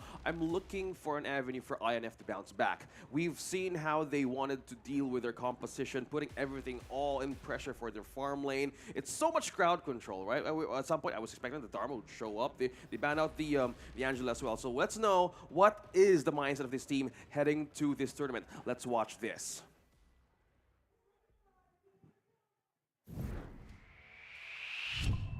First, we played Open Series in Brazil, the Open Qualifier. So we qualified to Abu Dhabi to play the Americans Open Qualifier against Argentina teams, Brazilian teams, and also United States team. So we beat the champions and we qualified to play in KC in Abu Dhabi also. So we stayed for 2 weeks there, and after that we played the play-in against Isurus from Argentina and Tribe from United States. So it was 3 teams. and we also be the champions. So it was a long journey, also international champions. So we were a bit not nervous, but excited to play KC. And now Indonesia, we practice a lot before that. So that is. 感谢那么多人对我的这个表扬吧。可是对我们来说，可能只是做好自己的，打好自己的就可以了，就不要在比赛上翻车，做好自己。I think we just practice a lot in the last month in Malaysia. So we boot camp there and we practice a lot, played a lot of against the best teams of the tournament. So I think we are now prepared to be the champions. 对我们来说，其实也没有什么特别需要做的，就是我们每天都在日水一路的训练，是每天都在做一样的事情，可是每天都重复做一样事情是不简单的，可是我们就会一直在坚持，所以我们就会进步。Yeah, we already practice against them. They are a strong team, maybe one of the favorites to win the champion also. So it will be a great match for us. Also our first match in the tournament. So we are really excited for that. FLCN 对我们来说是一个算很强的队伍，可是在他们的巴西有他们属于他们的自己王者荣耀的联赛，FLCN联赛，所以也是一个强敌。可是我觉得我们是有信心打败他们的。对我们来说，巴西的这个队伍的话，它的进攻性非常有进攻性，它的打法。然后他们巴西也有很多他们的 FLCN 联赛，所以可能也练就了他们的一个风格。对我们来说，可能巴西队就是很会打架，很会拼手法，所以这个可能是我们需要注意的。I think our team is also confident in every match, but I think they are in home, so it easiest for them to play here. But we are really confident. Team Secret, I know that you guys don't respect us, but we are prepared to beat you. So, yeah, let's wait for the stage. FLCN 我知道你很强，但是看到我的对标，你应该知道我们的实力是秘密的，所以你们等着赛场上见真章就行了。Very interesting there. We saw that Petroni was like, hey, we know that you don't respect us, but then straight after you see that TNX is like, hey, we know you're strong. We just got to bring our best. This is our benchmark. It's like, that's a little bit of miscommunication between the players, a little bit of a different perspective, right? Yeah, and looking at the interview once again, one thing that stood out for me from Team Secret's interview is doing the same thing over and over again, every day. Like, consistency is just the key for these players to train hard, because every day, everyone gets stronger. Every day wins the same pins, right, in the prizes downstairs. How would you challenge yourself to be the best version of yourself every day? Well, I mean, you can only win so many pins before you have to move on in life and just kind of get some of the best prizes that are out there. But if we're going to flash back to the America play-ins, right? This is a Team Influence Rage that actually lost 1-2 to Isurus. They actually took their wounds. They went back home. They learned their lessons. They came back in day 2, and they 2-0'd Isurus, secured themselves a spot into the HOK championship because of that. So this is a team that can learn. Now, the problem is that was an 8-minute game. The break was about 5 minutes. Is 13 minutes essentially enough to get yourself in a good position in this game too? Wow. Yeah, I mean, it's a learning quick, right? At 8 minutes, you have to learn quick. So we'll have to see what they do and how they learn. But I just want to go back onto the perspective kind of things there. We heard Influence Rage's Petroni say, like, hey, we know that these are strong teams, but we've been actually scrimming in Malaysia and practicing. So we feel like we can actually have a contendership within this tournament. But then you go back over to the side of TS, and I think it's a thing from Malaysia, right? Because we saw it with a BSC in Season 2, where they were saying, hey, don't fear us. We're just guys with 4 fingers and 2 thumbs. And then you have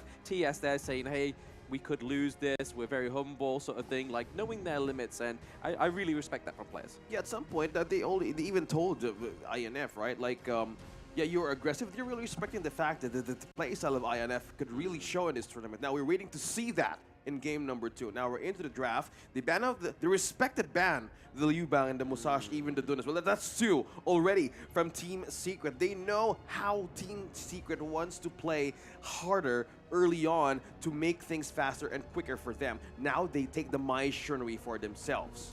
Yeah, so you can kind of see here that Team Secret are going for the kill, right? The Diadea, the Lung, the Mai Shiranui, like he said there, OSX. But, I mean, this is Sun on Lung, right? So again, this is going to be something that he knows how to play and play very well. Not to disregard Petroni's way of playing Lung, but when we just saw that Lady Sun play, oh, I'm very excited to see what Team Secret can do, as well as Shishan on the Moishurinui. Yeah, they limit so much as well for the partner of this Lady Sun. Taking a Zhongfei and the Motsu right onto INF, what could be a great partner for space for Lady Sun. Now they're mostly expecting one quick way of like zoning everybody out. They might force them to take the Leon Po once again, but it didn't turn out just fine from that first game. But Team Secret's taken all the crowd controls like, hey, why don't we take yours from game number 1? Let's exchange. But INF needs to get smart with this on how to penetrate defenses here as well, because Team Secret knows how to activate everybody the moment that they know when to strike. Yeah, it's like student and teacher, right? It's like, hey, here's what you've done wrong. We're going to show you in the most humble way. We've taken the monkey, we've taken the Mai, we've taken the lung. We're going to go for the Diadea this time, but look in here. Wow. For the first time in the competition. Dao Chan comes through, a little bit of a rework, a little bit of a difference with this hero now, but it hasn't been as high appearance in this competition, right? I don't think it's been banned once. Yeah, I think it's not of the most priority of either of the teams because they want to go full-on capability. Oh, I love it. The Guan Yu. Yeah, show the motorcycle for once right here in HOKC. So in the clash lane, this disrupts everybody out in team fights because now, going back to what you guys said in game number 1, is INF putting the eggs in one basket once again, because this dash out, the last pick, as you guys mentioned, not really minded so much, but this relies everybody to be activated for all members possible once they call in for a team fight against Team Secret. Yeah, I mean, that Guan Yu, right, that is a pretty precise pick coming in from Team Secret. We know they can play it very well, but it also means that they can push whoever's trying to get into that portal to run away for their life. Guan Yu is going to come in and be like, denied, baby. You're not going anywhere. You're staying right here in the gorge where we can handle you and take you back to base ourselves by killing you. Yeah, the Ghost Rider is finally here. Yeah. Finally, you're about to see Guan Yu. And this is the thing that we need to see against Team Secret. How do you manage to counter that? There's so much mini crowd controls that could happen in team fights, and they need to be wary on how to counter that. Will they go for the items? Will they go for the defense? Now we're looking at the two junglers here at the start of this game number 2. What could go wrong for this one? They need to have early activation as well for INF to push this to another game against Team Secret. Yeah, and Team Secret here, Xuan, I think there's going to be a lot of pressure on the Guan Yu right here. Because if he's able to find that right angle of attack, hit them back, yeah, you might Unending Sorrow, yeah, you might try to get away, but you're just going to be pushed into the enemy team. And it's all about positioning in this one. Xuan, if he gets that right initiation, they're going to have a field day. Yeah, the only problem with the Guan Yu as well, it's not just the being able to push them out of the Dao Chan's portal, right? You can just push them away from those T1s, those T2s. Yeah. Really, I mean, it could be as simple as that. I mean, although trying to do it and timing it perfectly is going to be really coming back to Influence Rage. How do they do this? How do they coordinate? Yeah, it's all about that question, right? INF right now needs to adjust quickly, have that reset from game number 1, because if Team Secret would really start strong, or will really start strong in this kind of facing on the farm lane, this could mean a business for them as well. But look at the rotation of INF is doing. They're really forcing out Sun here to be in the turret for defense. Meanwhile, while everybody's just doing their own business up top and mid, I think INF is really eyeing on how to protect their lanes once more. Yeah, just trying to give a bit of a head start to Guan Yu, right? Just giving him that XP and gold advantage onto Sony. But right now, Reiku is seeing that and responding very well. Reactive players on the side of Influence Rage. Lady Chen looking to rotate here a little bit. We may get a bit of an engaged Infinite Sony. The Dreamer on out of there, and that's gonna be the end of it. I mean, the River Sprite, the map change where he's now in that portal section, kind of creating a little bit of a different, avenue of attack, right? Where TNX actually stuck around a lot longer than he probably wanted to have at that. Yeah, it's like a mini Friday Frenzy mode, right? Right up top. Like when I first saw that when the patch happened, I was like, man, they're really not paying this dude so well. He went just hiding on the other side. And this gets a mini game, right, from the Clash. You know, who's gonna get that first because it gets you gold. And this, with that kind of situation that Suwon had an advantage of against Charlotte, now he's freely roaming in mid, hitting level 4 right away. Yeah, we can kind of see here. Oh, they're gonna go in. Oh, the Shoryuken and the Shinobi pushing him back, and they've got first blood against Cozy. Yeah, Shishan playing that very well with the knock-up, and then TNX coming in with the dream roll. That was a dream gank. Yeah, Shisan, like this is what he said. Teacher and student now taking the power picks from game number 1. They're showing, and if you're my Shirui, and if you use this hero in your games, probably watch this series because Team Secret is probably gonna get a good start from this one. Yeah, and if you're in my ranked games, you're like the Mai of the Cozy Game 1 version, which is the not-so-great one. I am bitter. I'm sure he's great. He just didn't get his time to shine. 8 minutes is not the time. I mean, I don't think I can do anything within 8 minutes. It's a very small amount of time. It's like asking yourself, how can I breathe? Right? yeah. Teaching someone to breathe. But this, I think Team Secret wants to cover more, but from this moment that we are seeing the goal lead here from INF, not too far just yet. They know how to play their cards, and they're just being cautious as well on how to address this. Being activation is most important here for the Charlotte, and also Petroni early on. Now they're waiting for the objectives. Cozy gets knocked up yet again. They're going to be backing off with that Koi Tide. They've kind of been scurried away, but they're going to start the Tyrant instead. The Tyrant is about half-life. TNX does have the Smite, so this is going to be a tough one. It does look like he uses it. Does take the first Tyrant. Yes, so first Tyrant once again going over to the side of actually, no, Team Secret getting the first neutral objective within the first 2 games of the series, right? This is their first time. Shishan gets a little bit of a CC onto him, but it's not going to be enough there. But, oh, bot lane. They've taken Petroni, and Swan just chasing him down. He rides over him. He's like, Ghost Rider, let's go. I know, man. Like, it's just like a beautiful skin to witness. I just want to watch, you know? And with that kind of move that Team Secret has all over the map, this will push INF and even this hero right here for a Villa 1 to be in places that she doesn't want to be with, and will really put pressure to call in members that doesn't have the right resources just yet to attack. Yeah, I mean, we've seen already access. Oh, okay. The top lane, Sunny, no real chance. Nice little gank, but Raiku's still up in front, doing a bit of damage, but he's going to back off for now, and it looks like both of these teams are going to disengage. Yeah, my Shiroi go back to some familiar scenes back into the farm lane there. They've already got the T1 down there, or meeting a 2v1. It's going to be interesting to see how Shisan can navigate this. Yeah, open objectives as well. We have the Overlord present for Team Secret. They might want to take this away from INF since they have the advantages to do so. But looking at this, I think this is probably taken down. They could actually use this against INF right now, right? And they have all the lanes covered. Mai is busy, Shisan is busy down bottom, and now we have a pickup item from Sonya as well. We have the Axe of Torment, and they know how damage they found him. could shine. They had to ride the wind of the unending sorrow just to keep himself alive. He's going to be chased though, and then they're going to try to go over the wall. Oh, the flash forward, even by Sun, doing some damage. He has the vision, he has the dream, he has the kill. Yeah, Flaming Bombs coming in beautifully there. The Infinite Fastness, though. Oh, but Yuhan actually got caught out with the Infinite Fastness. He's going to get to safety. Sun, that is. He's by himself. He's doing some damage, and Villau is going to be killed in return. But Sun is continuing to fight, and it looks like Sun does die in return, but it's a 2 for 2. Yeah, there's still a 4-kill disparity there, and gold is going over to the side of Team Secret for now. Yeah, but despite the 1K gold lead growing against Team Secret, the positioning on how Petroni seized that moment was really perfect to take the kill. It was a shutdown, by the way. And Son, going back on that replay, look at the position right now of this Lady Sun. Yeah, I mean, just look at it right now there. We can see that Villau and Cozy just trying to give aim here, but Petroni coming in from the Lung side here, taking down Lung in a great interaction there. So well played by Influence Rage, finally getting those 2 kills on the board. They just need to keep giving a little bit more of that, a little bit more calculation.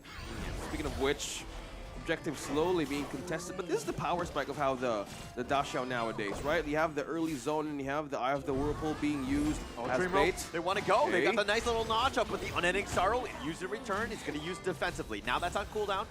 How does Team Secret want to proceed? It looks like they're going to still stick around, stay on the edge. They're doing a bit of damage. They're looking to just kind of push out this mid lane, at least for now. Yeah, they kind of really close in that moment. They still pressed their Eye of the Whirlpool from that situation, INF. I was kind of expecting that everybody's all over the map, but they were so close. But Team Secret here, since they know that that portal is used, they might use an advantage.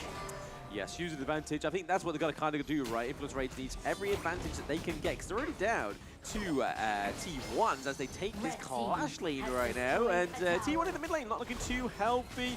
Raikou a little bit too close for on the combat. backside Swan, that's the angle that we were talking about. They've already got Petroni and they're looking to go, but the unending sorrow used yet again. Raikou's a little bit low, but the flaming palm, perfectly timed by Sun, gets that double, and they're going to continue on. You know, loving this mastery coming in from Team Secret. The range, the reach of this Luong Sun specifically forced Raikou and Petroni. Just got shut with it, by the way. Also for Cozy, another pickup of item, probably because of the toughness and the life sustain that Team Secret has. Venom Mustafa has been picked up as well, so this Lady Sun and this AoE would matter.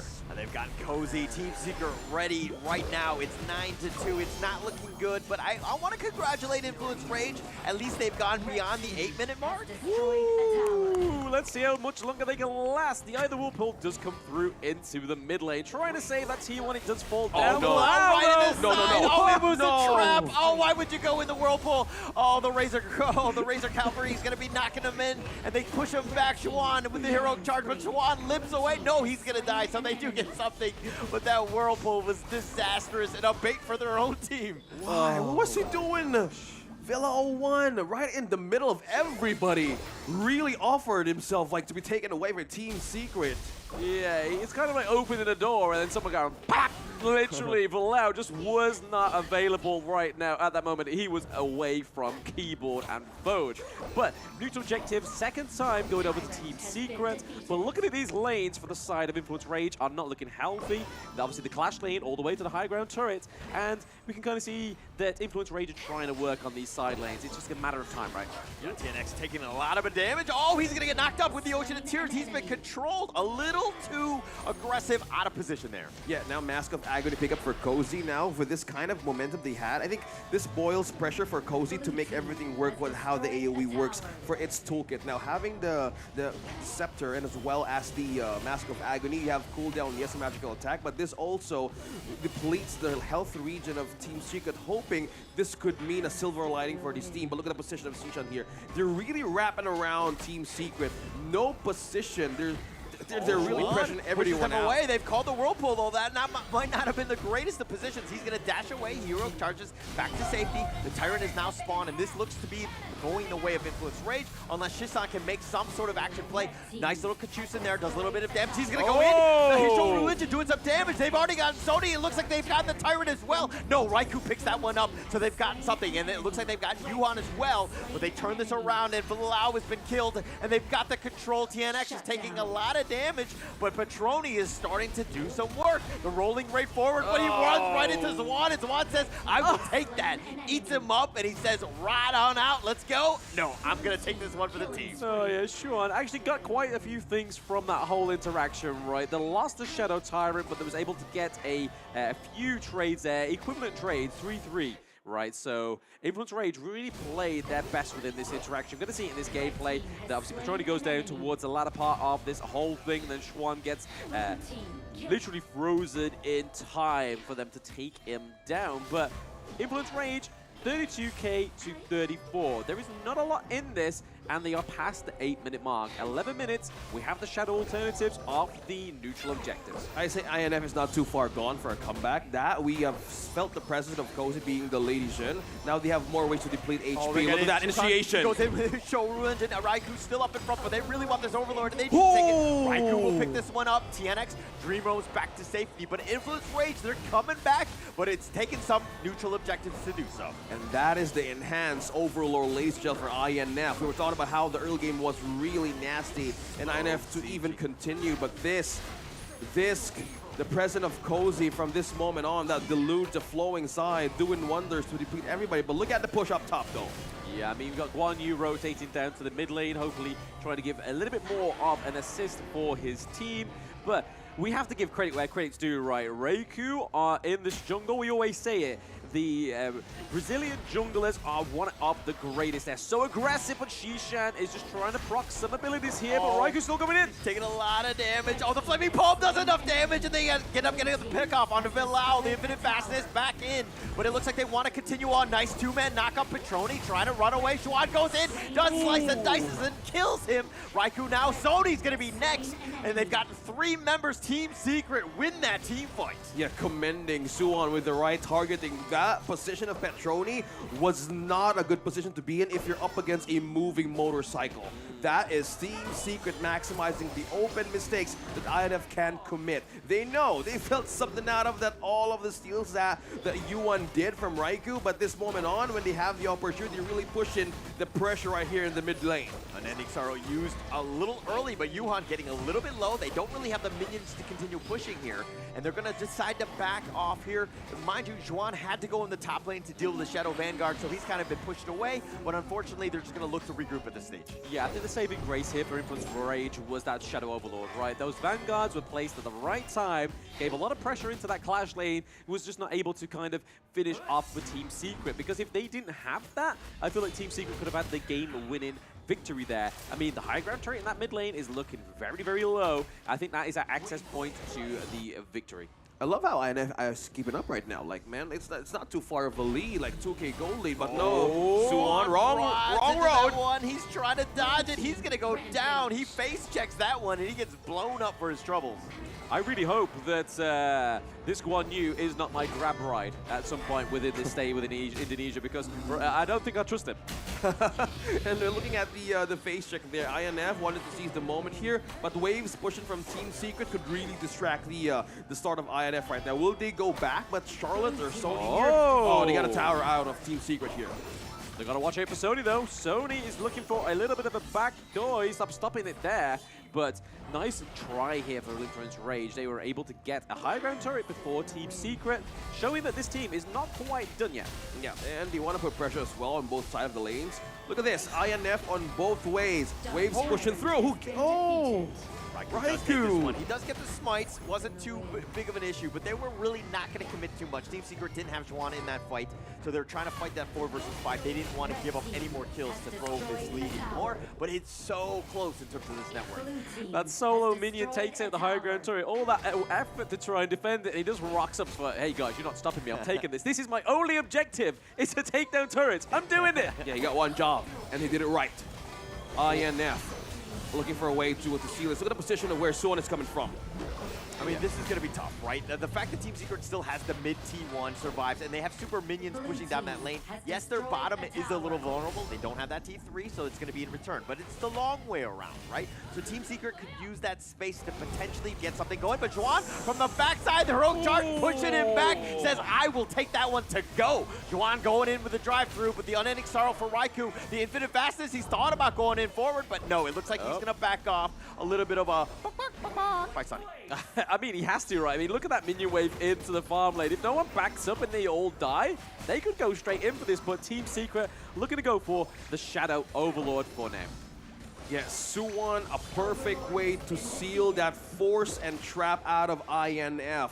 A great position as well to force them back to base. Another one though. Juan looking to go in. Juan is there as well. Raikou, what you gonna do? The Unending Sorrow pushing him back. Oh, but the heroic charge is on point, and we talked about that in the pregame, right? The positioning is gonna be key, and Raikou is like, yeah, you have the Unending Sorrow, but I'm just gonna push you back in the enemy team. What you gonna do now? Yeah, we're feeling the struggle here of INF. There's no one left to be on the front line here. It's just so risky to offer one hero out of INF because they can't really defend that much. With the enhanced Overlord as well, marching into the top lane, this will put pressure, and they need to be sure on who to target. Everything is just so right for Team Secret to be up front because they have the regen, they have more ways to be slippery, and they need to be careful on who to target because that could mean a counterplay once again. A quicker response for Team Secret. Yeah, I mean, they have the secret ingredient that they didn't have the last time they was trying to approach the base, right? They have that Shadow Overlord. The Vanguards are literally in unison running down these lanes. Potential play here. They need to do something on the side of Influence Rage. Yeah, Sony getting focused in here. He's trying to just deal with the wave, and he did clear that one, so that's very good for them. But now Team Secret have to back off.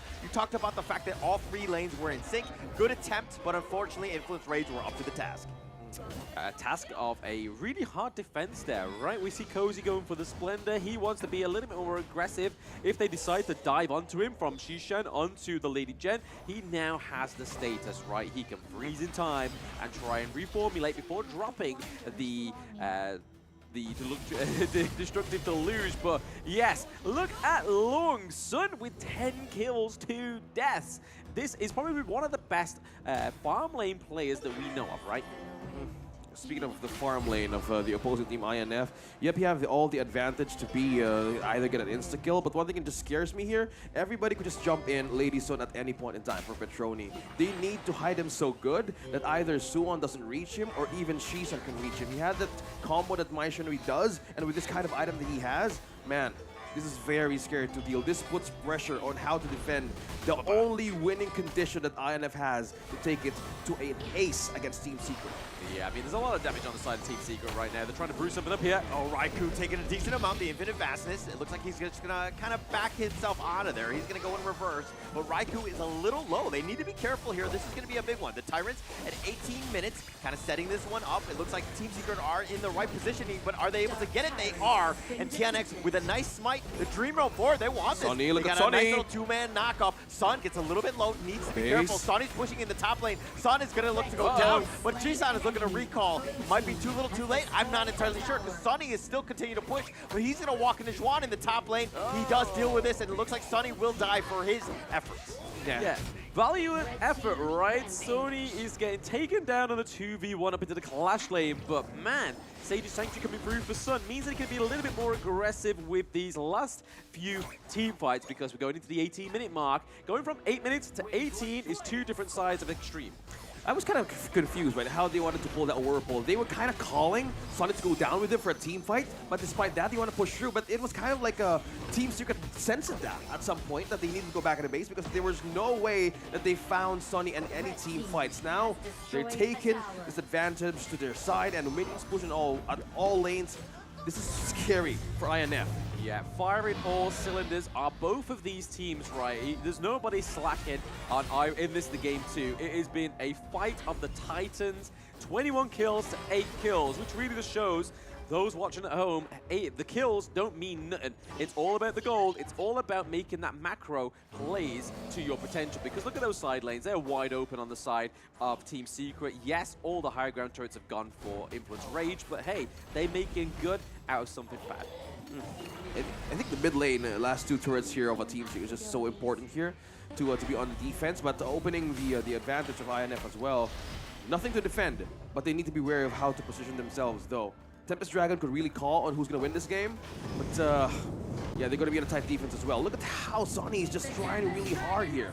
Yeah, I love it. Yeah, he's just trying to give some sort of like distraction in this lane, right? So they don't try and go for the Tempest, because if everybody goes to the Tempest, Sony gets access to the base, wins. If everybody goes to the Tempest, but then Guan Yu goes, they could be a team fight going up to the favor of Influence Rage, depending on how well Sun plays into it. Somebody pulled Sony back. Yo, looks like that's going to be Sage's Sanctuary. He's going to get blown up. Petroni, no real chance. They're going to continue on forward. The Heart Link by Yuan. He's going to look at the go. He gets to the knockup. They've gotten Sunny as well. That's 2 members down. It looks like they're going to get a third one as a Sage's Sanctuary. He's up, but he's just going to go right back down. Team Secret are looking to end this game as they're looking to just march in the mid lane. Team Secret literally saw what's coming against INF. Now from that move that he wanted to make a play down bottom, turned out to be a devastating move. Nice and now Team Secret in the base. Shoru engine right onto Cozy. He flashes over the wall. They're going to continue on. The Sage's Sanctuary going to use by Shisan, but they take the base, and Team Secret will take game 2 in the series. Yes, very well played by one of the teams from Malaysia, getting a 2-0 on their first series of the KC 2024, right? That's definitely the foot you want to start on, with this being your first day and your first match within your group. Really great start for Team Secret. Now let's hear it right into our host and the stage on how Team Secret's preparation went. Again, it's day number 3. Let's hear it from them right on to our stage. Team Secret, the winning team for this series. All right, there you go. We have our second matches, and we have Team Secret. Yep, Team Secret. And as usual, we're gonna have a little interview with Sun. Exactly. Jadi sebentar lagi kita akan ada interview bareng sama teman-teman dari Team Secret pastinya. Betul. Dan kita akan mengundang Sun untuk bergabung. Oh, oke. Oh, oke. And this is very special ya, karena ini spesial banget teman-teman ya. Kita kedatangan salah satu caster kita juga, Drew. Betul, dia akan menemani kita juga untuk membantu sedikit translasi pastinya ya. Yep, okay. Hi Sun, you okay? Yeah. Okay, are you good? Yeah. Okay. Okay, let me go first. Okay. All right. Yeah, sure. So, Sun, we'll see the Team Secret at the first game. have a ending or defeated Influence Rage at 8 minutes. So what the secret about that? They first row away. Okay, you can use Can yours. you can Oh, use the mic, yeah, sure. okay. Please, Sun, please. Yeah, okay. The Mai and Liu Bang come bot lane for. Oke. Oke, jadi itu tadi ya katanya menggunakan dua Liu hero, Liu Bang salah satunya ya, itu yang membuat combo mereka itu rahasianya. Oke, supaya bisa memenangkan dengan cepat. Yep, is Liu Bang is your power hero? Yeah. Oh ya, oke. Jadi no wonder. Liu Bang ini adalah salah satu hero power dari seorang Sun sendiri, Drew. Oke. Exactly. So, Sun, throughout the whole group stage, this is your first match ever. And what do you guys think of your team? Is it you are happy with the result, or maybe you have something to improve more? 你们打了这场蛮强的，可以说你对你的队的表现有什么感触我觉得我们还能做到更。 ？Okay, so they feel they can still improve. 进步在哪里？团队 team fighting. So they want to improve on their team fighting, and I mean we've already seen them perform so well. So excited for more. Ya, Oke. betul banget. Jadi tadi aku sempat tanya juga ya, Yep. maksudnya ini kan merupakan debut pertama juga dari mereka Benar. di grup stage kali ini. Dan apakah mereka cukup senang atau mereka merasa ada yang perlu diimprove? Ternyata menurut Son sendiri, masih ada ruang yang bisa diimprove lagi, Betul. terutama di team fight katanya. Iya, jadi di team fight-nya nanti kita akan melihat team fight yang lebih panas lagi berarti ya. Jelas. Oke, and then the last question, is there anything we want to say for Influence Rage? 这是什么意思？有什么话可以要跟 influence rate 说希望他们下一场加油。 ？Okay, they wish them the best for the next match as well. Oke, baiklah kalau begitu. Pastinya tentunya mereka bilang selamat ya, setidaknya berjuang lagi nanti di pertandingan berikutnya gitu kata Son. Good luck, have fun lah ya Good kalau luck, misalnya have kata teman-teman yang lagi nonton ya Drew ya. Betul banget. Son. Oke then, thank you so Thank you so much, Son. Son. Thank you so much, brother. Thank you so Okay. much, Kindoto and Sun. And once again, congratulations to Team Secret. Exactly, that's Team Secret for you guys. So coming up next, we're gonna have our third match soon. Yep. But before that, as usual, Drew. Ya, as usual, we're gonna pass it on back to our caster. Kita akan lempar balik lagi ke caster-caster kita yang tercinta di sana. Silakan, caster. Welcome back, everybody, after that little interview with Sun and some familiar face that used to be on this desk, Mr. Big Star himself, Kindo Fu, translating using those multiple skills that he has. But yeah, Sun there just giving us a little short interview, also being humble just like TNX was in that mid-series video as well. So a lot to be said, and obviously they honor their opponents, but they also say, hey, we can still improve. Yeah, I love how he admitted that we need to still fix on the team fighting. We've seen that in game number 2, right? It was extended until 20 minutes, and it's good to see that not all teams are perfect, and it's nice to know that they want to improve all the best way possible for the matches possible. Because this, Holler, who's this girl? I want to know who's this one on the next one, because I want to see after the MVP, like what is the main reason of that interview? It's Sun. Yeah, of course. And of course, Sun with all that damage, the 12, 2, and 4, that's what you're going to want to do. Obviously, he was on point, did so much damage, actually controlling everything. And again, very impressive start, very good game for Sun in that game 1, and that's kind of what you want to do. But let's check out some of the highlights here. Going back, who's this girl, man?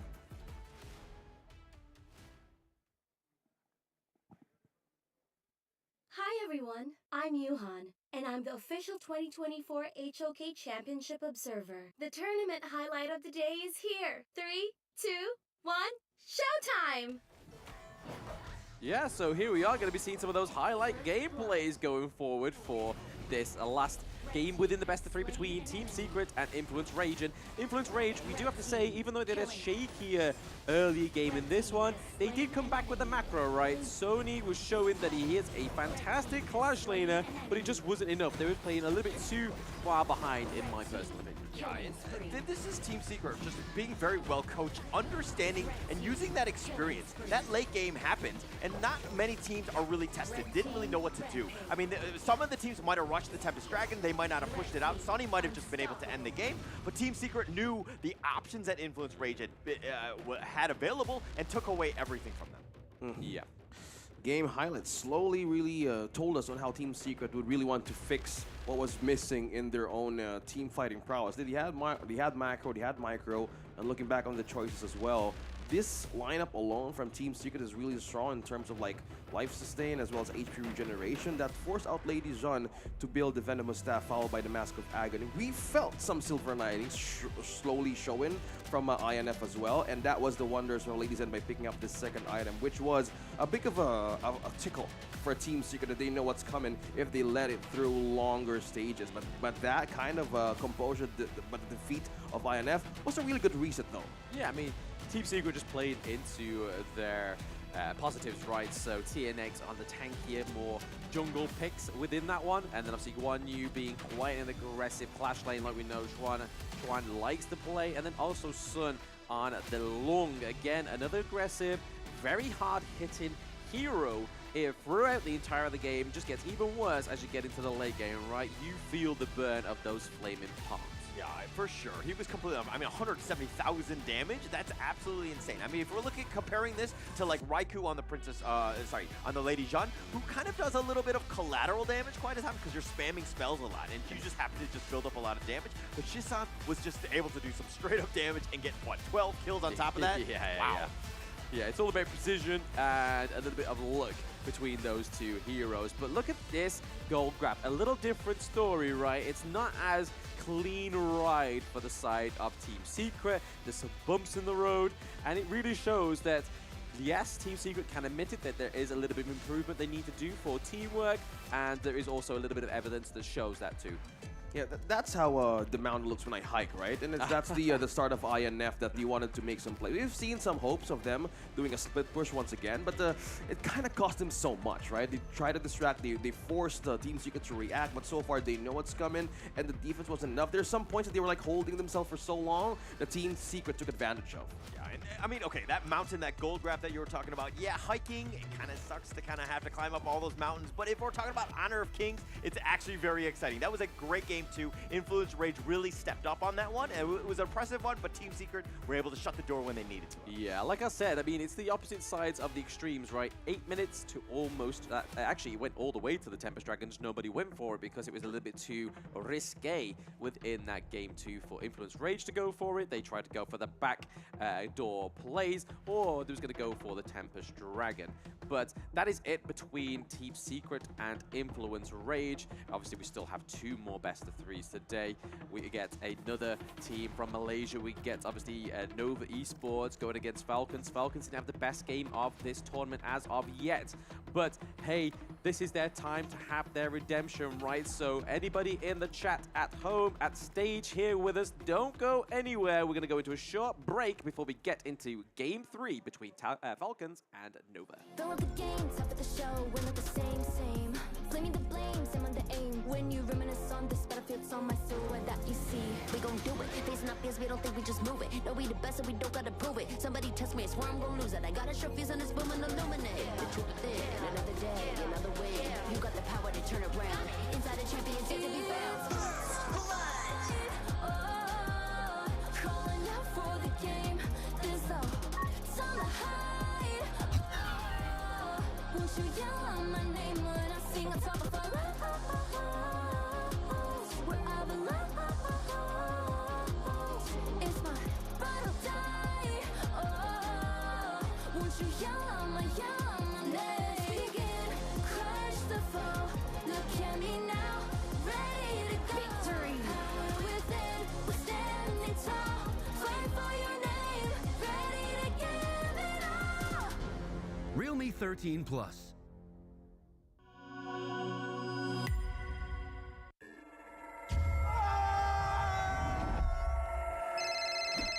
Yang, aku pulang lebih cepet nih. Ini lagi OTW rumah ya. Pulang, udah cepetan. Teknologi fast cooling dan iFeel membuat ruangan dingin di setiap sudut. Dinginnya nyebar, langsung chill, auto nyaman.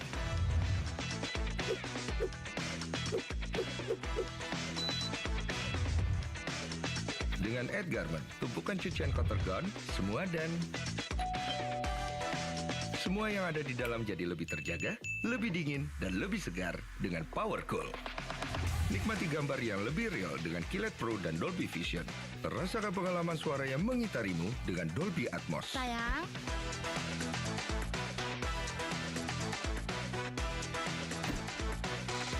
TCL, semua jadi mudah.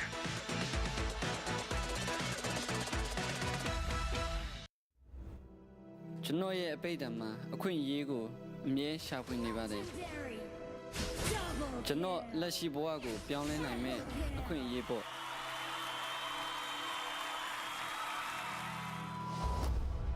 e-sport ရဲ့အတိတ်ဘယ်ကလူတိုင်းအတွက်မတူနိုင်ပါဘူးဒါကအပန်းဖြေစရာတစ်ခုဖြစ်နိုင်တယ်လို့ဘဝအတွက်ရှောက်လန်းရမယ့်ခီးတစ်ခုလည်းဖြစ်နိုင်ပါတယ် professional gamer ဖြစ်ဖို့ကကျွန်တော်ဘဝကိုပြောင်းလဲဖို့အခွင့်အရေးကြီးတစ်ခုပါပဲဒါကအားလုံးထက်အရေးကြီးပါတယ်ကျွန်တော်ဘဝမှာအခက်အခဲတွေအများကြီးရင်ဆိုင်ရပေမဲ့လည်း HOK ကြောင့်ဒီအခွင့်အရေးကိုကျွန်တော်ရခဲ့ပါတယ်အရာရာကိုပြောင်းလဲဖို့အတွက်ကျွန်တော်ဆုံးဖြတ်ထားပါတယ် HOK မှာကျွန်တော်လိုဘာမှမဟုတ်တဲ့တစုံတစ်ယောက်ကလည်း game ကိုစိုးမနိုင်ဖို့စွမ်းအားတွေရှိလာနိုင်ပါတယ်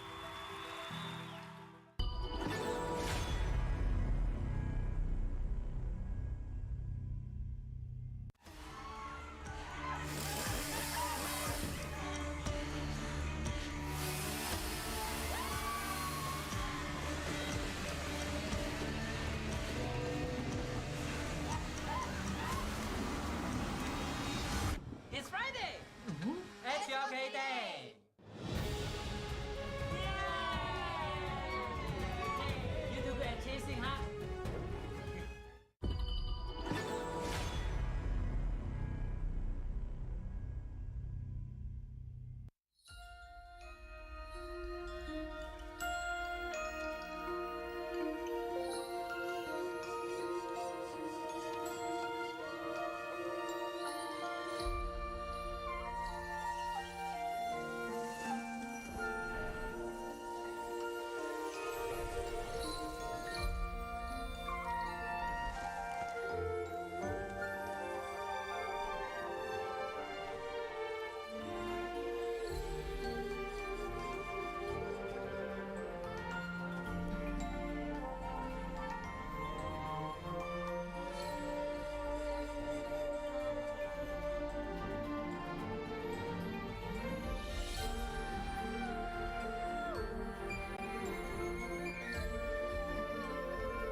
Showcase time!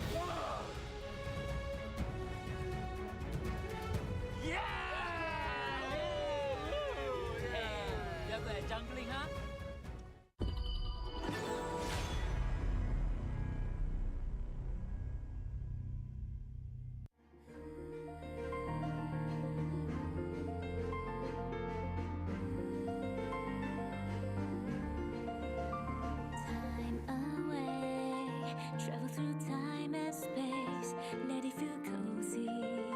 They're shining far away from me.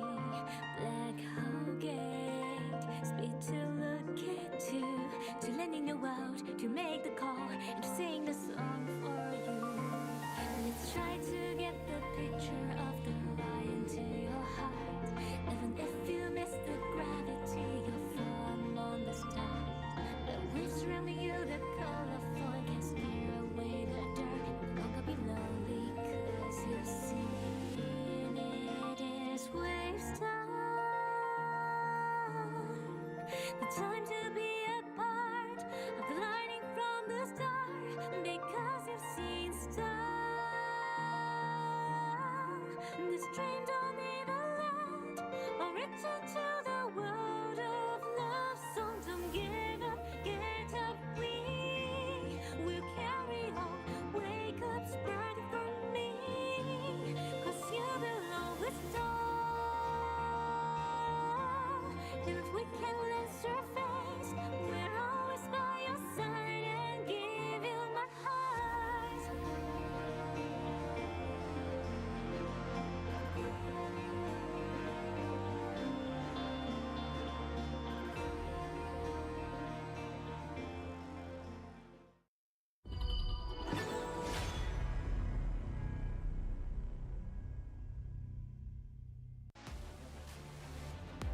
Hi everyone, I'm Yuhan, and I'm the official 2024 HOK Championship Observer. The tournament highlight of the day is here. 3, 2, 1, showtime!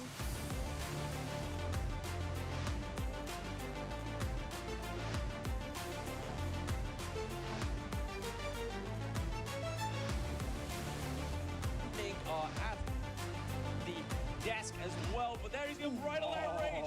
The finishing stroke comes through and goes onto Lady Sun. She goes down. Sierra looking pretty low. The flash saving his life, but now delaying the inevitable. The conductor of souls not quite going to proc that. It was just going to be the executive of proc.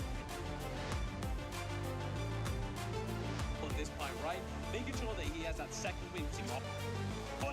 He goes in for this one. He's going to go for the duel to the death, but now he's going to be focused. The Battlefield Command trying to keep him alive, but they don't have enough. And Vegas is down. Almighty now on the run. Battle Fryzer's taking a ton of damage as well. He gets so resonant. They turn this and they've gotten Almighty. Oh no, he's looking to turn this and making. That's a Sage's Sanctuary, but he's been surrounded by Boom Esports, who have taken a team wipe. That's an ace. And Boom Esports take it all. They tear them apart. A little bit more time because, I mean, it's only 12. They will start diving in. It's going to be 90. It is falling a bit low. He jumps in again. This is nice on them. And at this point, it is too much damage for them to handle. They are all down, just left with Weero and Senku. 我常常在想，如果我不执着于梦想，我的人生将会如何？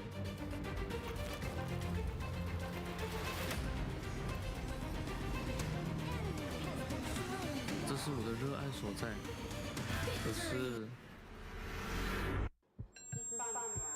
这份热爱似乎不被认可。也许这只是梦。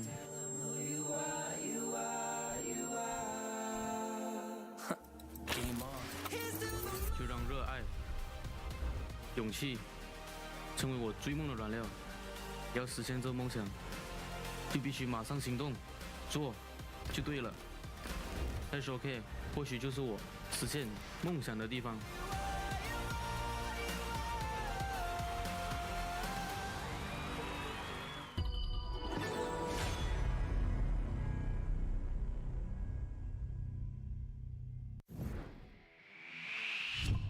As a player, I think it would be the success of our coach. He do very good band pick. 放轻松打，我们正常打，随便打他们的。I think in terms of team basics, I think they are much better than us. 今天的表现非常满意，继续加油。 Yeah, we are very satisfied to yesterday's performance. We will do more practice in these days, and then we will go back to watch our competition today, yesterday. We'll study it tonight and we'll see how. I mean, we'll just study yesterday's match and see how it goes. Then from there, we'll plan something out. 我当时的心情很激动吧，非常的激动。 In many teams, they think maybe impunity they are stronger than us, and we can win. So he feels very successful to lead a team that is weak, but we win the strong team. BLS Esports, all the best. Although the team is a new team, they just formed for a short time, but we will still treat them with full of our serious. We will treat them as a strong team, and then for preparation, we have already have some training with the Revenant before this competition. So I think we will have a good preparation to defeat Revenant.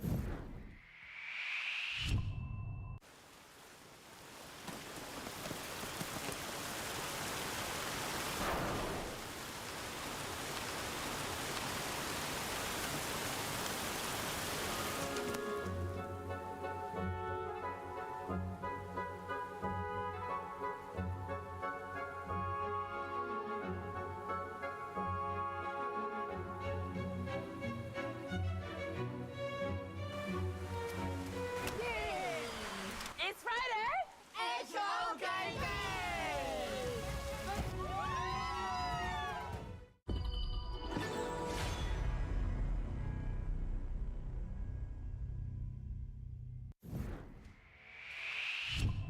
First, we played Open Series in Brazil, the Open Qualifier. So we qualified to Abu Dhabi to play the Americans Open Qualifier against Argentina teams, Brazilian teams, and also United States team. So we beat the champions and we qualified to play in KC in Abu Dhabi also. So we stayed for 2 weeks there, and after that we played the play-in against Isurus from Argentina and Tribe from United States. So it was 3 teams. And we also beat the champions, so it was a long journey. Also international champions, so we were a bit not nervous but excited to play KC. And now Indonesia, we practice a lot before that, so that is.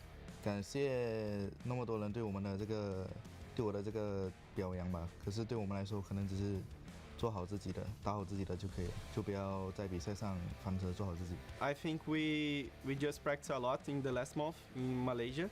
So we boot camp there and we practice a lot, played a lot against the best teams of the tournament. So I think we are now prepared to be the champions.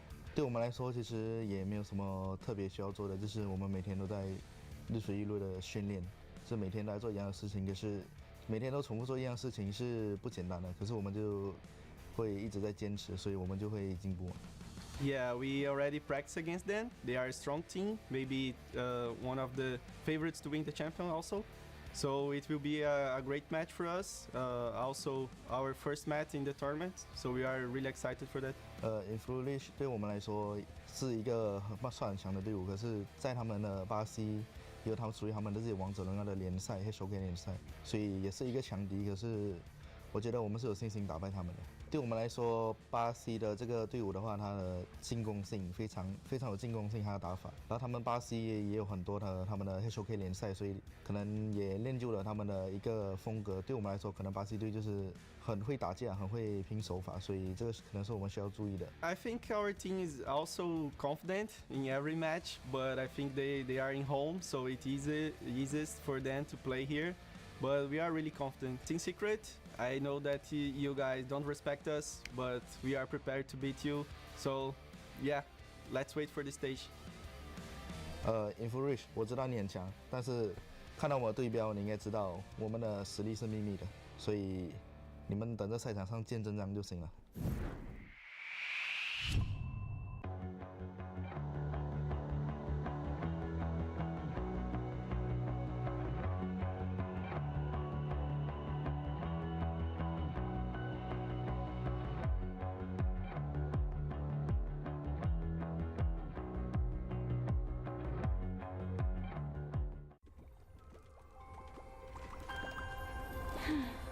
I feel a storm brewing. Time to take action. Lady Diadea! The target has appeared!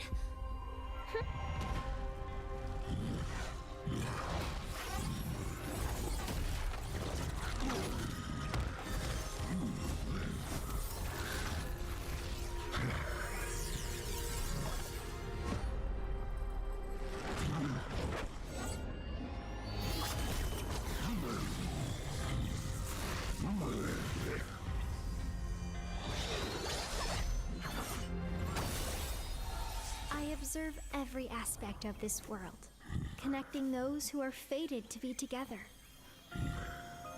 And dealing with the dead whose spirits yet roam the mortal realm. Only the creator of bonds can give them release. This poor soul was a forest folk who died in an accident. His spirit remained in the mortal realm because he wanted to say farewell to the love of his life. Lord Ogran, is it really necessary to take him so soon?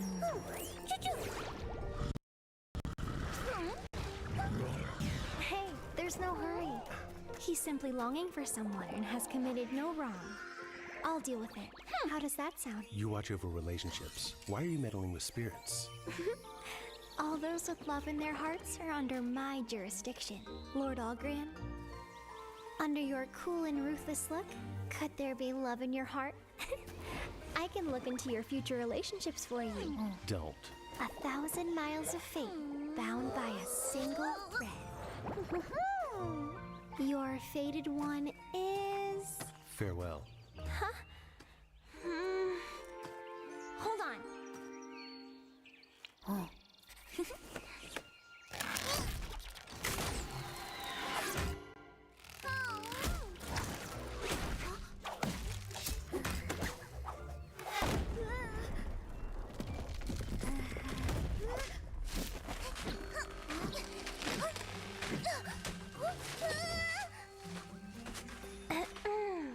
Cerise, Cyan!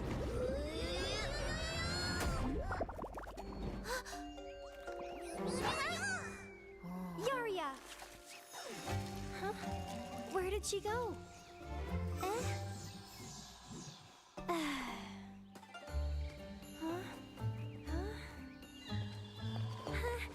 Hold on!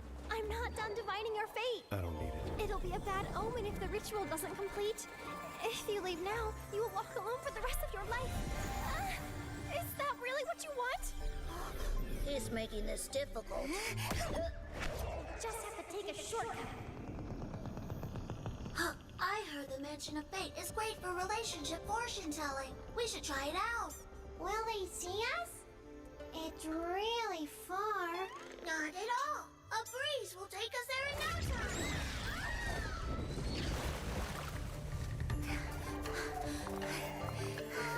He's right behind us. I told you we can't beat Ogren. We shouldn't have interfered. Not on my watch.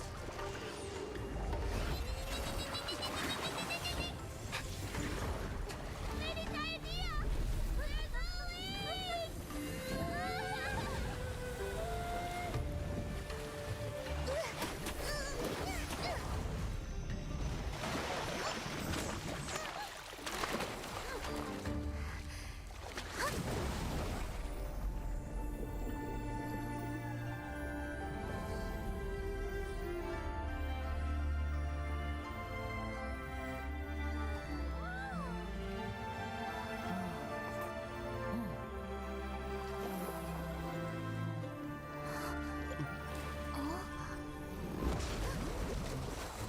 You can't fly now that you're drenched in the water from Lester Lake.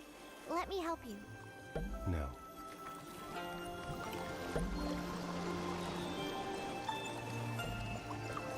How much longer? Let's just go with the flow.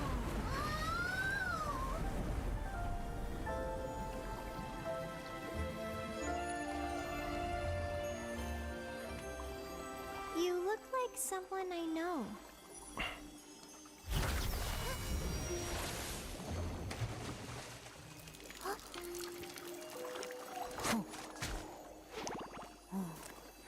Lady Diadea, could it be him?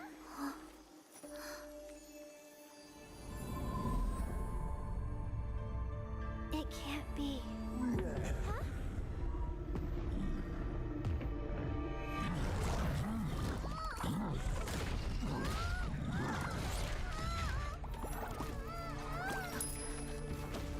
Don't be afraid.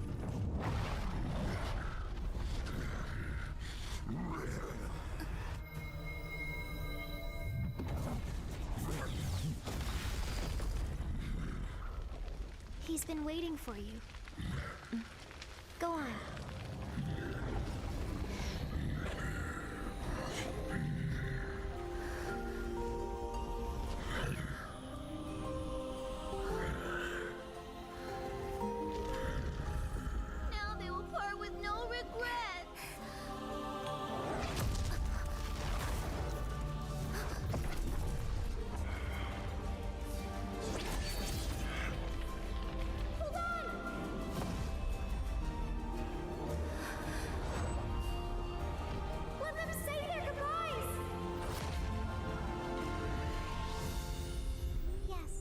funny part? We have to say goodbye.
For some, they just want the chance to say goodbye.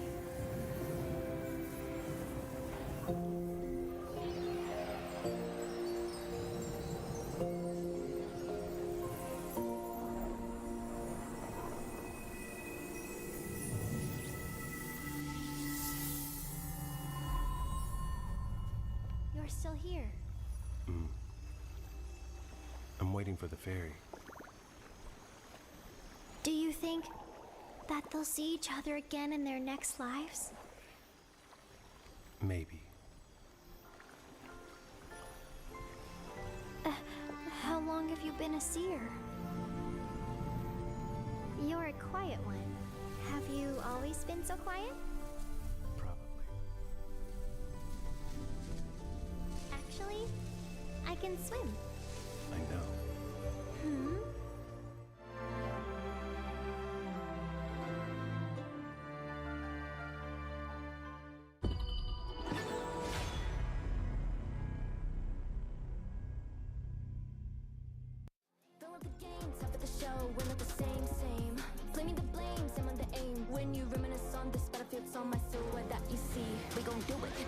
We don't think we just move it. No, we the best and we don't gotta prove it. Somebody test me, I swear I'm gonna lose it. I got a trophies on this boom and illuminate. The truth is thin, another day, another way. You got the power to turn around. Inside a champion, yet to be found. Calling out for the game. There's no time to hide. Won't you yell out my name when I sing on top of our lungs? Where I belong. It's my final day. Won't you yell out my name? Let's begin. Crush the foe. Look at me now. Ready to go. Victory. Power within. We're standing tall. Fight for your name. Ready to give it all. Realme 13 Plus.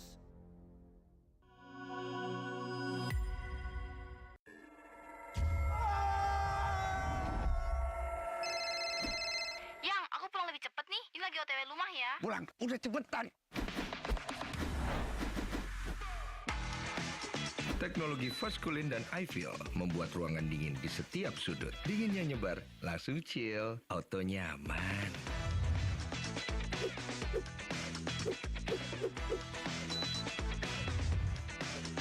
Dengan Add Garment, tumpukan cucian kotor gone, semua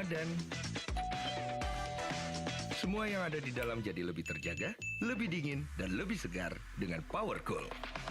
Nikmati gambar yang lebih real dengan Kilet Pro dan Dolby Vision. Rasakan pengalaman suara yang mengitarimu dengan Dolby Atmos. Sayang.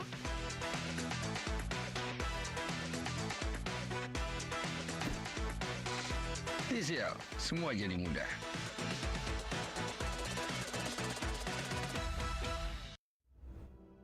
ကျွန်တော်ရဲ့အပိတ်တံမှာအခွင့်အရေးကိုအမြဲရှာဖွေနေပါတယ်ကျွန်တော်လက်ရှိဘဝကိုပြောင်းလဲနိုင်မဲ့အခွင့်အရေးပေါ့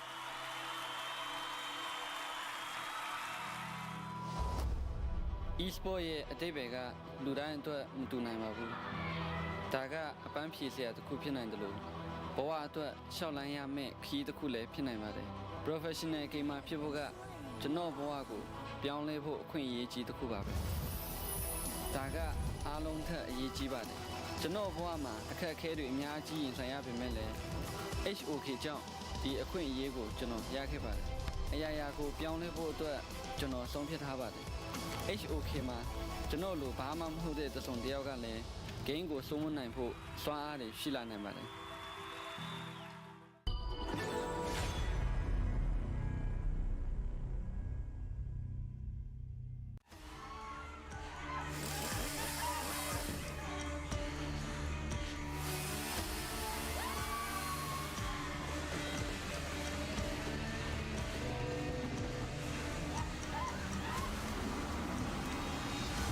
It's Friday! FLCN Day! Yay! You do good at chasing, huh?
FLCN Day! Yeah! You're good at jungling, huh?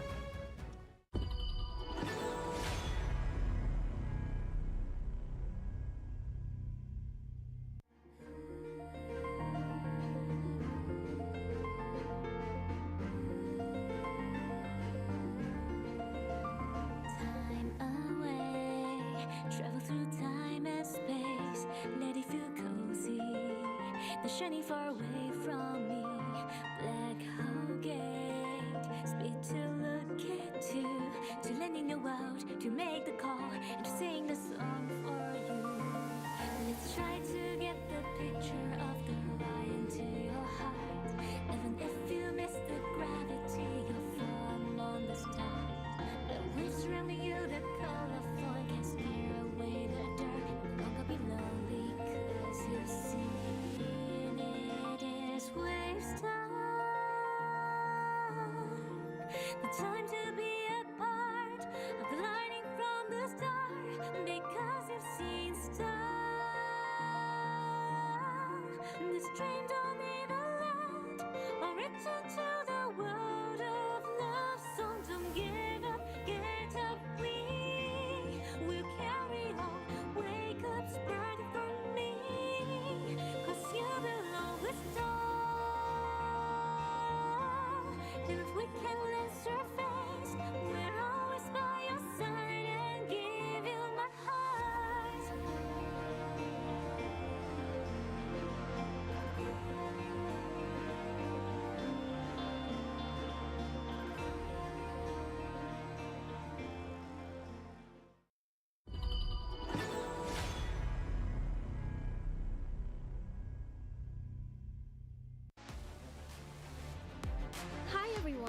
I'm Yuhan, and I'm the official 2024 HOK Championship Observer. The tournament highlight of the day is here. 3, 2, 1, showtime!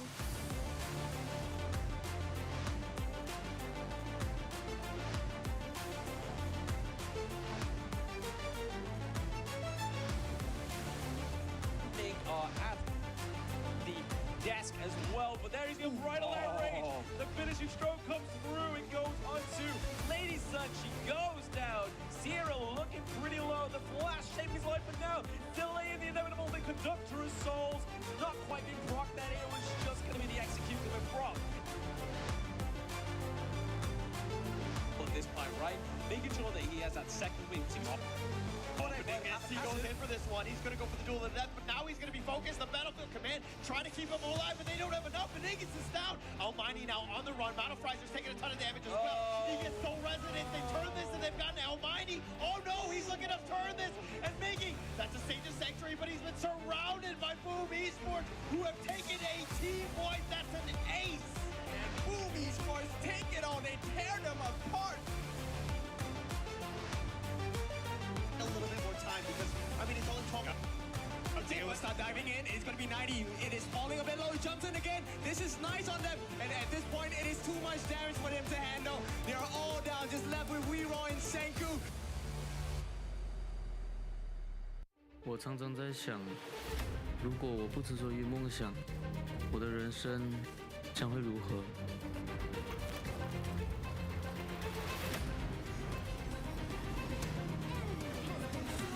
这是我的热爱所在。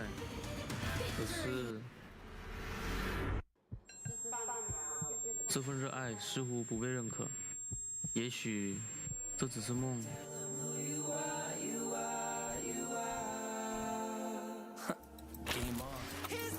就让热爱、勇气成为我追梦的燃料。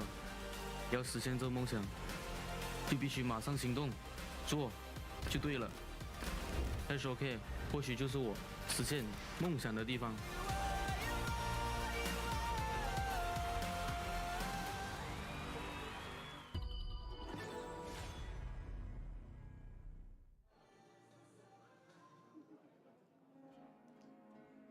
Welcome back to 2024 Honor of Kings Championship Group Stage Day 3.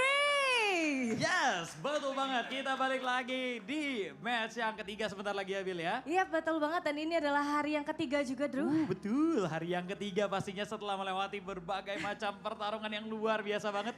Dan Betul. tadi kita juga udah nonton 2 pertarungan yang seru banget juga ya, Bill ya. Iya, kita sudah melihat pertandingan antara tim Secret melawan tim Influence Rage. Tapi setelah ini, Drew, kita masih ada match yang pasti yang gak kalah panas dibanding match yang kemarin. Pasti dong, udah pasti. Apalagi tadi 2 match di awal juga seru banget. Jadi sekarang Bener. pasti juga gak kalah seru ya, Bill ya. Tapi kalau menurut kamu nih, apakah karena dari tadi kan kita ngeliat 2-0 gitu 2-0. kan. Kalau enggak di kemarin tuh adalah 2-1. Ada 2-1. Nah kalau match yang ketiga ini gimana nih? Apakah akan 2-0 juga atau bahkan 2-1? Jujur Sabila, saya jadi takut. Tadi Kenapa? sebelumnya saya bilang saya dukung Influence Rage masalahnya.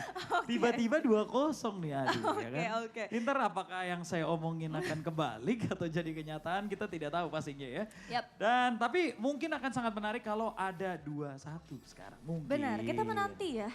Dan juga teman-teman nih yang lagi nonton ya Wits. di YouTube channel dari HOK Global. Jangan lupa untuk kalian boleh banget dukung tim ataupun player favorit kalian. Langsung aja diramaikan untuk kolom live chatnya.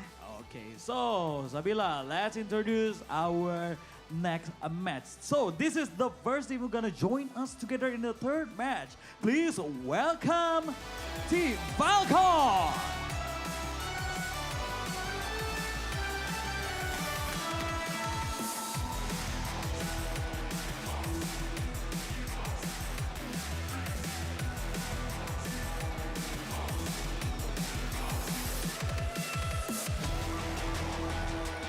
And challenging them, please give applause for Nova Esports.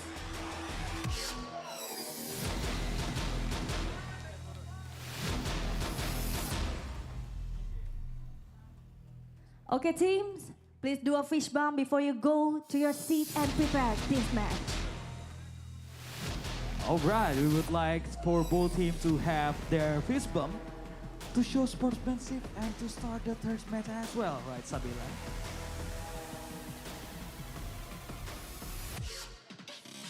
Oke, itu dia tadi sudah kita saksikan bersama-sama kedua tim yang akan segera bertanding di match yang ketiga kali ini tentunya antara tim Falcon melawan Nova Esports. Yap, dan pasti membuat kita semakin penasaran bagaimana berjalannya match ketiga kita kali ini, di mana kita sudah mengetahui kedua tim sudah ready banget Darius, dan kita juga udah ready banget ya untuk melihat game ketiga ya. Exactly, dan pastinya nggak ketinggalan juga ada caster-caster kita yang udah pasti ready juga ya Sabila.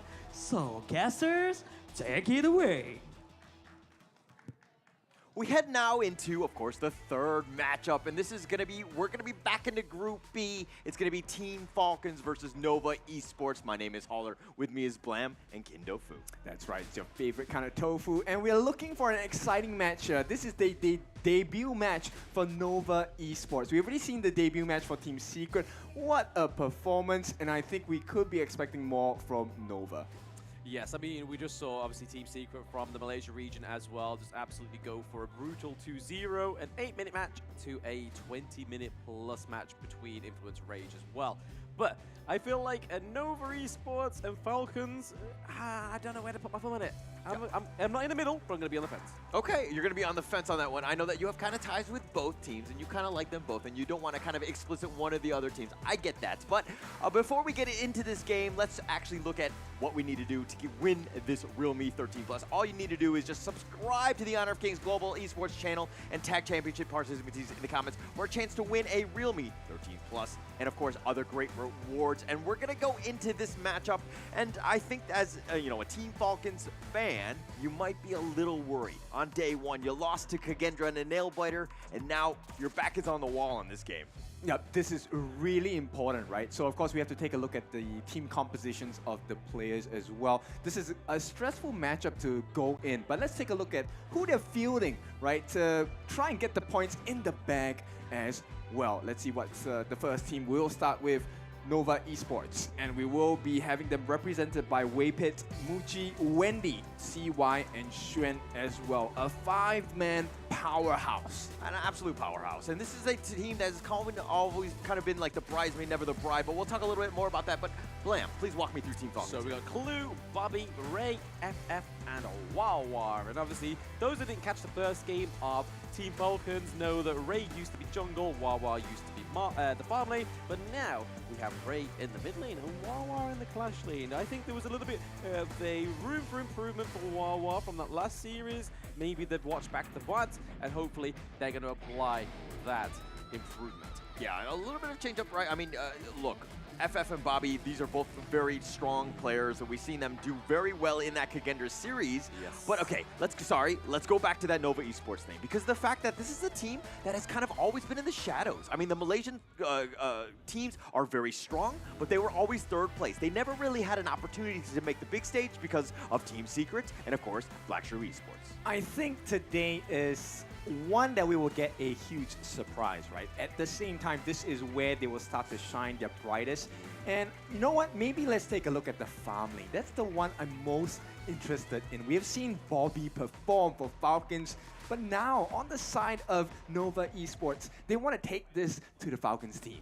Yeah, and we're going to have to see exactly if they can do that. I mean, the Falcons have already played one game. They've kind of showed some of their cards in terms of draft and what they like to do. I mean, the Lady Soon Ming pick was kind of something that they really rode hard on. They did well, but again, it was just one game.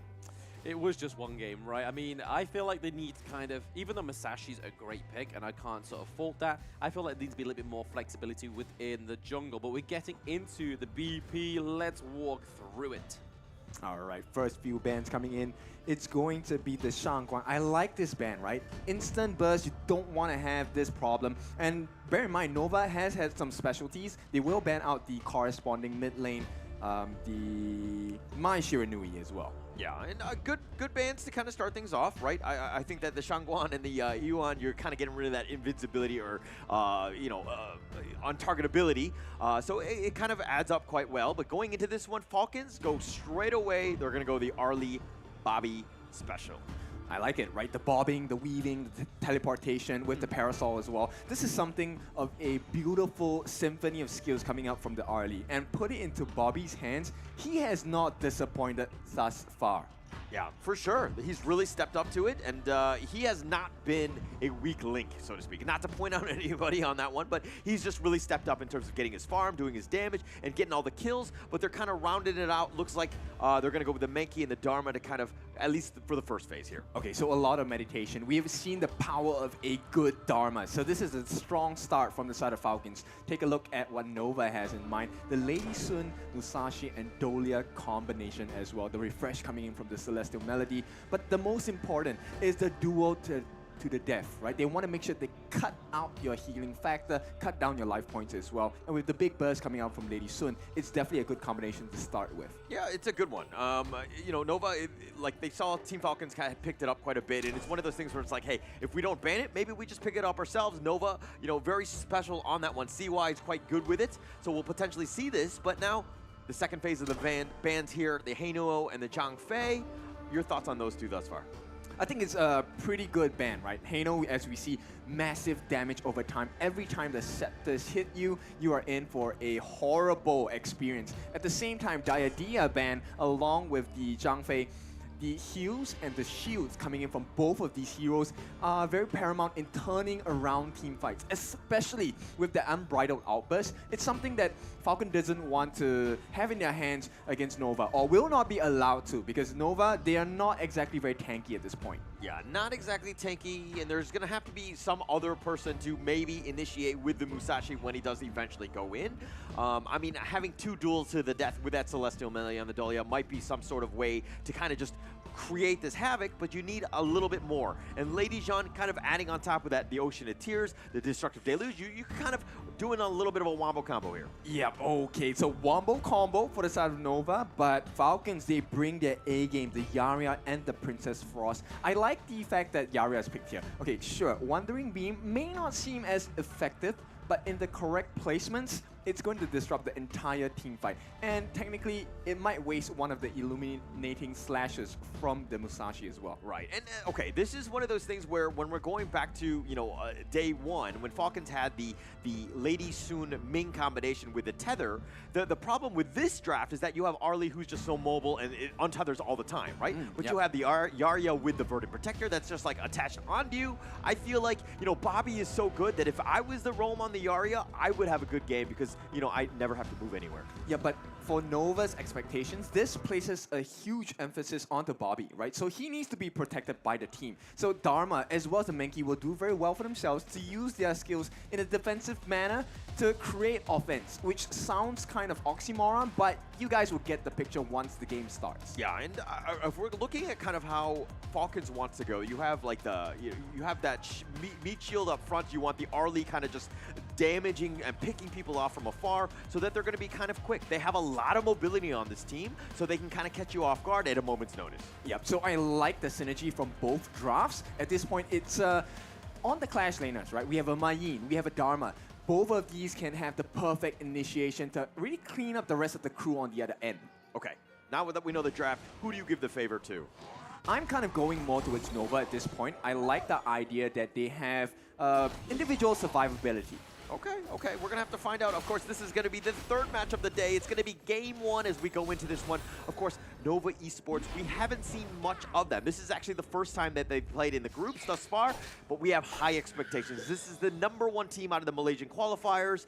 We expect nothing but the best. Of course, and they're already starting with the best strategy, right? The double funnel in the mid lane and the bot lane as well to get as much gold as possible into Muchi's hands. Yeah, and looks like Wawa and, you know, Juan will just kind of trade blows a bit, but Juan actually coming out worse for wear on this one. Okay, so early start, right? I don't think we will get a first blood just yet, but it depends on how the rotations go. Now, they're already starting to work on the Azure Golem. For Nova, this will mean that first gank probably might come in the farm lane as well. And just to give a little bit of context for people that are just tuning in right now, of course, if Team Falcons seeing is that they lost the first game, if they lose this one, they are essentially out. Which could, you know, again, more pressure onto Team Falcons to perform in this one. Yep, so they're battling for their tournament lives here. Bobby, you can see, trying to bob and weave throughout, but Ray is here to try and sneak that gank already exposes himself, so I think Nova is safe in this farm lane for now. Yeah, and I like what Team Falcons are doing. Oh, Bobby being a little on the aggressive side. Clue and Ray, though, trying to give Bobby as much space as possible. Kagendra, when they previously played, Bobby was kind of shut down a bit because there was so much pressure, but now Bobby taking a decent amount of damage, but he's looking to just kind of shrug it, most of it off.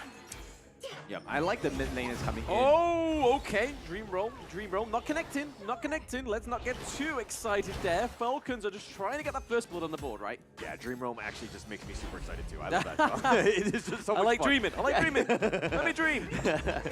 But nonetheless, I mean, Team Falcons right now doing a great job of just kind of, you know, just fighting with the big dogs in a way, in the sense of just kind of keeping it neck and neck. Nobody's kind of overstepping their boundaries. And again, they're putting so much pressure, or they're trying to protect as much as possible for this Bobby. Yeah, but that first rotation, right, from the jungler FF, it did slow down his pacing. So right now, Musashi CY does have a slight advantage in rotational speed. This might make the difference for Nova to really put themselves in a better position to get the first blood. Yeah, of course. And it's one of those things where, hey, if you're committing a lot into the bottom lane, trying to get somebody's space, you're going to have gaps elsewhere. And right now, Nova Esports all over the map. They have a bunch of space. And to your point, CY, happily farming, he'll take that. He is going to be scary come late game. Yep, he's one camp ahead. At this point, Azure Golem coming in for the side of Falcons, and you can see FF is starting to work on it, but the rotations are coming in already. He does not have access to Azure just yet.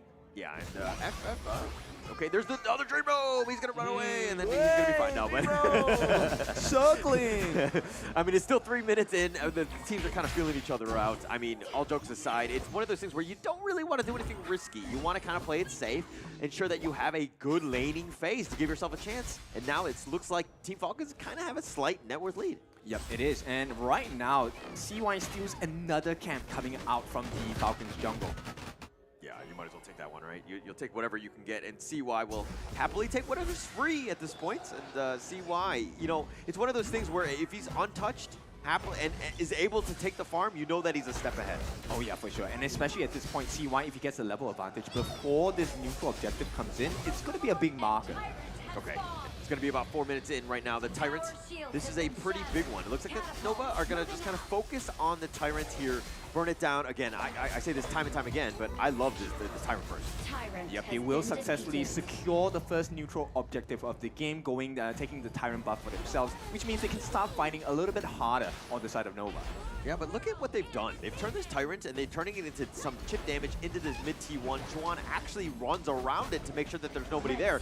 But that was a free T1 mid. I do not like that from Team Falcons. But this is what Nova does best, right? They are the best at their investments. Every single win they have, they turn it into something else. Okay, I didn't know they were so good at investments. I need to talk to them. Maybe my financial advisor. we gotta extrapolate this portfolio a bit and need a little bit of help. But nonetheless, I think without that mid T1, I think that this is still a bit of an issue, right? Because Falcons needs all the space they can get, and now they're getting pushed from almost all different lanes. Yep, and this is what Nova does best, right? So they take the map control and turn it into an absolute nightmare, because right now there's no space on the map for the Falcon members. Yeah, no actual space. Bobby, though. Oh, Dream Roll onto the Lady Gen. The Destructive Deluge just come through. Onto FF. He is going to go down first blood. Onto Nova. Clue looks a little bit low. So does Bobby going down. CY and Muchi taking a double kill. Onto Clue. This is not what we wanted, right? Definitely not what we wanted there. That was a bit of a disaster. The fight seemed a little, you know, not everybody was on the same page. Ray and Wawa were definitely not in the picture. FF went in, had Bobby and Clue attached to him, but it really just wasn't enough. They didn't really have the target priority. Yeah, you might have a little bit of control, and that's kind of what FF did, but unfortunately, they weren't able to capitalize with the rest of the team following up and doing the damage. Yep, so you can see the pacing, right? Nova is just that much faster, and once again, stolen buffs away. Azure Golem from the Falcons jungle going to be gone, and instantly Nova converts this into a free Overlord. They take both of these neutral objectives in the first 6 minutes of the game. Very smart, right? I mean, they took the Tyrant, they took the mid T1, they turned that around, won the team fights, and then, you know, with basically, they backed up and they take the free Overlord. So Muchi with those 2 kills, 2-0-1-1 right now, I mean, just doing very well. But look at CY. his 5,000. He's the highest in the game. Again, all that free farm. Yep, exactly. That's why space is so important in this map, right? Not only that, the vision control is also paramount in getting advantages for your team. And right now, with all the vision that Nova has, they're free to roam and rain the jungle of Falcons. Oh, so they're starting to get in the face of the Team Falcons right now, taking the jungle, the buffs. A little bit of a step on the gas there for Nova Esports, but nothing yet. Okay, trying to go for their first blood on the side of Falcons, and do get it. It's going to be Bobby taking a kill onto Xuan. But that is just going to be kind of just like a deterrent saying, hey, we can still strike. Right, so that's a perfect target, right? If you get rid of Xuan, there's no comeback factor because there is not going to be that truth mantra that slams you against the wall. Yeah, no, that was actually very well played by Bobby. And I mean, he's just waiting in ambush, but he's kind of... Oh, Bobby, a little bit worse for wear here with Clue as well. It is going to be another kill onto Muchi, which is not where you want that goal to go if you are Falcons, but if you are Nova, it's a blessing. All right, Bobby thought he was the assassin, but he was getting assassinated. He was in a bad spot, got caught off guard. CY goes from around the rear flank, catches him out, and I mean, Nova Esports hitting on all fronts. Yep, couldn't bob his head fast enough, got knocked out in one fell swoop. And this is the strength of Nova. At this point, a sudden play, one singular play, 4,000 gold ahead at this point. Yeah, actually huge. But let's check the replay here. And this is kind of just Bobby just getting gone on. Clue, not enough to keep him alive. And it's a bit of a struggle sometimes with the Yarya. I mean, you need to be, you kind of want to be kiting your opponent a bit. And, you know, once you get jumped on, sometimes you have a rough time. You're probably going to get away as the Yarya, but Bobby not as fortunate. Yeah, exactly. And this is one situation that has been presented by Nova, but you need to look at the alternative. If Falcons actually group up, that Celestial Melody will go into the hands of Wendy instead, and it's a double destructive deluge. Yeah, a ton of damage here. I mean, the red buff has been picked up. CY just walks away. Oh, Wawa, Truth Mancha hitting onto Wendy, but it isn't going to be enough. The Destructive Deluge comes through. Wawa goes down after a promising engage. The neutral objective is going to be taken once more by Nova Esports. Oh, no, it's not. Crucial kill theft comes through for Falcons. FF with an amazing play right there. That's exactly what you want to do. Get yourself a chance. But now Bobby looking to turn it on, and it looks like he's Xuan looking pretty low, but I think it's not going to be just there. Muchi tries to get it, but the Ray, with a nicely timed teleport, gets into safety of the T2. Nova are not done. They are converging around the side of Team Falcons. High ground turret looks like it's in trouble. They may secure it on the side of Falcons. FF a little bit too deep, just trying to clear up those minions so they don't lose the high ground turret. Nice play. Nobody dies as yet. I really like it how Nova Esports right now, they were not willing to take the fight. Team Falcons was clearly running at them, but they were like, no, we're just going to do some chip damage on this T3. We have a little bit of space to kind of push that one down, and they just forced it out. They didn't actually overstep their boundaries, and they get out pretty much scot-free. Yep, and they pull them across the map. Once again, T3 is being threatened at this point. FF in the face of 4 different Nova members. He can't do anything at this point. Yeah, not much you can do here. And Nova take the top T3 for free. Xuan taking a little bit of damage. He's going to back off here. But again, Team Falcons right now kind of gasping for air. This is a defensive posture of anything.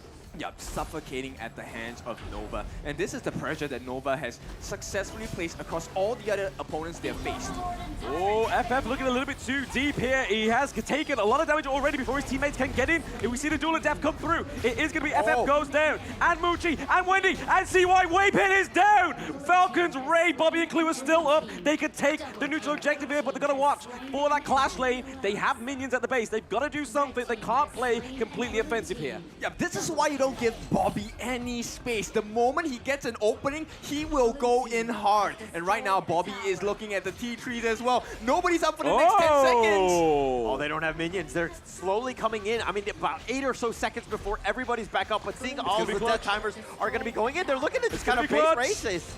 No, they don't have the minions. They've been slowed down because they've taken the bottom T3. But Falcons actually coming back. I mean, the net worth lead is still in favor of Nova Esports, but man, did they hit him hard. Yep, it's Team Falcons, but at this point, I think it should be rebranded to Team Phoenix, right? That was a comeback. Oh, for sure. They rose from the ashes, and that was a huge play. They caught every single member of Nova in that one small space in the jungle. Yeah, that was just not a great fight by Nova Esports. We're gonna have to check out the replay when we go back to that, but that was definitely a tipping point. That was a huge milestone of a team fight for Team Falcons, getting themselves back in this game, and now it looks like they're gonna trade the Overlord for the Tyrant. I think the Overlord is a little bit more value at this point, especially since the bottom is wide open. Well, it depends on the game plan, right? At this That's point, just your opinion, man. Nova definitely wants to pick a fight, which is why, I mean, end of the day, it's not a good fight to take it in the Overlord pit because it's a small confined space, right? Yeah. When Wawa gets his hands on you with the truth, it's gonna hurt. Yeah, it's definitely gonna hurt here, but I think somebody who's gonna hurt you a little bit more, it's gonna be Bobby here. And Bobby, just his perspective or his damage, just getting on top of you, you gotta be super careful. Nova Esports need to know where he is, and Clue's done a great job of just kind of protecting him and just trying to keep him in that fight. Yeah, bear in mind that he is already at level 14 for Mr. Bobby here, which means he's able to burst down Wendy, Xuan, as well as Waypit, because they're all under level, and with the itemization that he has, he's probably a rich guy at this point. Yeah, definitely. And yeah, he's completely great with this early here, just being able to focus it out. But now the map is a little bit dark, I would say, by Team Falcons here, but the Vanguards will push. That will open things up, provide a little bit of vision. Now Nova Esports, how do they respond? Well, Wawa needs to be really careful about the way he positions himself. If Wawa gets caught, this fight is over. At the same time, Bobby as well needs to watch out for those maple dances, as well as the lift step. He needs to time this exactly to a T, because once he gets caught out by CY, it's not going to be a pretty picture at all. Yeah, and the Shadow Vanguard is going to push the top lane. That was kind of the open one, so Team Falcon's kind of smart with that one in terms of the Shadow Vanguard here. But without taking the mid T1, it's still upward, you know, it's kind of an uphill battle, I would say. It's not the easiest to get in. Maybe you win a team fight, you look to end the game on the flanks, but that's pretty much it at this point. Okay, CY does not hit the smite there. It is going to give that Crimson Golem buff to the side of Bobby. He's going to hurt like a truck at this point. I don't know how else you would hurt. What about like a 10-ton nuke right now? I mean? Yeah, okay, that might hurt a little bit. The truck is bad enough. We'll take the truck. We'll take the truck. All right, but it looks like Nova Esports still looking to hold. They've taken out the Vanguards. No small issue, or no issue whatsoever. They're just continuing to get funnel farm a little bit into Mushi here, and to kind of help up CY. Once he goes in, I mean, Mushi's looking to just clean things up. Yep, Waypit in a bit of a spicy tight situation here, right? He doesn't want to be caught out. The Celestial Melody is of utmost importance for the side of Nova. They need that double duel to the death. Yeah, that would be absolutely huge, but who do you go on? I mean, FF is still out in front, providing so much vision. Is he the bait? Oh, they gotta be careful. FF, he starts with bubbles, but is it gonna end in blood? The Dream Roll does come through, so they still have a dream. But for now, we see CY go in onto Bobby. Bobby goes down, that's a lot of damage. The Falcons as well. Muchi with the triple kill coming through. They have the minions in the mid lane. It is only Ray standing between Nova and Game 1 victory. Not only that, Shuan is running down the farm lane as they approach this high ground turret. There's at least 17 seconds on either of Falcons right now. It looks like Game 2 is sold, bought for, signed, sealed, and delivered. It's going to be Nova taking Game 1. It was a close one. They were shaken for a little bit. There was one marker where Nova could have been broken down, but they held on and they fought back. Yeah, I mean, Nova Esports really clinical in that game, just finding it out. But again, I think that the initiation in that last fight where FF was taking so much damage, but he's just like, oh, green light, we're going? And then he decided to go with that Dream Roll. I think that was kind of questionable. Once he died, everybody else continued to fight, and it was just, you know, you're basically fighting uphill. It's very difficult to fight any sort of fight team 4 versus 5. Yep, and this is the level that they're playing at, right? Any minor mistake really opens the whole of your roster up. And FF was the tankiest out of them all. Wawa did come back with a very nice truth mantra, but it was not enough. You know, they couldn't give enough pain over to the side of Nova. I mean, if they started it off and Wawa was there to kind of start off the initiation with the truth, then you got the Dream Roam, then you have that Wombo combo, and everything just goes really well. That's perfect. That's what you wanted to have done. And then Bobby just kind of like untouched in the background. That would have been best case scenario. Unfortunately, not the case. Yeah, I mean, that little like Hail Mary play from Falcons, right? That was just beautiful. That could have been, if they just had a little bit more time on that death spawn counter, it could have been game over like 10 minutes ago. Yeah, it could have been 10 minutes ago. I think that, you know, Coach Blam, I think that you can give a couple tips to kind of shorten the game, because obviously it really does matter. Because the more you lengthen the game, the better chance the opponent can get back in it. But we'll have to, I'll let you kind of reach out to them and just tell them that you can play a little bit better. Huh? Get on the DMs. Get on the DMs. Okay, but I mean that was just game one. As a Team Falcon fan, what do you need to do better? Am I a Team Falcons fan? You are a Team Falcons. Okay. I just put you on the spot. Well, I need to take a look at the MVP of the opponents first, right? We need to take a look at this big performance. MVP this time goes over to none other than Muji. What a Lady Sun in this entire match. What a great game, right? 6-1 and 4, that's exactly what you want. I mean, he was kind of quiet in the early phase, which is great, and that's kind of what you want because he's not dying and he's getting his farm. He has a lot of space to do that, and Nova Esports do a great job of funneling Muji as much farm as possible. Yeah, I mean, that triple kill towards the end, right? This is the problem where, this is the kind of like the thing that Falcons had, right? So we'll see this in the highlights.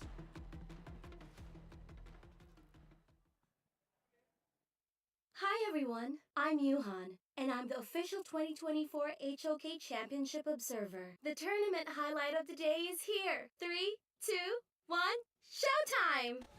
So how did they get Muji to be the MVP? It started with a double lane funnel, right? A lot of gold going into Muji itself, gets a couple of kills, and more importantly, everything fell on CY. He was the one that was making them run, and when you're running from a Lady Sun, you won't get far. Yeah, you definitely won't get very far, but I mean, checking out these highlights, look at how Nova Esports just take one person down at a time. I mean, usually it started with Bobby, because he got caught out a couple times, and then they had kind of like a rough time because you can't really fight from that. But it's one of those things where if one person dies, the rest of the Falcons, you can't just be throwing bodies at this. You really don't have a choice or chance. You can throw bodies, but you don't throw them one by one.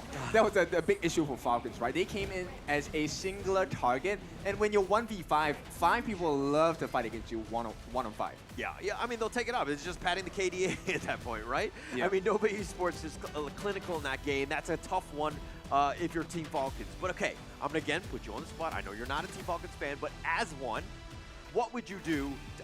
How would you get this Team Falcons team back in this game?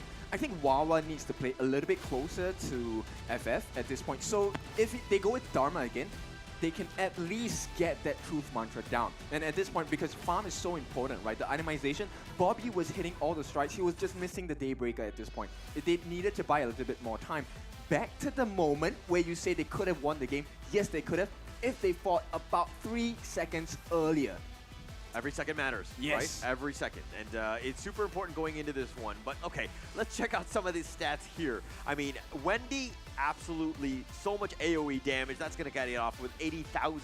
But damage taken, reverse side, FF. Still up in front, took 94,000, but I felt like his positioning could have used a little bit of work. I mean, yeah, he was taking the damage. That's great, but you got to get something out of it.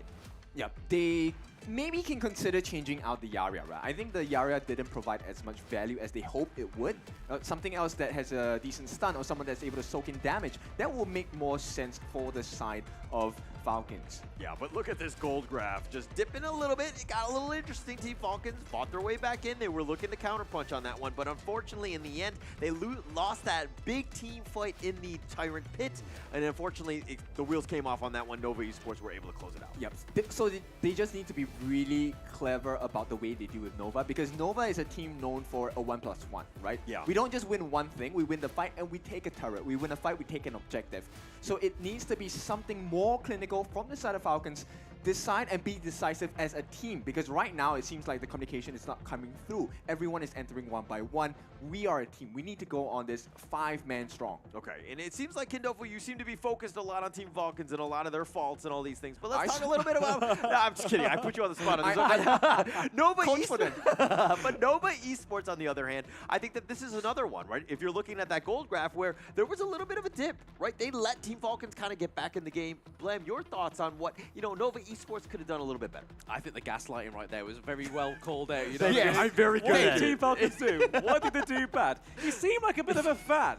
But yeah, Team Falcons, they've got to do something right. They just need to play a little bit more closer. Nova just need to play a little bit cleaner. So that's what we're going to do. But before we see that, we are going to go and hear from the teams in this short little snippet. Very happy，很激动。我们的目标是这次冠军吧，很开心，很激动。我们也很希望能以马来西亚的队伍站在这个世界舞台上面拿得冠军，为马来西亚争光。Hopefully, we have some high expectations for ourselves and our team, and we hope we can prove ourselves and prove our level in the global level. 我很期待吧，因为这是我代表 Nova 第一次站在国际舞台上面，也因为其他3支队友都很强嘛，也很期待跟他们3支队友交手，也希望能拿个不错的成绩吧，拿个小组第一。So our ADC and jungler, Bobby and Feifei, they are a new addition to the team. They're very strong players. They're known for their aggression and their aggressive playstyle. So I would say I feel very confident in my team's level and my team's ability to put on some good show.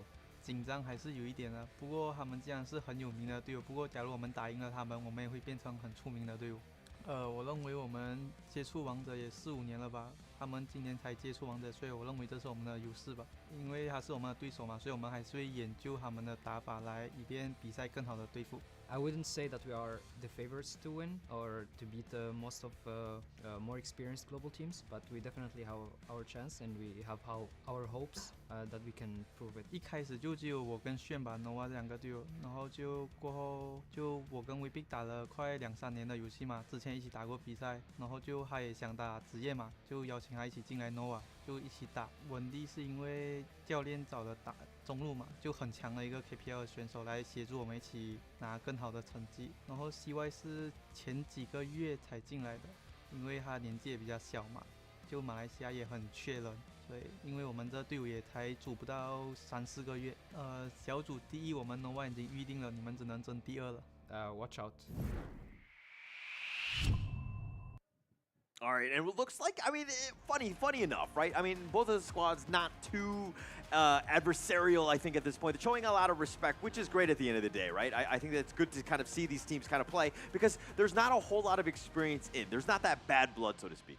Yeah, exactly. And at this point, maybe they need a little bit more rage to fuel that aggression coming in from Falcons, right? So Nova, I think they're already doing a good job. Not the cleanest yet, but we know that Nova can do even better. So right now, it is Falcons' job to outgrow the growth that Nova already has and see what they can do, right? Start pulling some strings around the map, make it a little bit more stressful, a bit more fearful before they invade the jungle and stuff like that. Yeah.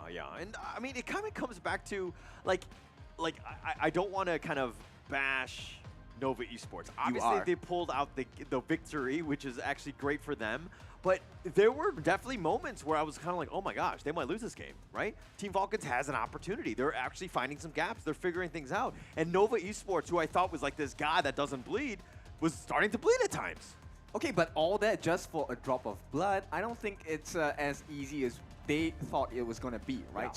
At this point, let's go straight into the draft. Wawa, hands back on this Dharma. He wants to put an even better performance this time. Yeah, and I think that there were moments of brilliance by Wawa. I think that there were definitely times where it could have been a little bit better, though. I think that they're still kind of not on the same page, especially with some of these initiations that happen. But, you know, Musashi and Nadolia picked by Nova Esports, no big surprise there, right? Yeah, I think they are very comfortable with this draft, and it looks like Falcon doesn't know how to handle this duo combination, so I think it's a great plan by Nova, right? Yeah, okay. I mean, if it ain't broke, why fix it, right? We'll continue to do this. CY on the Musashi, he's proven time and time again he's quite good with this. I think more importantly, if it's not banned, why not pick it? Yeah, and of course, with that being said, this time they're gonna change it up here. Is it going to be the? It's going to be the Zhang Fei as well as the Long. So Shield, Flaming Palms, riding in the wind. It's a painful one to deal against on the side of Nova. Yeah, there's definitely that opportunity, right? That potential for this. But again, Lady Soon, it seems Nova Esports, they seem to be stuck in the past, so to speak, because it seems very similar to what they picked in Game 1. Yeah, and right now, it is going to be, I think, an identical, if not the same draft coming out from Nova, aside from the bans, of course. Yeah. Okay. All right. But what would you like for Bobby to get? I think that. Oh, all right, sorry, he's already got the Loon. And then you have Clue on the Zhang Fei. So okay, how would you round out this draft by Team Falcons? I would like them to explore a little bit more burst damage, right? Maybe try a Zing, maybe try a Luna. Someone with good mobility, because nobody's able to touch Muji at this point, right? They need some form of access. Now that they've picked up the Dharma, means there's no more Charlotte or whatsoever. They need someone to give them the room, the entry point, right? They need the access ticket. Yeah, yeah. I mean, Wawa, Dharma, maybe you flash Truth into it, or Zhangfei, Umbrella, I mean, but it's kind of, you know, it's very telegraphed. They're going to see it coming. So I think Nova Esports right now understand that. What are the weaknesses on the Nova side that you kind of think that they need to shore up? I think same thing, right? They are lacking a little bit of defense on the back. So if, let's say, they actually manage to get onto the back lines, nobody's there to save them. Sure, Dolia has the wave breaker, but how much heal does that actually give you? At the same time, yes, you have the ult, you can push them back for a little bit, but we've already seen in game 1, when you're caught as Nova, you're caught. There's no escape. Yeah, yeah. And to be honest, I kind of like what Nova Esports is doing right now. I mean, it seems kind of boring in the sense that they're picking the same heroes that they picked in game 1, but it's like, if it ain't broke, why fix it? I'll just continue to do this until somebody beats me, then I'll start to evolve in my draft strategies. Oh yeah, for sure. So right now, they're just missing out the Clash lane. What would you like to play against Dharma? How about the Byron? How about the Guan Yu? Yeah, stuff all like of that. them, either or. With that Dune, that's kind of scary. You have a lot of meat on the side of Team Falcons with that Zhangfei as well. So it's going to be somewhat tankier in that side. Nova, not as much, right? They're definitely on the squishier side. You have the Musashi, who's potentially able to blow up that Loon, but you know, if he gets caught out, you might have a hard time, but he does have the infinite fastness, so it's a tough situation for them. Nova Esports, definitely on the squishier side. A lot of damage, but again, you're going up against the shield, this meat shield of Team Falcons. Okay, so Falcons, they are a very disruptive roster, right? All 5 members have some form of stun, pushback, or whatsoever. So this is something that I think Nova will struggle with, and it makes it a little bit more difficult because before you even enter the fight, you have to deal with the cannon blast coming in from the mortar. You have to deal with the Leaping Saviors, providing shields for the members on the side of Falcons. And of course, the Truth and Enlightenment mantras coming out from Wawa at the correct times will absolutely obliterate the lineup on the side of Nova.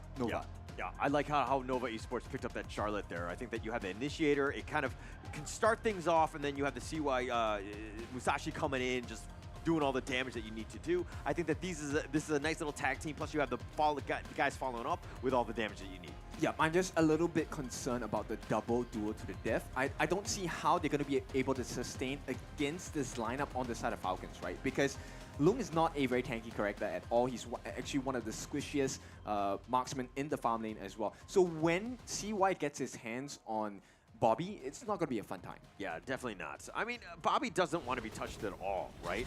I mean, he just wants all that personal space as possible and just kind of keeping him, like, untouched. That's like the biggest thing for him, and I think Clue needs to do a better job of just creating that space, and he might be able to do so because he's definitely more comfortable on this Zhangfei. Okay, they're going to change it up here. Okay, CY looking a little bit too low there, but the level 1 invade is not going to be as successful as what we've seen on the likes of BSC, right, or any other team that goes in for a level 1 invade. You have to be very aggressive, you have to be very confident. Yeah. Okay, so if they manage to defend the box on their side, then yes, it is going to be a success. As of now, it looks like it will be a success because Nova hasn't made any moves just yet. It's still early. It's a minute into the game, right? We don't need to get carried away. I think this is an interesting matchup where Bobby's kind of in the mid lane, but One looking pretty low. Do they have the flash? They do still have the flash to get out of there. There we go. They are safe. And I mean, Wawa, you know, he's just punching him out. He's just doing his damage. But again, Nova Esports right now trying to funnel as much, you know, farm as possible to Muchi, CY, trying to get them going, right? Definitely coming back with a vengeance, right? Bobby is playing so much more aggressively. I mean, granted, yes, he has the Leaping Savior, so he has a couple of extra shield values as well. And Muchi doesn't look as comfortable.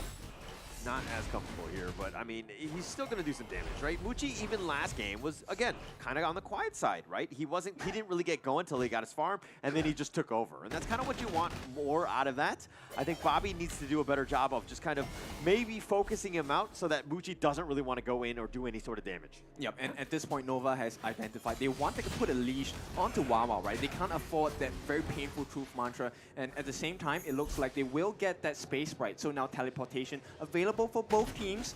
first few rotations coming in from Falcons into the jungle. Yeah, but look at CY getting affected here. He's just been forced out. Everything's contested.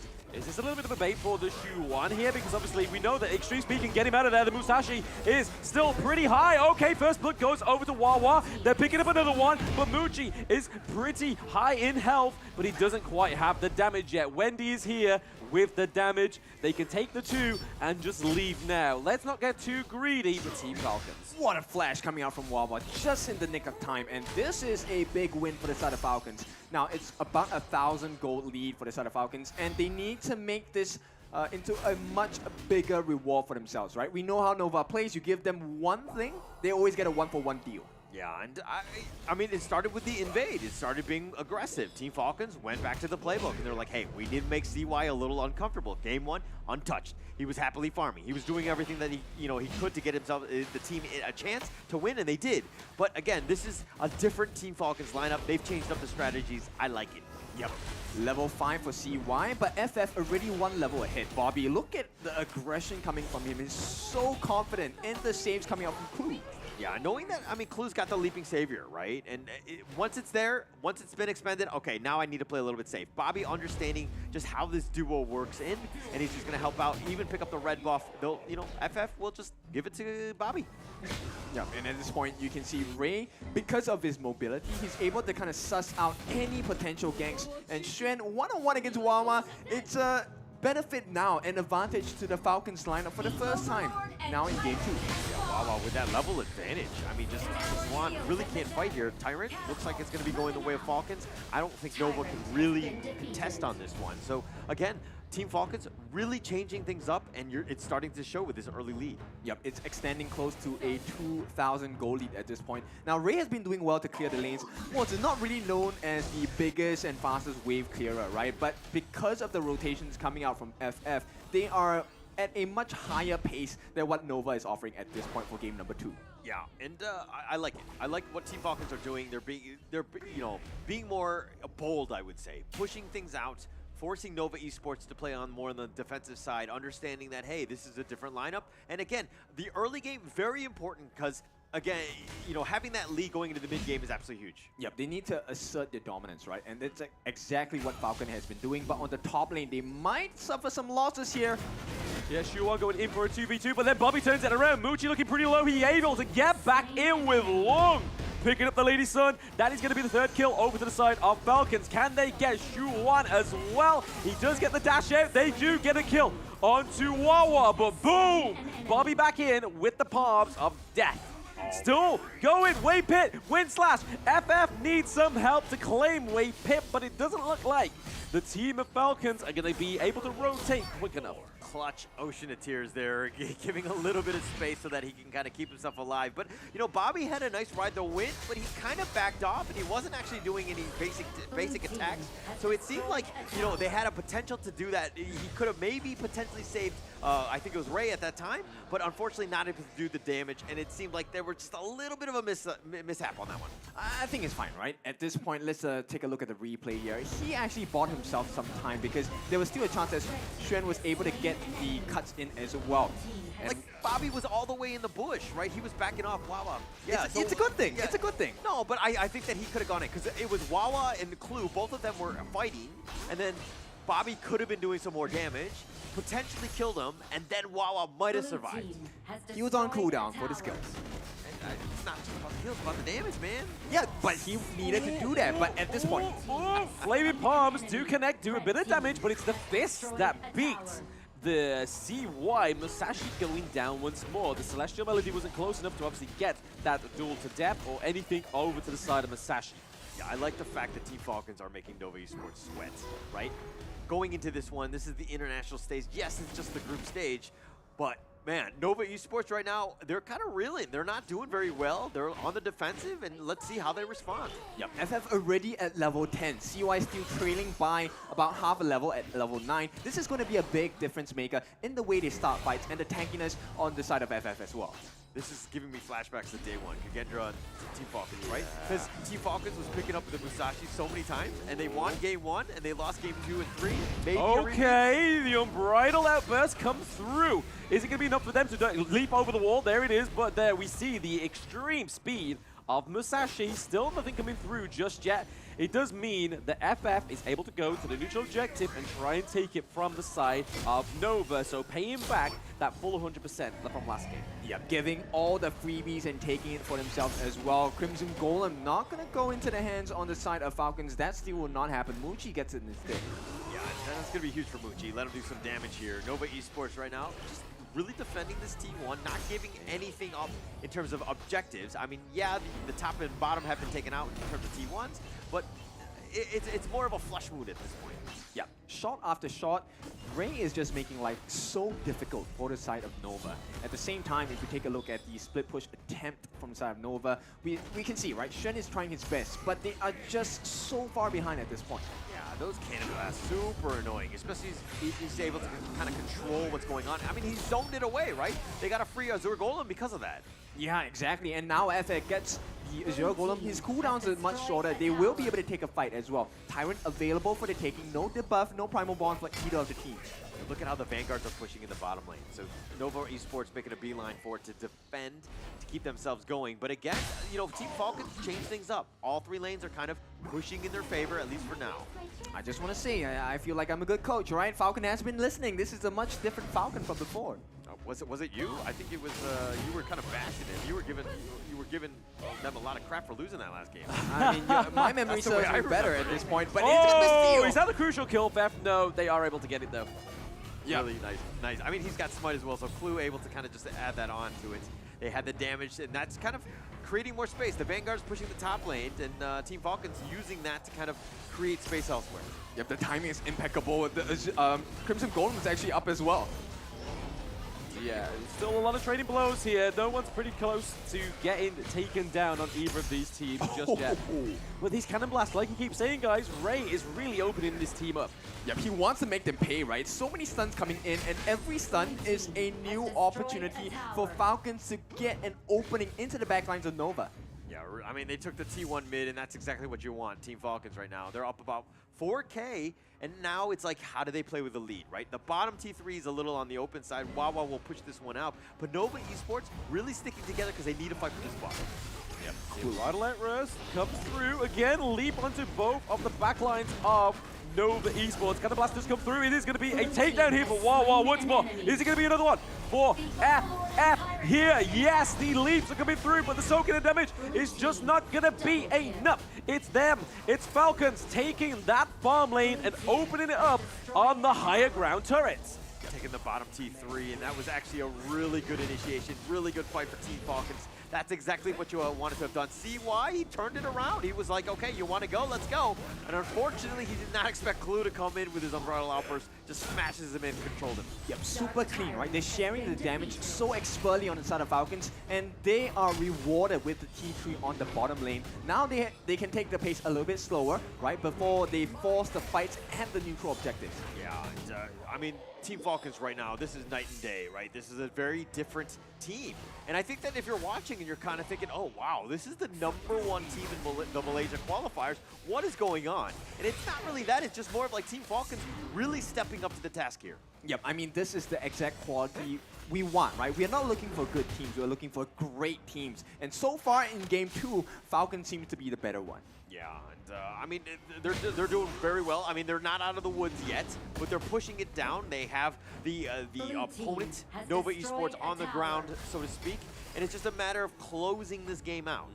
Yep, and right now FF, he gives vision to the team, and it's really important, right? Because it sets a stage for Ray to really get the stuns in. And once Ray gets a perfect stun, Wawa is happy as hell. Yeah, and Nova Esports, they need to be careful about that, right? The Cannon Blast, if it connects, it stuns 2, maybe even 3, you might even just win the team fight. So they need to be super careful with how they proceed, how they take any sort of engagement here. Yeah, Bobby as well. You can see he's sitting a little bit far behind. Here comes the... Oh, all cylinders are burning on the side of Falcon. Shu1 is looking pretty low. They're trying to just keep those minions away. What a good wave clear, though, into the farm lane. We did see that Wawa was looking for that backdoor Hail Mary to try and finish off this game. But if we know Falcons, this is the hardest point for them to close. Yeah, for sure. And I mean, look at FF so low, Bobby very low. This is why they're disengaging. They don't really want to take this fight here. The Overlord is up, so Nova Esports could potentially take it down, but they don't know that FF is making his way over now. Yep, they might get caught blindsided here. This is a blind movement from Nova, so this is a huge risk that they're taking. And at this point, Falcon, they have kind of recentered themselves, gotten the health bars back, so it's not an ideal fight for the side of Nova.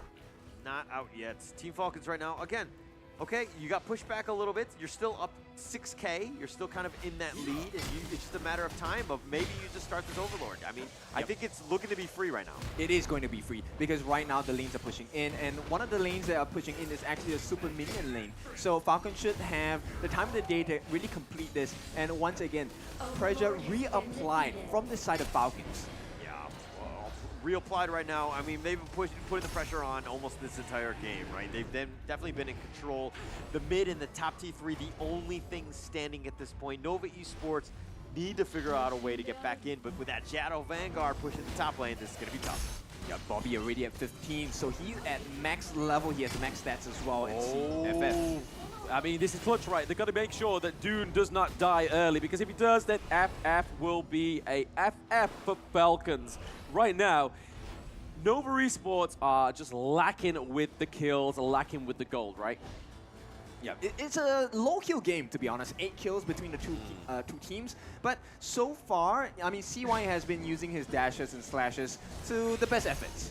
Yes, Cannon Blast does land onto Shu1 just now as the Shadow Vanguard is coming up to that higher ground turret. They're trying to just wave clear from both sides. They're just trying to get as much damage control as possible. But speaking of damage, it is going to be Bobby getting the Flaming Palms onto that high ground turret. Here we go. CY goes in with the duel to death. It is going to be Zhongfei that takes place off FF to take all the brunt of this damage from Nova Esports. Loads of damage going on. There is AoE central, but nobody's going down. Falcons are still struggling to close these late game team fights. Yep, Wawa jumped in a little bit too early. If he was half a second later, he would have landed that Truth Mantra on all of Nova. Yeah, and unfortunately, I mean, it's just like, it's the inches, right? It's the tiny little micro details that happen. Nova Esports, I mean, you would say, I don't know who won. Obviously, nobody died, so in essence, it's fine. The top T3 had been taken out, but they do need to be careful about the bottom lane pushing, and this could be an opening for this Tyrant here. Yep, anytime it's a draw, it is going to be an advantage to Falcons. They have 2 super minion lanes. Yeah, and, looks like Team Falcons know that, realizing that, hey. Wow.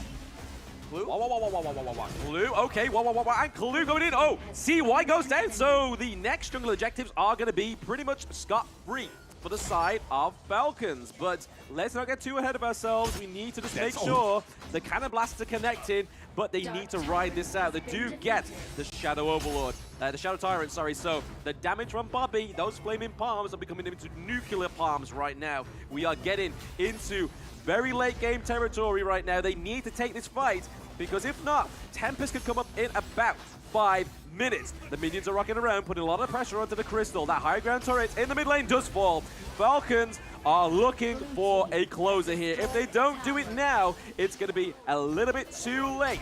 Shu1 putting some pressure, and again, still not closing it out. They can't get the foot through the door. No, I think it's fine. I think it's a good disengage. They got what they wanted, which is that mid T3. Everything is wide open. They're just going to take it out. I mean, the super minions are pushing all 3 lanes. This is going to put more pressure onto Nova more than anything else. So Team Falcons can kind of sit back a little bit, regroup, get back to full. Yeah, at this point, Bobby already 6 slaughtered. He is a monster. This dragon definitely looking to bite off a couple of heads from the side of Nova, right?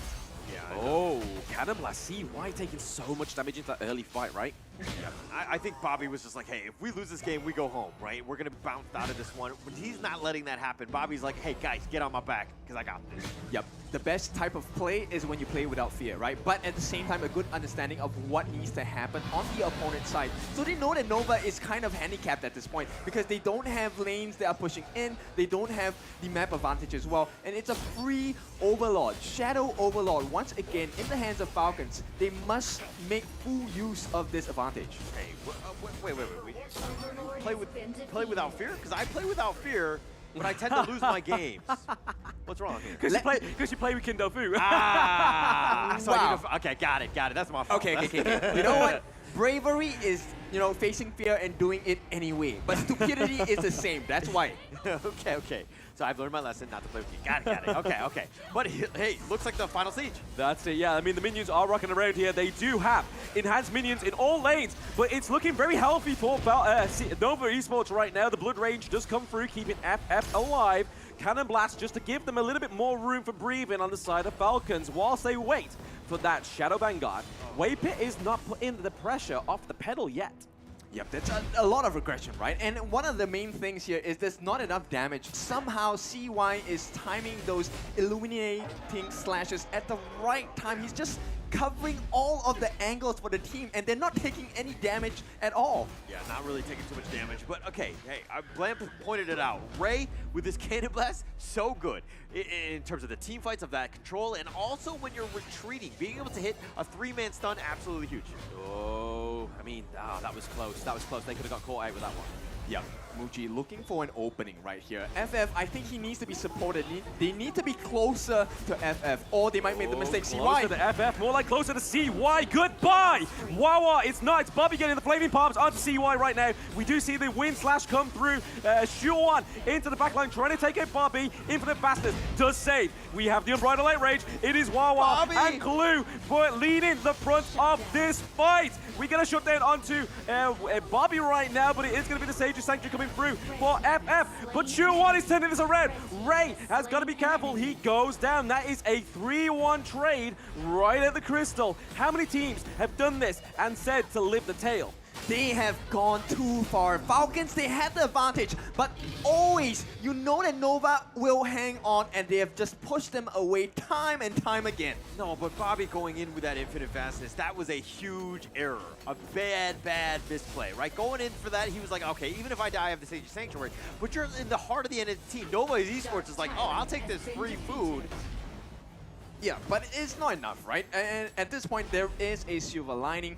This is their first few deaths. It's 4 kills only for the side of Nova, so death time is not that long. Not that long, but hey, okay. The fact that they had the mid T1, it doesn't mean that it's, devastating to the point where they come out the L on this one. But that was, let's check out this replay here. Yeah, exactly. They wanted to go in. I'm not sure why they chose to stand in the middle of the destructive deluge, right? It really hurt them big, and Xuan was just having freedom to run over and over again, providing more space for Muji to get the rolling rage safely. Oh, but here we go. Oh, a little bit of a flash replay getting into this team fight. Cannon Blasters land onto 4 of the members. They've got to be careful. That T2 is looking like it's going to go down as well.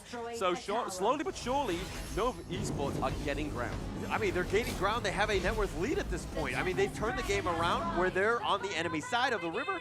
I mean, this is a bad situation for Team Falcons. They did not want to be here. They had the lead. They had an opportunity to close it out. But again, it's these small little mistakes that are just compounding into these disasters. Okay, but it's still map advantage for the side of Falcons. They have 3 open lanes against Nova, right? So they can't exactly put too much pressure from the side of Nova because they might get caught out in the base with their backdoor attempts or even the Winions here. They're going to try to do what they can. I mean, CY is dealing with those minions. He's going to be pushing into the bottom lane. Chuan is going to make his way over there too. It looks like that's going to be the call. But Nova Esports, this is the Tempest Dragon now. It's 20 minutes and 30 seconds in. But Nova Esports just hanging around on the outskirts. Yeah, Wawa, you can see he's trying again, hiding in the shadows. Any singular target that walks there is going to be in trouble. Yeah, going to be in trouble here. FF kind of backing off here, and they thought about it. The Cannon Blast connecting onto 2, which is great for them, but Clue don't know if they want to go for this. No, yeah, it looks a little bit like a fight on 2 fronts here, right? Wawa is stuck into the back of here. We see, the damage on Wendy! Destructive Deluge is no more. Shuan may get something here, but even the Bastards does save Bobby once more. He does come in looking like FF and waiting for FF and Clue to go on Shuan, but it wasn't going to be that case. It was not that reality. But right now, they are down 1 member on the side of Nova Esports. Maybe the Tempest Dragon is the way to go.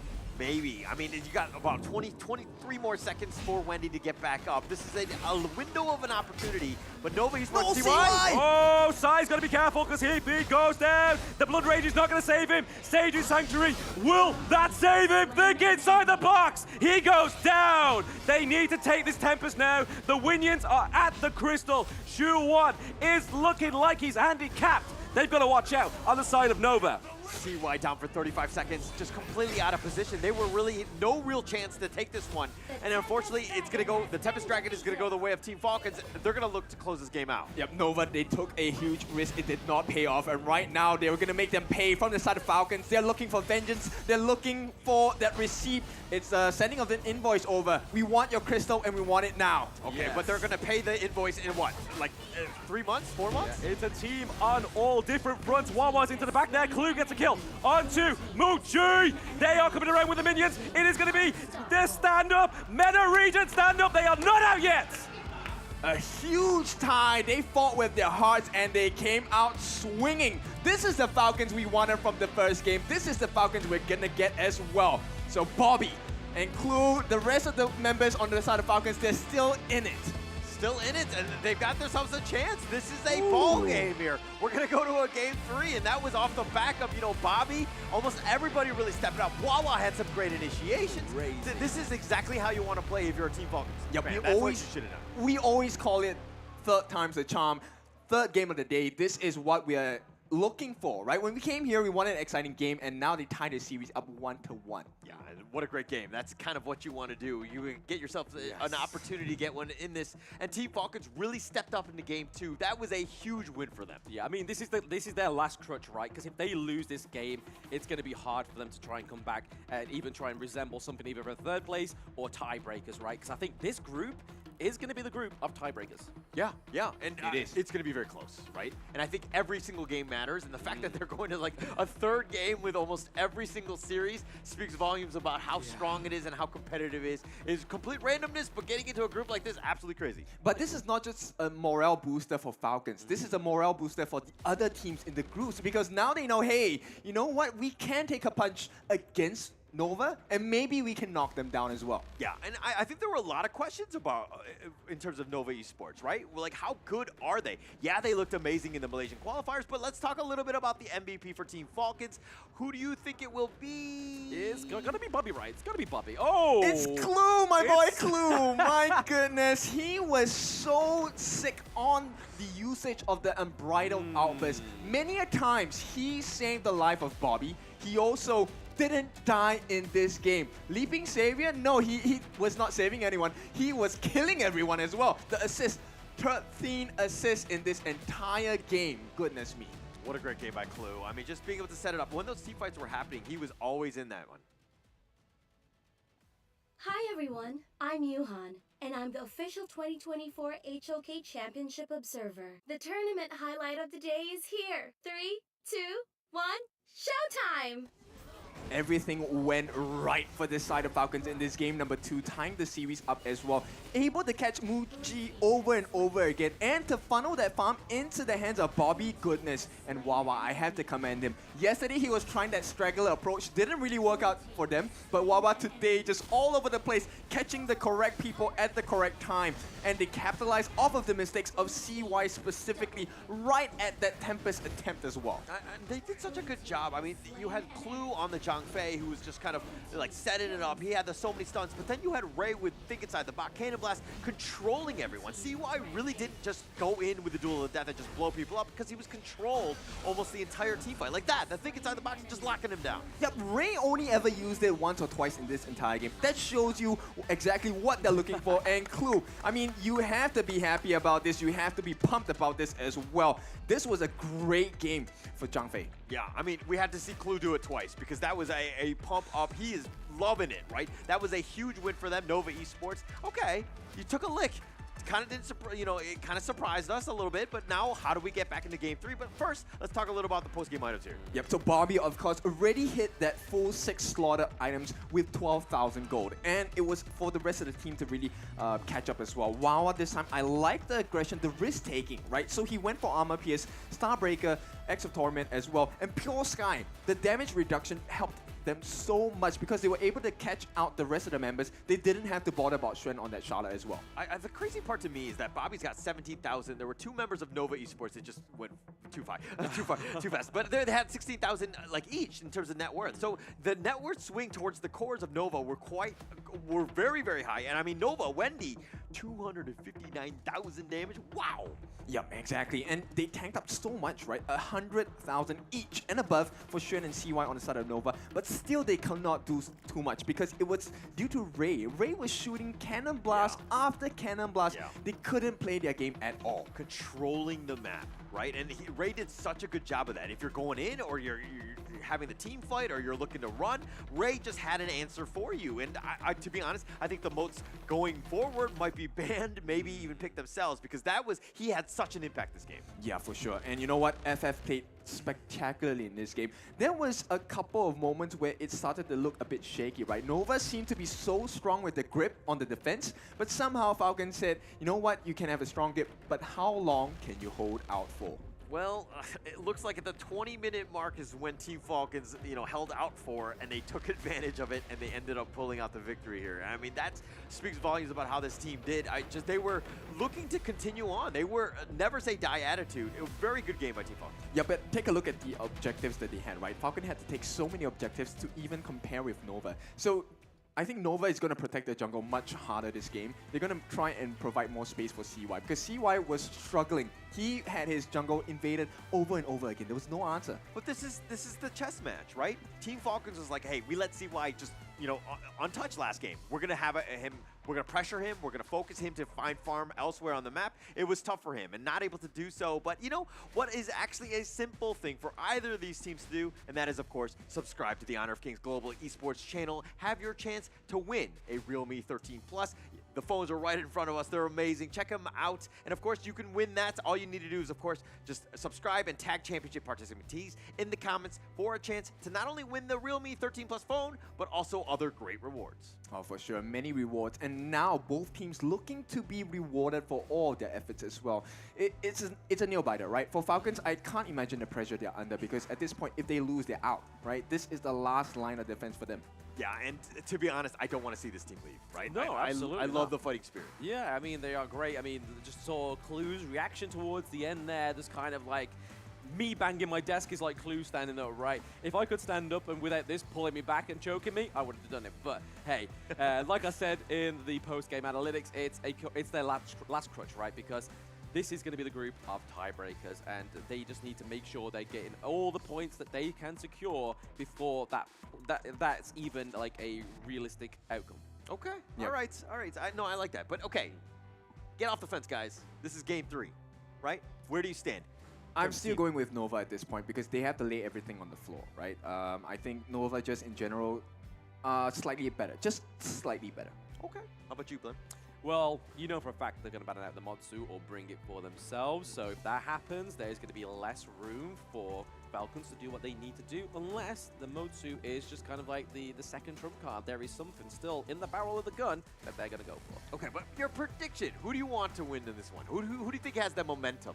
I'd like to go Falcons. All right, let's go. All right, let's find out where this is going to be game 3, of course. This is only the 3rd match of the day. We're going to go to the final one, and we're going to find out who wants this one. I think in terms of the band picks, the Musashi, is this the right one going forward? I mean, it seemed like they had a lot of answers, Team Falcons that is, or do they go a different route?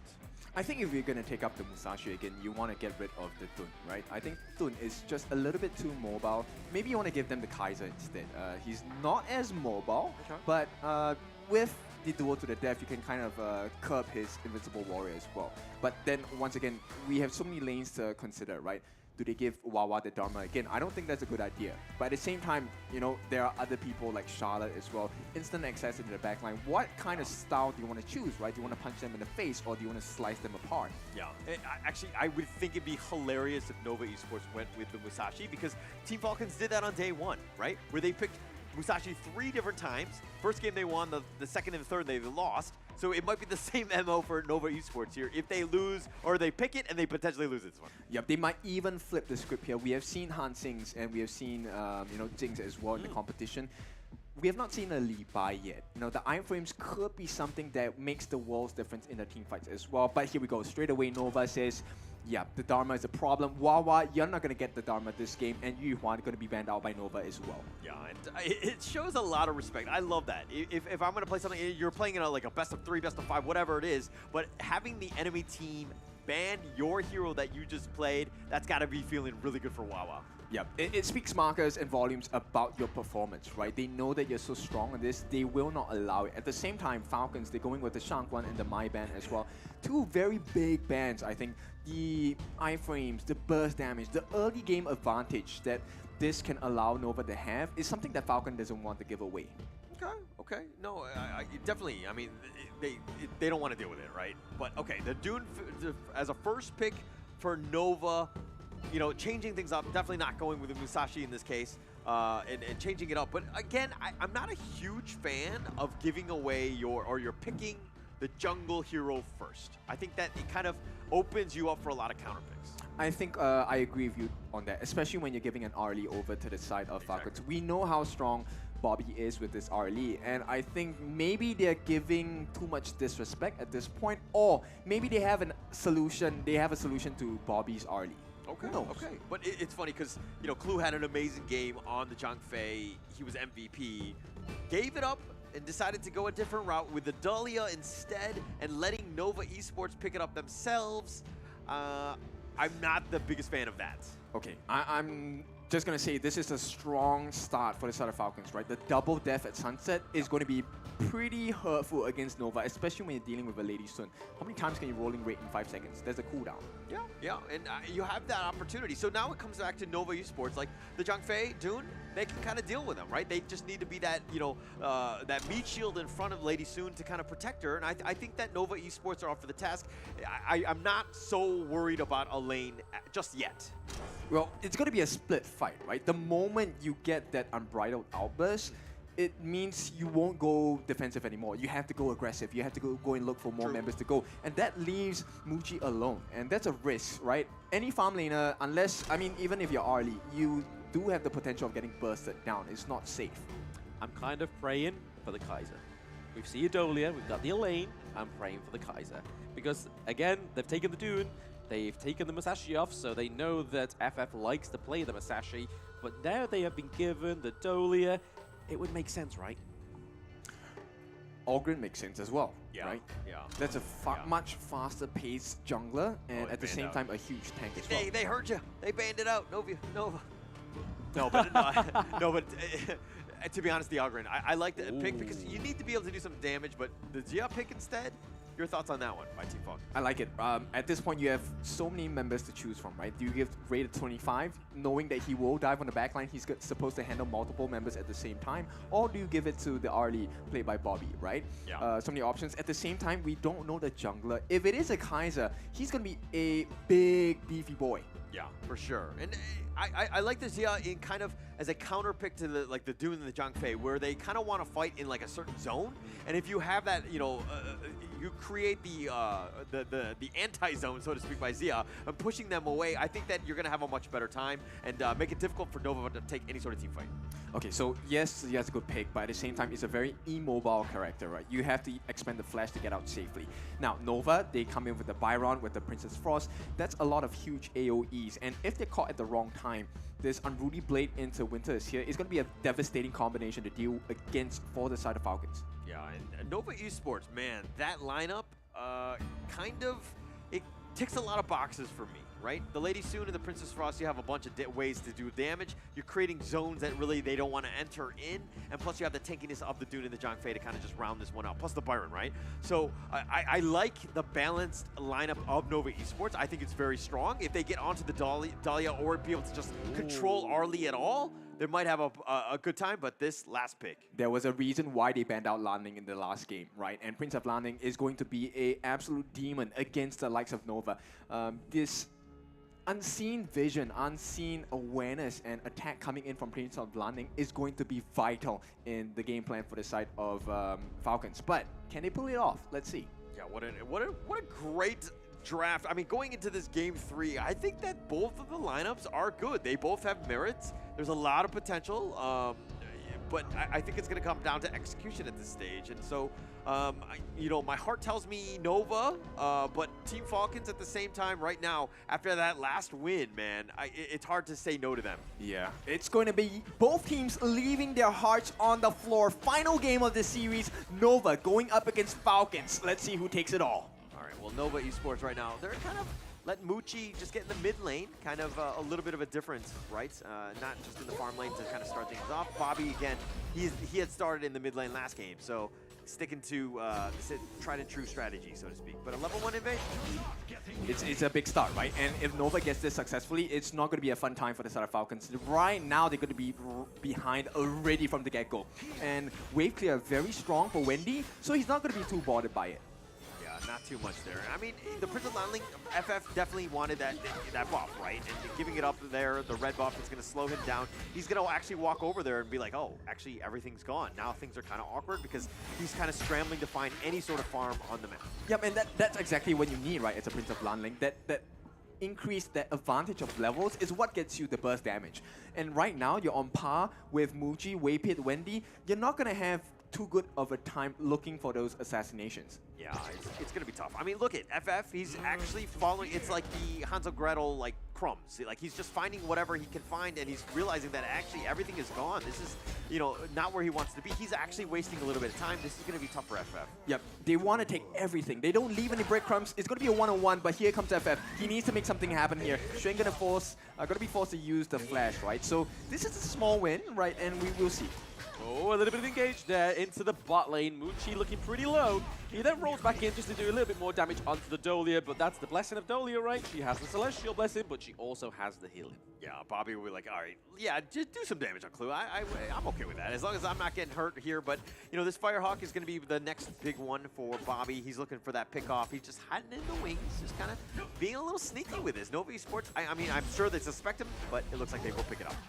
Yeah, full confidence in his support here by Muji. He knows the Zhang Fei will come in with the save on that Leaping Savior as well. Now, FF, he needs to find some other angle to get an advantage, because right now they're losing in terms of gold. Oh, okay, we do see Wawa trying to go onto Wendy, but hey, they called that one, right? CY was like, I've got to stay near Wendy. We don't know where Elaine is. That was a good call. Yeah, good call there. And Wawa, he'll just make his way back up into the top lane, slow things down, just continue to farm against the Shalon. But again, Muji could be in trouble here, but they do have the Zhang Fei, which has got the Unbridled Rage. He manages to get out of the range of that. It is going to be Bobby and Ray that takes the brunt of it. But for now, Falcons, it's like they've got this really good team comp. They've just got to make sure they use it. Yeah, it's not looking good, let's be honest. Falcon here, they've lost 2 buffs in the space of 3 minutes. This gives CY the level advantage. This gives Muji the farm and EXP advantage as well. He's 1 level ahead of Bobby. Yeah, and actually that's a little disconcerting at this stage, right? Just being able to be in that, having that level advantage by Nova Esports, not what you want to do. FF, again, he's finding like the dead jungle, you know, creep bodies, but he's not able to find any of the farm himself. FF is going the long way around, and Nova Esports are like 2 steps ahead at this point. Yeah, it's pretty sad, right? It's kind of like opening up the fridge and seeing an empty one.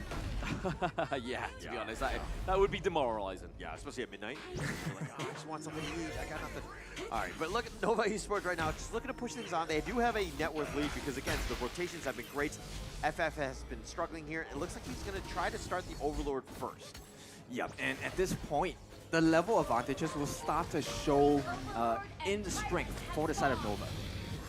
Okay, top lane, it looks like Wawa's portal teleport had been canceled. And it looks like that's gonna the Tyrant is gonna be picked up by Nova Esports here. Yep, not a good sign, right? So Falcons, they start off this early game 2K behind. Right now, they need to look for more openings. And if you take a look at the map around, right, Nova has taken every single thing. They're going into the Falcons jungle once again. Yeah, they're taking it out. I mean, this is the Nova that we knew, right?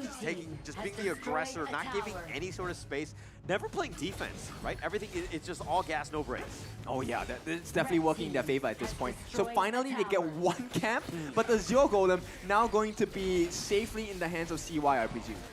Yeah, it's looking that way. FF is around. The Universal Law potential steal. No, CY will actually smite that. He ensures that he gets it there. But the Overlord still hasn't been taken here. Falcons right now doing a good job of just trying to stay in this game. Okay, Muji, maybe in danger here. Nah, not gonna happen, right? So at this point, FF, he needs to do a good job of maybe trying to find stragglers across the map. And this is where the level of advantage... Oh, Blue is gonna be the first blood. The winter is coming, and it is a nuclear one for now. Yep, level advantage. This is what Nova are, priding themselves upon. Because FF can't go for a solo kill unless they are low health. Oh, Shu1 looking pretty low as well, but obviously the shield comes through. It is going to be Ray that gets Code taken down by CY. And the T1 for Nova.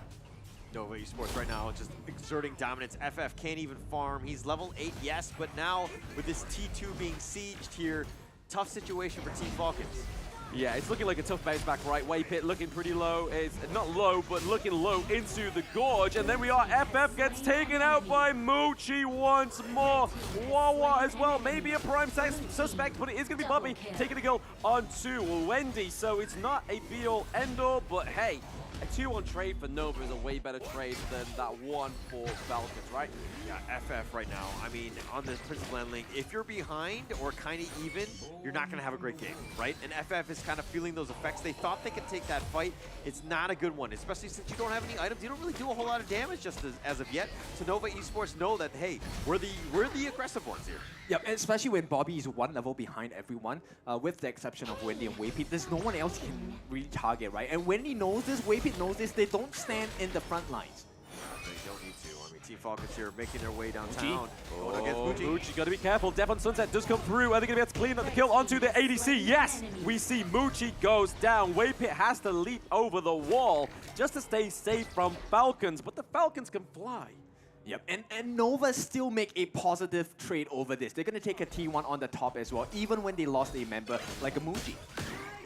I mean, they're pushing it across. This is, great use of space, right? They're like, okay, unfortunately, he got caught out. Waypit was not able to keep him alive with that Unbridled Outburst. Wawa doing a great job with that meteor kill timing. So they just kind of set themselves up. But again, they're a little bit behind Team Falcons, that is.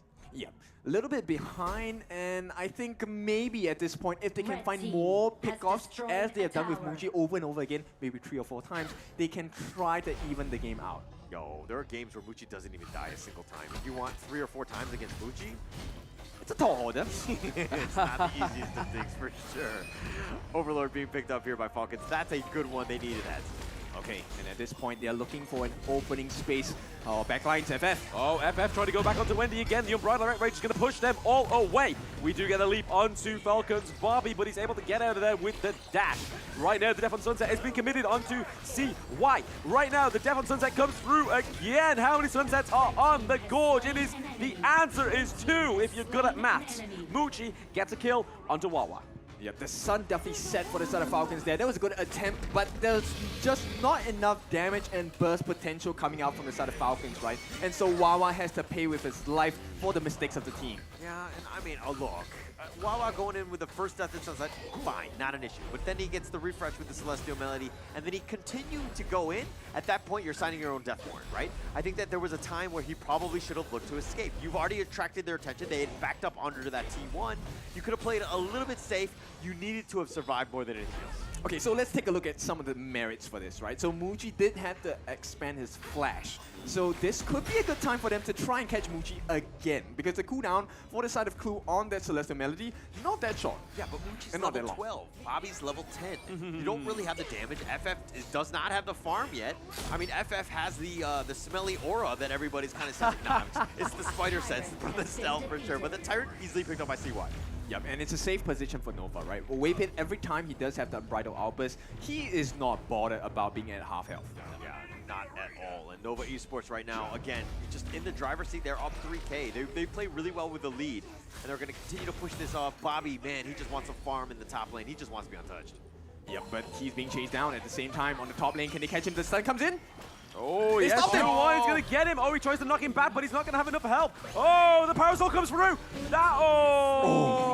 Nova playing so clean. Yep, the almost outplay, right? The almost. But almost is never enough. CY now catches a glimpse on that invisibility from the side of FF. And once again, status quo for the side of Nova. Yeah, I mean, even if he killed Juan, he would have been cleaned up by the rest of Nova. The fact that the teleport got canceled, unfortunate for him. But yeah, just tough. He was looking to split push, trying to use his mobility to the best, but Nova Esports, just so much map control, understanding where everybody's going to be. Yeah. Yep, I like this decision making. But FF on the back lines, he's looking for someone, but he can't find Muji. Muji's in the middle of his entire team. Yes, we do see the clue takes a lot of damage there. We are seeing FF onto Wendy. Wendy runs away, but he claims his victim is Muji. That's not going to be enough though. We do see that Waypit is able to claim FF and Wawa. So 2-1 trade again for Nova. Is that a fair trade though? I mean, you were talking, Kin, about how you got to kill Muji about 3 or 4 times, and they've gotten him twice already, but you're sacrificing Wawa and FF. Is that a good trade at this stage? I mean, if they were ahead in gold, Falcons, I would agree, but they're 5k behind. Yeah. Let's take a look at this situation, right? They actually caught out Muji. That was great, but Wendy, that Winter is here, was what hurt the entirety of Falcons so bad. And at this point, Waypit, he was still healthy enough. If they needed that extra jump again, he would have gone in, and that would have been more damage to the lineup of Falcons. Yeah, and we talked about this in the pregame where the heroes are creating giant zones. And fighting into one of those is tough. Falcon did not really want to do that. But, you know, the Princess Frost Wendy is just zoning so much that, like, they really can't even get onto Nova. Okay, so they gave the sanctification over to Bobby. Oh, hang on. Oh, Clue overstepping there. He's a bit of a Hail Mary, right? I mean, nobody normally escapes that. FF is here. They get in the little tingly tings on the top of their heads. There's no frontliner for the side of Falcons. That's a big deficit for them, right? There's no one in the front. Clue can't be the one taking the damage. Yeah, he's very squishy, if anything. He needs to be all the way in the back. But FF, oh no, he can't be taking damage too. He could have learned from his teammate Clue. He did just exactly the same mistake, but got punished for it. Yep, exactly. It's a painful one to experience, right? And now T2 definitely going to be a rolling rated, one roll away from being taken. Oh man, this is they take the mid T2. They're looking to just kind of slow siege this one. They need to slow down for the minions. But the Universal Law trying to buy them time, if anything. But my gosh, the damage from Nova. Yes, the death on Sunset is going to be a little bit of a far cry here for Wawa. He's just trying to get enough damage in that area, but the Winter is coming just such a great counter-intuitive thing for the side of Falcons. But right now, they lose Bobby into the farm lane. He tried to get him in a macro, a little bit more gold for himself, but didn't quite work out in his favor. This is total map domination. The fact that Xuan has the freedom to go and look for the RLE, Bobby was trying his best to do the split push, but that meant Falcons did not have damage in that team fight. And now look at the punishment. It is a Shadow Overlord in the hands of Nova. Yeah, no real chance here. I mean, we've seen the double Death at Sunsets, but they really haven't compounded to much. They don't have the follow-up damage. They really need Bobby in the team fights more than anything else to potentially kill people because you do a lot of AoE damage, but you're not finishing anyone off. Yeah. And so what do you do, right, as Clue? Because that's the only person that is worth giving your Celestial Melody over to. And when Wawa is not having a good game, especially in this kind of draft, it's not going to be a good sign for them. Down here, the Dragons are going to start touching upon the towers as well. T3 is threatened. Yes, the high ground turret does fall into the farm lane. Wawa taking too much damage from Muji. Oh, it's going to be Clue that goes down instead. He's able to get out of there. FF is on the run. He needs to get to safety, but Shu1 has the dash. He has the knock-up. He's going to leave it there. He's going to go and help his team to try and take the crystal in game 3. They are having the Shadow Vanguard at the crystal. This is the last stance. The Death on Sunset does come through for Wawa. A little bit too late. The countermeasure comes through. It is the Wind Slash with the knock-up. Nova with a clean. Game 3, taking it from Falcons. They gave it their all, but it just wasn't enough. Nova, this is why they are a Titan, right? And right now, it is proof that Nova is one of the big ones in this competition. Yeah, that was a great comeback game. I mean, they lost game 2. I think that shook them up a little bit. They're like, hey, we got to take this a little bit more seriously. They came ready to play in that game 3. They were very strong. No openings. Team Falcons had a rough time trying to get any sort of farm on the map. Yeah. No, that was a tough game for Falcons. I honestly think Coach Blam had it correct. We were saying they don't have a front line. The Kaiser could have been the solver. It could have helped, for sure. It's hard, right? Because it's laser focused. But let's hear from the interview right now. Okay, thank you so much, casters. And once again, congratulations! to Team Nova Esports. Wow, itu tadi pertandingan yang luar biasa banget. Kita cukup terkejut dengan hasilnya ya, karena intens banget. Benar-benar intens, luar biasa sekali. Walaupun kita ngelihat ya di game yang kedua dari tim Nova sendiri, entah ada apa nanti kita bakal tanya-tanya ya teman-teman ya. Penasaran banget sih. Dan sebentar lagi kita akan melakukan interview dengan teman-teman dari Team Nova. Yap. Please welcome. So So this is please the player from Team Nova. Hi, Oke, guys. hello. Hello. Hi.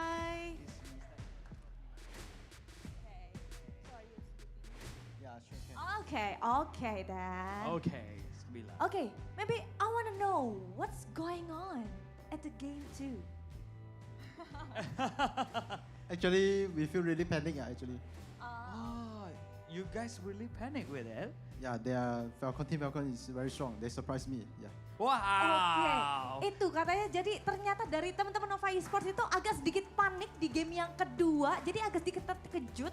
Ternyata permainan dari tim Falcon itu benar-benar jago banget ya berarti ya. Yes, and if we see that at the second game, you guys a little bit struggle. And can you tell us what is the most factor that made you guys feel trouble? I think because our jungle is the first time competition. Oh, so this is your jungler first time ever experience to having this kind of tournament? Yeah, but after adjust, he played really well in the game 3. Oke. Jadi ini karena mungkin katanya ya, ini kayaknya gara-gara jungler kita nih baru pertama kali nih main di kompetisi seperti ini. Jadi kayaknya belum adjust. Tapi setelah adjustment sedikit di game ketiga udah mantap sekali. Langsung berbeda banget cara mainnya. Oke, maybe last question is Zhang Fei from Falcon Esports bothering you during the game 2? Actually, yes. Actually yes. Jadi memang cukup mengganggu banget seperti yang teman-teman nonton ya. Zhang Fei dari teman-teman Falcons itu cukup mengganggu pergerakan dari teman-teman Nova Esports. Wow. Well, that's it. Anyway, congratulations Team Nova. You may secure another point and congratulations once again. And thank you so much. Okay, thank you so much Nova Esports. You can go with your team. And Darius, pastinya setelah ini kita akan ada banyak sekali teman-teman karena kita masih ada 2 lagi ya Darius berarti ya? Betul, masih Satu ada lagi satu bahkan. match lagi. Satu lagi besok Dua ya? tim. Iya, betul. Jadi pasti masih seru banget, jadi jangan kemana-mana teman-teman. Karena sebentar lagi kita akan melanjutkan ke babak yang keempat atau match yang keempat. Dan kita akan balikin lagi dulu kali ya ke caster-caster kita ya. So we're gonna give it back to the casters. Casters, take it away.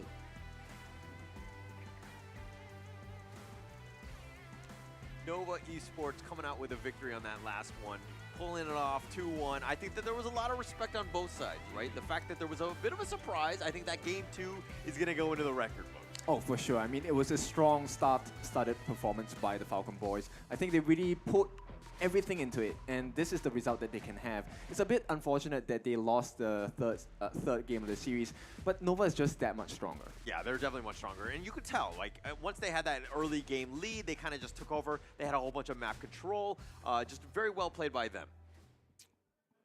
Okay, but let's go into the MVP here. It looks like it's going to be Wei Pit again. 209 on this Zhang Fei, absolutely dominant, controlling the battlefield, doing a bunch of, and taking a bunch of damage as well with 32%. Yep, he saw that clue performance of Zhang Fei in game number 2, and he said, you know what, I can do you one even better, right? Taking the same hero as well and putting it so well for the team.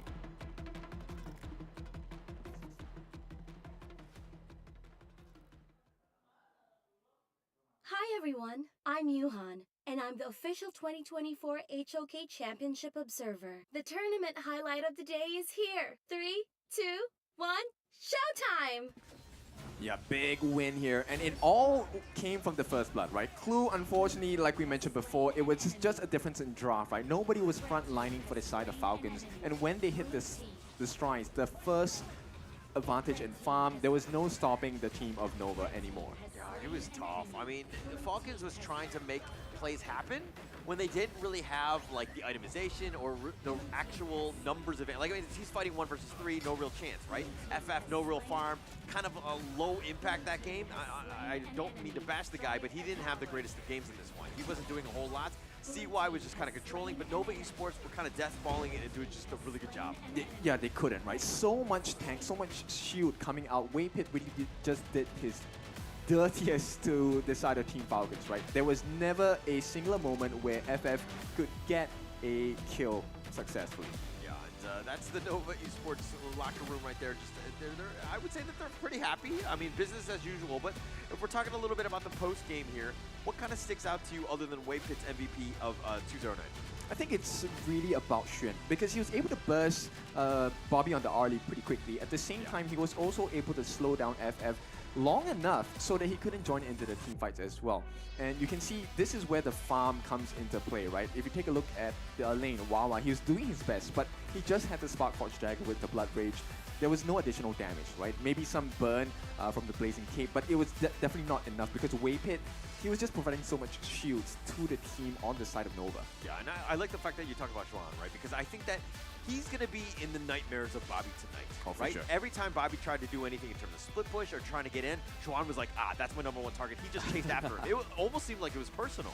Yeah, the map sense was just on a different level, right? He knew exactly where Bobby was going to end up. And the chase down, yes, there was a couple of times where it looked a bit spicy, where he was about to be taken out, but that's where Waypit came in, right? MVP performance. He knows where he needs to be, when he needs to be there. Yeah, and this was the gold graph, right? Nova Esports, we kind of saw a little bit of a dip. I mean, there were some moments, especially in that mid game, but I mean, they picked it up and they knew how to close out that game once they were able to just lock everybody down in terms of, like, you know, again, Bobby split pushing and all of that. So, really good team fight. I think that taking all the objectives, super important, and it kind of compounded into their lead here. Yeah, I think personally that was Falcons' worst game. Because in Game 1, they had the Hail Mary play into the farm lane. Game 2, obviously the victory. And then Game 3, I'm just not convinced of Prince of Lanling. I mean, you're already trying to have to give a lot of resources over to Ali. You've got to then kind of be like, hey, I need to push Wawa into the Starlight and give him a good start in the Clash lane. But none of that happened. It was just FF just going, yeah, let's try and find somebody. Let's try and find Nucci, which happens successfully sometimes. And then after that, nothing else. Yeah. It was a huge risk, right? Because the moment you take a LAN lane, you need the advantage or an equal standings, right? So the moment that they chose not to defend the buffs, I think that was the biggest mistake because that was the start of the downfall. The towers were crumbling left and right. Yeah, and unfortunately for them, that was going to be probably the end for Team Falcons, but that's going to be, of course, the third matchup. We're going to take a little bit of a break before we go into match 4. Fill up the game, top of the show, we're not the same.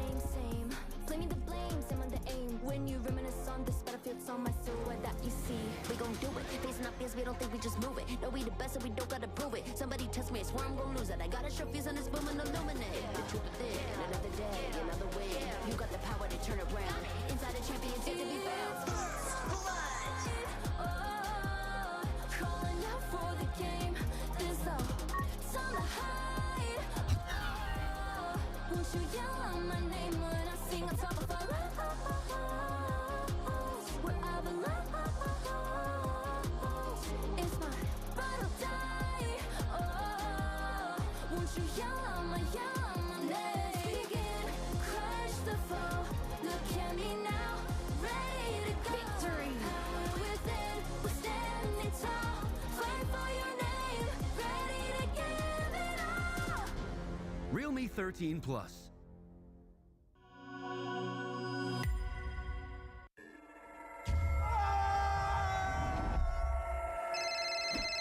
Yang, aku pulang lebih cepet nih. Ini lagi OTW rumah ya. Pulang, udah cepetan. Teknologi Fast Cooling dan iFeel membuat ruangan dingin di setiap sudut. Dinginnya nyebar, langsung chill, auto nyaman.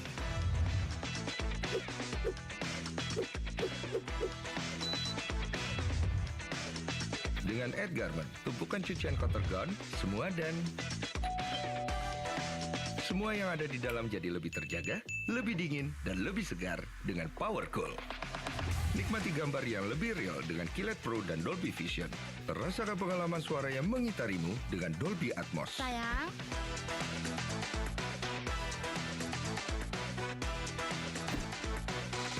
TCL, semua jadi mudah.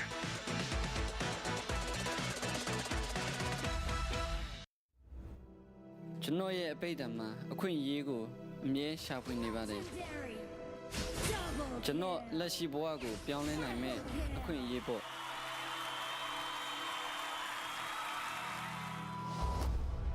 e-sport ရဲ့အတိတ်ဘယ်ကလူတိုင်းအတွက်မတူနိုင်ပါဘူးဒါကအပန်းဖြေစရာတစ်ခုဖြစ်နိုင်တယ်လို့ဘဝအတွက်ရှောက်လန်းရမယ့်ခီးတစ်ခုလည်းဖြစ်နိုင်ပါတယ် professional gamer ဖြစ်ဖို့ကကျွန်တော်ဘဝကိုပြောင်းလဲဖို့အခွင့်အရေးကြီးတစ်ခုပါပဲဒါကအားလုံးထက်အရေးကြီးပါတယ်ကျွန်တော်ဘဝမှာအခက်အခဲတွေအများကြီးရင်ဆိုင်ရပေမဲ့လည်း HOK ကြောင့်ဒီအခွင့်အရေးကိုကျွန်တော်ရခဲ့ပါတယ်အရာရာကိုပြောင်းလဲဖို့အတွက်ကျွန်တော်ဆုံးဖြတ်ထားပါတယ် HOK မှာကျွန်တော်လိုဘာမှမဟုတ်တဲ့တစုံတစ်ယောက်ကလည်း game ကိုစိုးမနိုင်ဖို့စွမ်းအားတွေရှိလာနိုင်ပါတယ်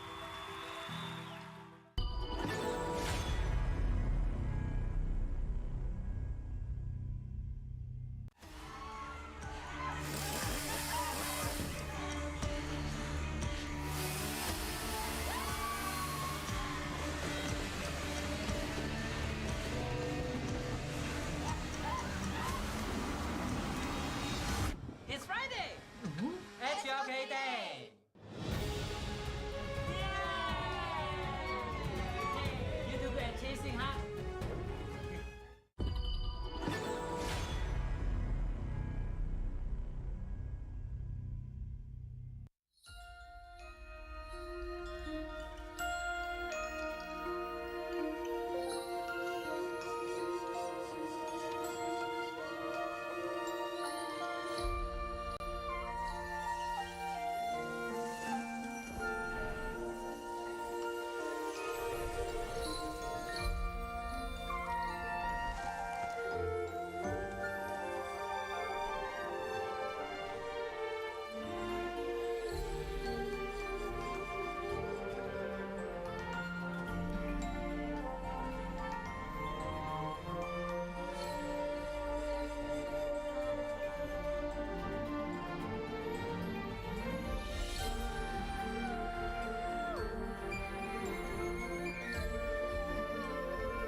FLCN Day! Yeah! Hey, you're good at jungling, huh?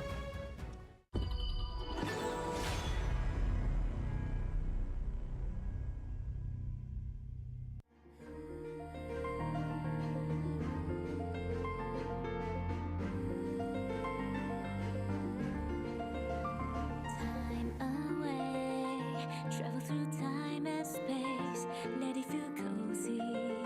The shining far away from me, black hole gate, speed to look at you, to land in your world, to make the call and to sing the song for you. Let's try to get the picture of the lion to your heart, even if you miss the gravity, you'll fall on the stars. The waves surrounding you, the colorful can steer away the dark. No longer be lonely, 'cause you've seen it is waves time. The time to be a part of the lightning from the star.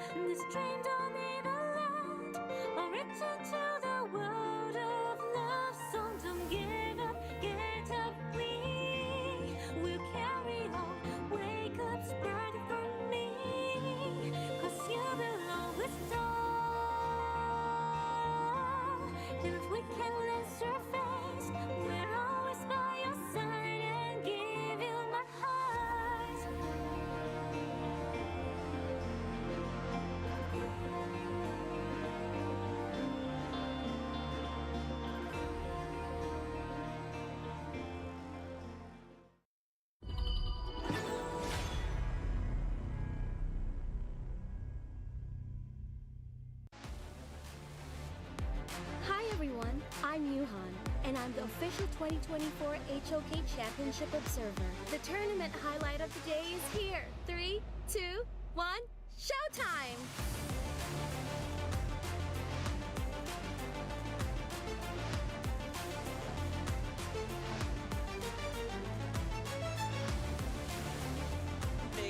At the desk as well, but there he's going right on that range.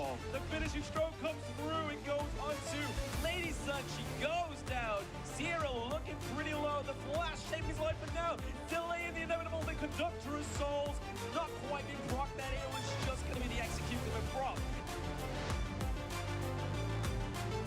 At this point, right? Making sure that he has that second win.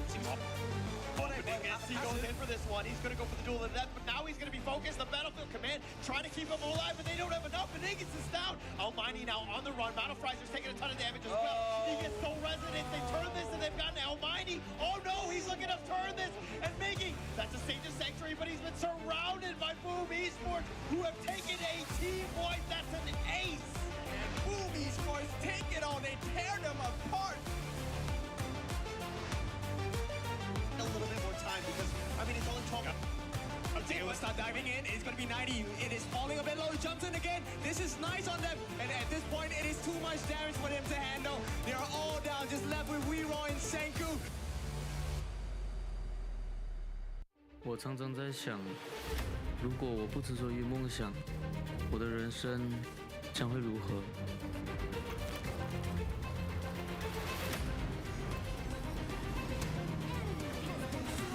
这是我的热爱所在，可是这份热爱似乎不被认可。也许这只是梦。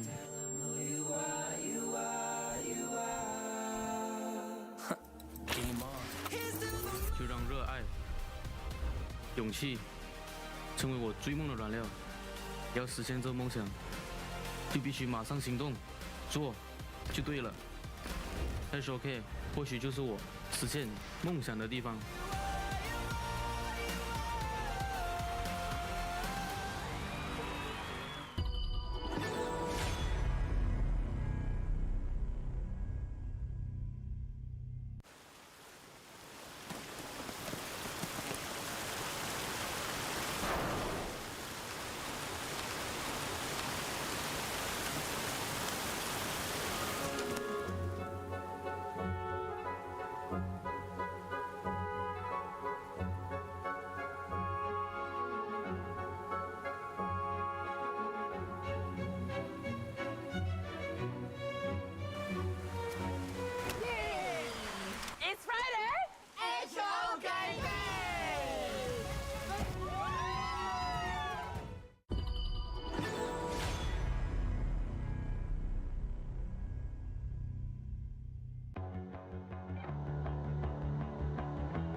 I feel a storm brewing. Time to take action. Lady Diadea! The target has appeared!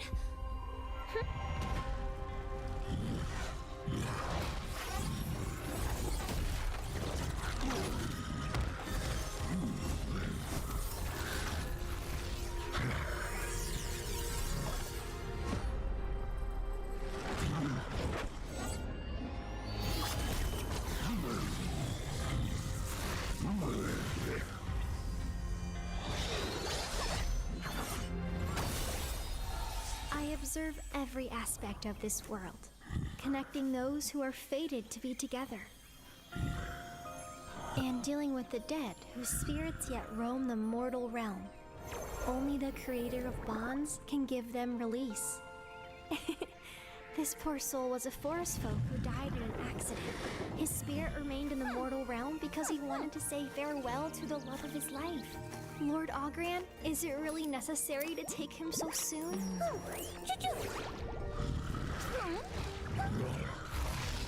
Hey, there's no hurry. He's simply longing for someone and has committed no wrong. I'll deal with it. How does that sound? You watch over relationships. Why are you meddling with spirits? All those with love in their hearts are under my jurisdiction, Lord Algran. Under your cool and ruthless look, could there be love in your heart? I can look into your future relationships for you. Don't. 1,000 miles of fate bound by a single thread. Your fated one is... Farewell. Huh? Hold on.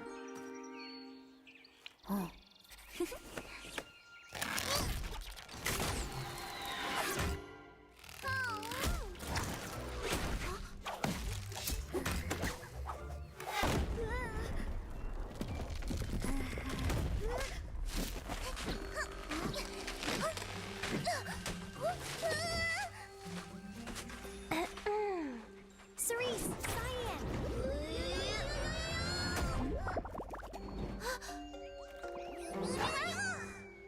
Yaria. Huh? Where did she go?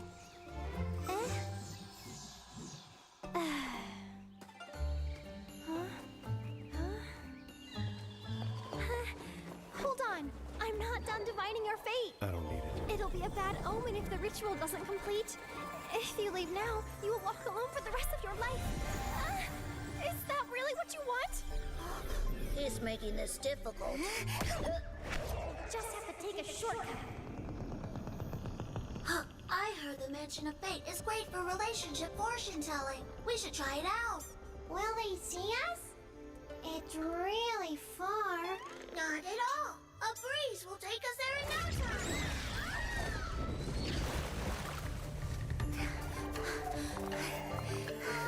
He's right behind us.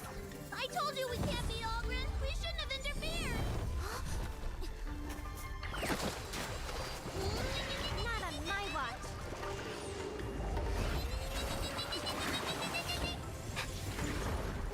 Lady Diadea!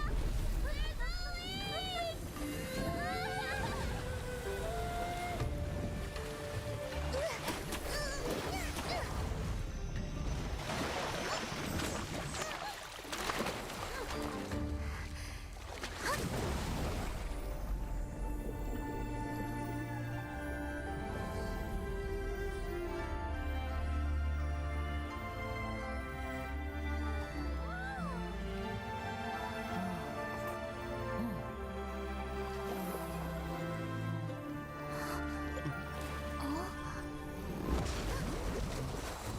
You can't fly now that you're drenched in the water from Luster Lake. Let me help you. No.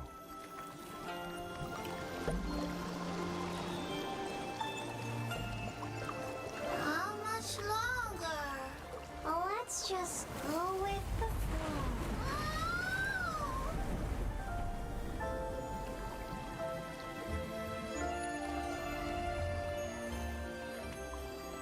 You look like someone I know.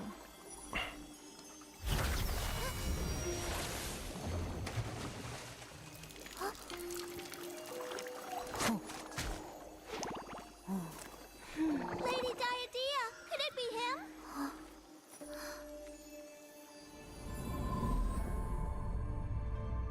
It can't be. Huh?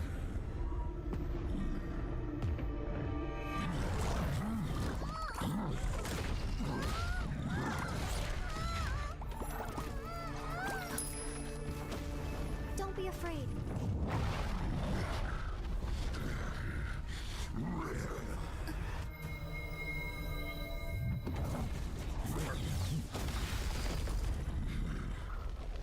He's been waiting for you.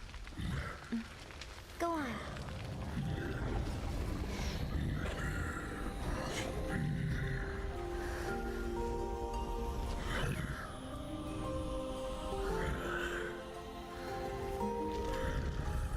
Now they will part with no regrets.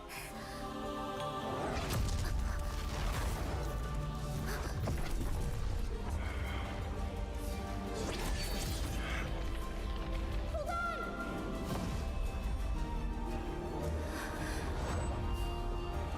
Let them say their goodbyes! when we part, we have to say goodbye.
For some, they just want the chance to say goodbye.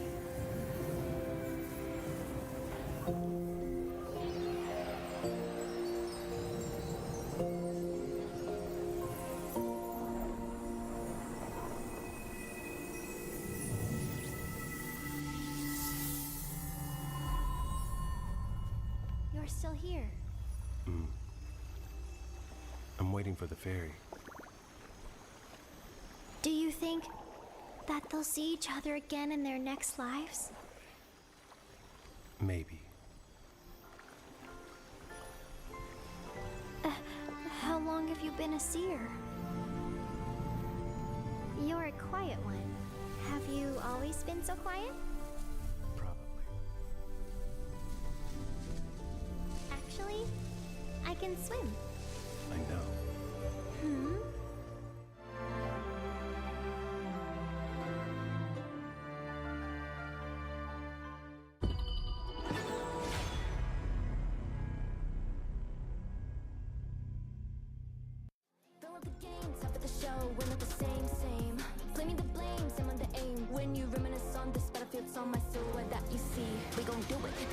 We don't think we just move it. No, we the best and we don't gotta prove it. Somebody test me, I swear I'm gonna lose it. I got a sure fuse on this boom and illuminate. The truth is thin, another day, another way. You got the power to turn around. Inside a champion, yet to be found. Calling out for the game. There's no time to hide. Won't you yell out my name when I sing on top of our lungs? Wherever love.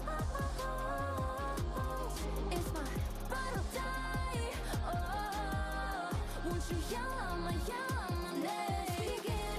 Crush the foe. Look at me now. Ready to go. Victory. Power within. We're standing tall. Fight for your name. Ready to give it all. Realme 13 Plus.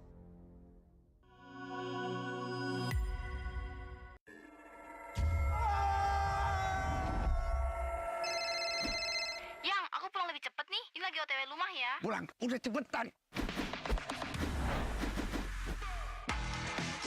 Teknologi fast cooling dan iFeel membuat ruangan dingin di setiap sudut. Dinginnya nyebar, langsung chill, auto nyaman.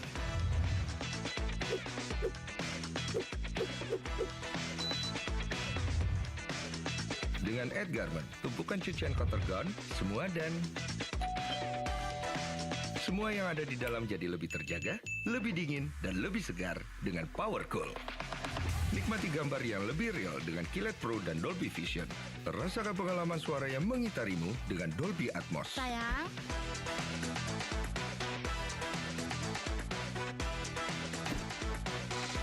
TCL, semua jadi mudah.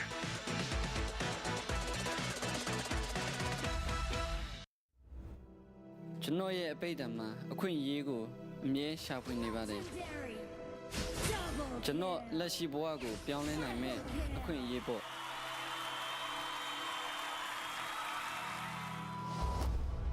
e-sport ရဲ့အတိတ်ဘယ်ကလူတိုင်းအတွက်မတူနိုင်ပါဘူးဒါကအပန်းဖြေစရာတစ်ခုဖြစ်နိုင်တယ်လို့ဘဝအတွက်ရှောက်လန်းရမယ့်ခီးတစ်ခုလည်းဖြစ်နိုင်ပါတယ် professional gamer ဖြစ်ဖို့ကကျွန်တော်ဘဝကိုပြောင်းလဲဖို့အခွင့်အရေးကြီးတစ်ခုပါပဲဒါကအားလုံးထက်အရေးကြီးပါတယ် ကျွန်တော်ဘဝမှာအခက်အခဲတွေအများကြီးရင်ဆိုင်ရပေမဲ့လည်း HOK ကြောင့်ဒီအခွင့်အရေးကိုကျွန်တော်ရခဲ့ပါတယ်အရာရာကိုပြောင်းလဲဖို့အတွက်ကျွန်တော်ဆုံးဖြတ်ထားပါတယ် HOK မှာကျွန်တော်လိုဘာမှမဟုတ်တဲ့တစုံတစ်ယောက်ကလည်း game ကိုစိုးမနိုင်ဖို့စွမ်းအားတွေရှိလာနိုင်ပါတယ်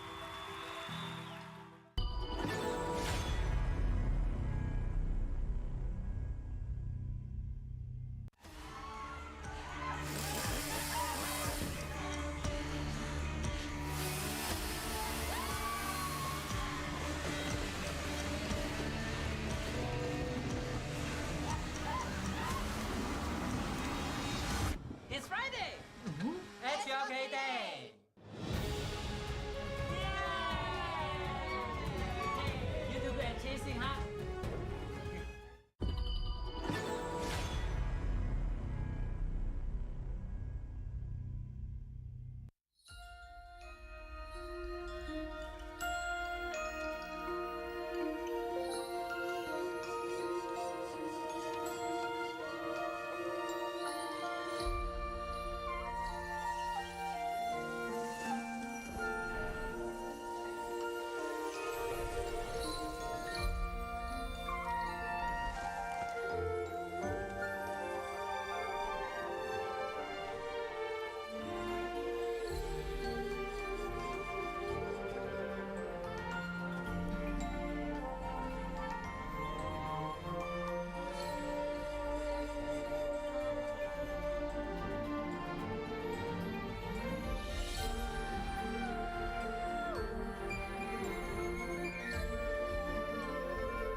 FLCK Day!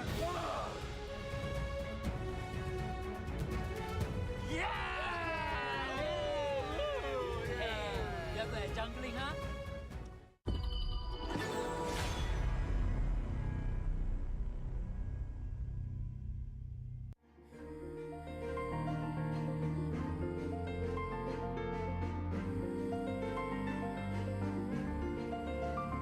Time away, travel through time and space, let it feel cozy. The shining far away from me, black hole gate, speed to look at you, to land in your world, to make the call, and to sing the song for you. Let's try to get the picture of the lion to your heart, even if you miss the gravity, you'll form on the stars. The waves surrounding you, the colorful can scare away the dark. No longer be lonely, 'cause you've seen it is waves time. The time to be a part of the lightning from the star, because you've seen stars. This dream don't need a land, or return to the world of love. So don't give up, get up, we will carry on. Wake up, spread it for me, 'cause you belong with stars.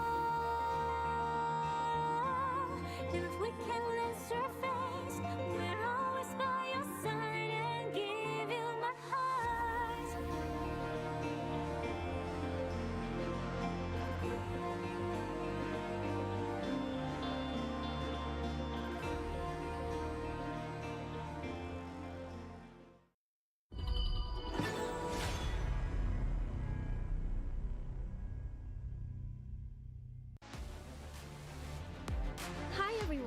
I'm Yuhan, and I'm the official 2024 HOK Championship Observer. The tournament highlight of the day is here. 3, 2, 1, showtime!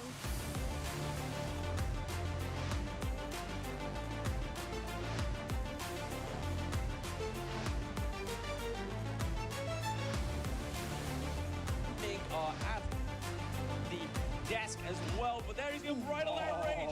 The finishing stroke comes through and goes onto Lady Sun. She goes down. Sierra looking pretty low. The flash saving his life, but now delaying the inevitable. The Conductor's Souls not quite being proc that. It was just going to be the execution of prop. At this point, right? Making sure that he has that second win.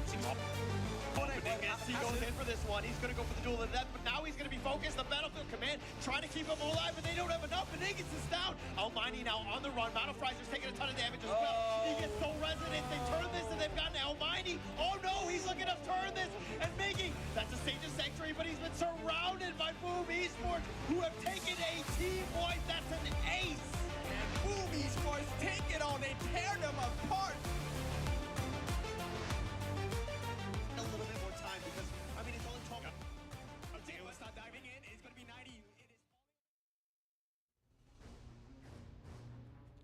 Alright, welcome back to 2024 Honor of King Championship Group Stage. Dan tadi kita sudah sama-sama menyaksikan ya pertandingan ketiga dan sebentar lagi Sabila.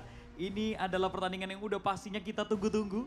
Karena ada perwakilan dari tim Indonesia yang sebentar lagi akan bertanding pastinya. Iya, aku setuju banget. Karena kalau kita ngelihat di match yang tadi, itu kan memang udah luar biasa banget, panas banget. 2-1 bahkan Drew tadi kalau kita ngelihat ya. Tapi setelah ini seperti yang tadi Drew udah bilang, bahwa nih kita akan melihat adanya tim Indonesia lagi yang akan bertanding pada last match kita hari ini melawan satu tim yang gak boleh dipandang sebelah mata juga karena tim ini bisa dibilang salah satu tim yang luar biasa banget dari Filipina. Betul sekali, jadi langsung saja kita akan segera memanggilkan ini dia tim yang akan segera bertanding. The first team, please welcome Tim Mahadewa.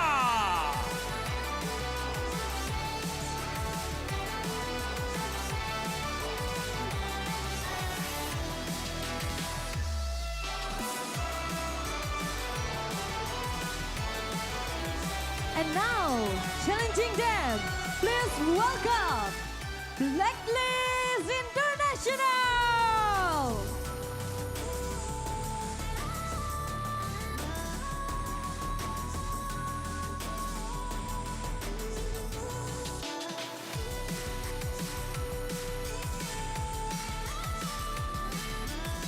Okay, we're gonna ask for both team to have some fist bump to start our fourth match ahead.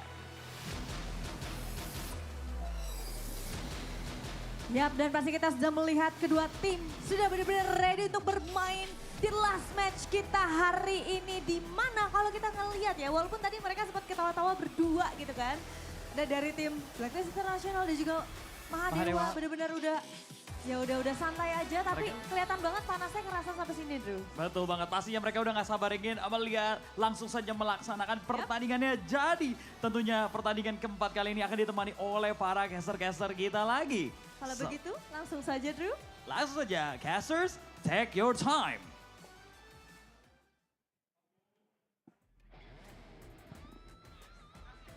It is the last game of the day. It's your favorite kind of tofu, Kindofu. With me for the last series of the day is Holler as well as OSX. How are you boys feeling today? Let's start with Holler. How are you doing? I'm feeling great. I mean, we got to match 4. This is the exciting one. I know that there's a lot of stakes on this one going into this game.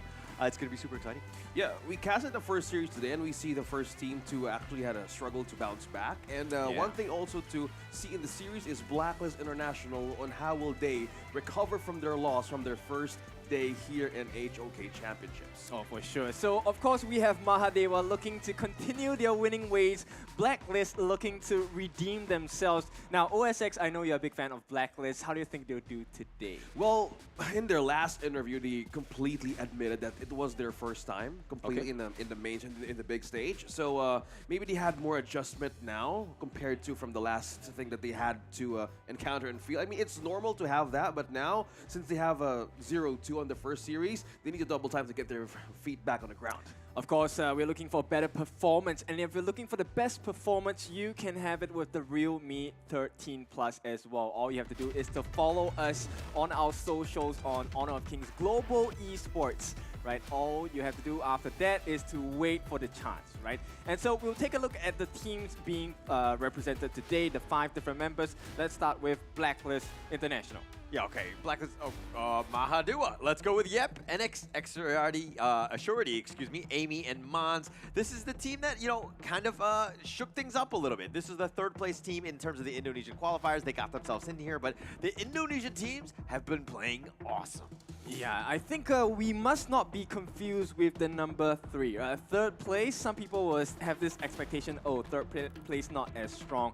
But Mahadewa have been a force to be reckoned with, right? And right now, Blacklist International, they definitely want to flip the script here. OSX, what can we expect out of Blacklist? What are you looking forward to? Draft-wise, they have really shown potential in how to counter each of their opponents here in their first day in the HOKC. Now, probably it's just the execution. It needs to be cleaner, and the hesitations needs to be out of the way. Well, life is at stake here. Tournament life is at stake, so I better keep all of those stress in, put it in a bag, and throw it out somewhere. But if you're the coach of Blacklist International, though, are you like, hey, this is do or die? Or is it more of like, hey, just let's forget about it. Let's just kind of play our free-flowing, our game, like somewhat casual in that sense? Okay, I've spoken to some coaches, though. Like, one thing that they prioritize is the mental health of these players. That probably is always about reset. Not every game is always good. Like, you know, how we do it, guys. There's nothing else rather than facing a bad game. But for this, reset is the most important thing, and following through their exercise and scrims throughout their free days, it needs to happen. Yep, I think they will learn their lessons coming in from the Dominator match, right? So Dominator really pulled them around. There was a lot of map control. So I think Blacklist going to start invading the jungles and having more control around the map. That's how they want to take this game away from Mahadewa. Yeah, that was one mistake that they committed. And we have seen some, the main part of their last match against Dominators, always about hesitations and the lack of the vision throughout the map. You've mentioned correctly, the macro scale of DMT was so high, and they needed to answer more of the problems developing through their match. Now, focusing more on this draft here. Okay, Mahadeo taking the Ogren. They're willing to trade 2 open picks that has been really devastating in some cases. We have the Dharma as well. The Dharma, the Dolya rather. And last part, like the last thing that I saw of the Shang, it's not really that effective nowadays, yeah? I mean, we've seen instances where maybe the Shangguan makes it out, right? We have seen teams use the Shangguan to just destroy Ogrins across the map, and this was when he was much stronger in the previous patch. Right now, the Lung going to be picked up by the Blacklist members and complemented by this Zhang Fei. Your thoughts? Is it a good start? For Blacklist International, I think yes, and I believe so, because Zhang Fei and Long, if you want to have a good start in your own laning phase in the farm lane, you need space, right? And one thing that Zhang Fei answers is you have the outburst to zone out or knock up either the farm lane or even Ogden once you get close, but you need to have your rage ready and save it for the right moment. Oh yeah, for sure. Like at this point, the roam is an important role in the teams, but the main matchup I'm actually super interested in is Mons against Chami here, right? That clash lane. And we have seen how potent this Dharma pick has been so far. Mahadewa, Mons, he is an absolute beast with this Dharma as well. Yeah, we've seen how they perform really good in these heroes, and one thing that I saw in the Dharma games of today, either you can isolate, push, a lot of utility as well as damage, so you can't go wrong with the Dharma. Pairing up with the Lady Sun, you have the space, you have one way to pick them off one by one, but good thing Blacklist International sees the possible choice of getting the Ming for this, so you know the international farm lane roaming duo, but they're trimming it down. Probably they would go for something close like, what's the closest one for either the Dashao has been an option for a day, but not so good. Yeah, so far it's a little bit too squishy for comfort, especially when you're dealing with a potential burst coming out from Golden Kite here with the Lung, right? So Lung, of course, in the mid games, if you get the advantage, she's going to be a painful boy to deal with. And It's going to be Okay. the last man going on the Moors as well. The Ice. Suns, Cannon Blast. Yeah, I love it. Eyes on the roamers here for Blacklist International. They want to trim it down. They're trimming down the choices. Also, with the exchange of the last band, they have the Elaine as well. So if you don't want that Lady Sun to be disrupted out of the great positioning, well, take it out for a clash lane option for Blacklist. But this pick, the Lady Zone, man, even on my games before you guys were casting the third series, I was beaten by this hero, mainly because of the team fighting capability. Once you get stick together, everything is completely ice and magic damage all over, and this answers the problem of the team fighting strength of Mahadewa. Yeah, but it needs to be addressed in a sense where you can catch out the Dharma as well, right? We all know how the Dharma will operate. He will be a straggler from the sidelines, looking for an entry point from the back or from the sides. So it's important that they kind of nip this problem in the bud. And it looks like Dun is going to be the answer, right? The front-facing tank able to soak up damage. Can he compare with the Ogren though? Because 4% health left, you are gone. Yeah, I think this boils down again to the Clash Lane hero, but oh, okay, Gunnan, no, I see your reaction there, buddy. So with the Dolly on the last pick, wow. At some case, yeah, we see Dolly in the last sections of the draft, but this sums up how they're so solely becoming more careful on how to address situations. You can reset the Gunnan Mo, you can reset the Lady Sun. What could be possible here? How can they peel it? Because we've seen games at Gunnan Mo in the first series of the day. It was the peel, okay? It was the peel that gave so much away, and that was Fearless Esports taking the game out of Revenant. I think maybe you can consider Sunse, right? Sunse with a set sail, I think it's a good idea with the anti-CC properties as well. You get to kind of plan your trajectory to go into the backlines, maybe catch out the Ganem Mo and the Lady Sun as well, because you don't want to be caught in the crosshairs of Ganem Mo and Lady Sun anyway. I think that could be an option, but I think for Blacklist, you want to go fight with damage as well, because if they went for 4 full crowd control heroes with a mix of damage, I think it's more pressure on the Luong as well and the Lady Sun. So with the Byron here, you have the lifesteal, you have more ways to isolate members out of a team fight, but they need to be careful here. Like the peel of Ganon Mo that I've seen from the games of today, they need to make sure on how to counter this specifically in the early game aggression. We've seen how this one goes in games depending on how the execution will go in the first game of the series. Yeah, I'm kind of leaning more towards the Mahadewa lineup at this point. Easier to hit the marks, right? Because at this point they have early game damage as well. Ogren not too squishy, and he has the ability to apply pressure straight from level 1. Yeah, and it's always about the execution here. So let's see how this two teams will bounce back, and this is the chance of Blacklist International to push through their recovery. Early game aggression here, and we see from the mid lane, mainly for Aaron, and as you can see, Mahadewa is all over the place. Coverage on the camps and as well as the farm lane. So a different kind of start here. Yeah, I mean, right away, right? We can definitely tell that they're looking to try and disrupt the growth of the farm lane and the jungle as well, and that the protection comes in Ganemo. Well, okay. Protection as well, but they're Mahadewa right at this moment, they're really forcing, Blacklist International is really forcing them to respond because Ganemo is the only one left here down bottom. Yeah, it feels like they're colorblind, right? They're both taking the corresponding jungle buff at the opposite side. Yeah, it's Right, kind of as like somebody a who's mirror actually colorblind, I'm kind of a little offended. Go on. That's your opinion. Oh, no wonder you get like the number 4 in the spin thing, yeah? So that's the reason why. Golden Kite getting gone on here. He has to flash away to keep himself alive. He's going to take a little bit of damage, but he will back off as he takes the last couple blades on his way This is out. what I hate about Gun and Mo, man. Now, this hero alone, it answers the frontline peel for Chaz, Just Chi, and Shami 1 if they go and group up in a few seconds from now. But this alone in the farm lane, 3-man group up down bottom this early, they're putting pressure on this Luong right away. Yeah, it's a difficult position right away for the get-go on the side of Blacklist, right? But at the same time, they managed to put a little bit of pressure in the mid lane. This keeps Amy in that lane for a bit, which slows down his rotations as well. Yeah, speaking of rotation though, if Chaz would actually have a chance to go around quicker, this gives out another chance for Mahadewa or even Oh, for they're them. going in. They get him. They get the nice little storm strike, and they pick off Mons. He didn't really expect that one, especially with Aaron in the wings. No wonder he's just left there in the farm lane. Now, it's a good rotation for Blacklist International to just push through on the open waves. Olay, Mahadewa's looking for a way to trade this, though. Yeah, it's not going to work out. So at this point, Blacklist, they have the advantage. And this is good for them, right? Because they need to slow them down. They've managed to catch Amy, disrupt his growth a little bit. And at this point, any small win would be great. But a surety is that really tipping of the scales. If he gets a kill here, it's going to be horrendous. He cannot have the advantage. Yeah, and that's why this farm lane heroes right now from both sides requires a lot of momentum, specifically for ganks and early visits, but they're trying to take their time, right? Meanwhile, the action here just continues for Blacklist to go up top. So looking at this situation, they're just making sure that no vision or no person is left behind as early as now because the rotation of the Dolia, and looking at just by the items slowly, they're trying to build up. Yeah, the gold difference is massive between the two class laners, right? 1,000 gold ahead for the side of the Byron. So Chami doing really well for himself. But the benefit is not for his lane. The benefit is for the team because then Dharma won't be able to get any more kills or make big damage onto the likes of Blacklist. NX throwing out some rolling rays. Golden Kite's looking to limp away. He eats a couple blades, but he infinite fastness to safety. Golden Kite playing with fire. Look at how much life he has. It's a tiny bit.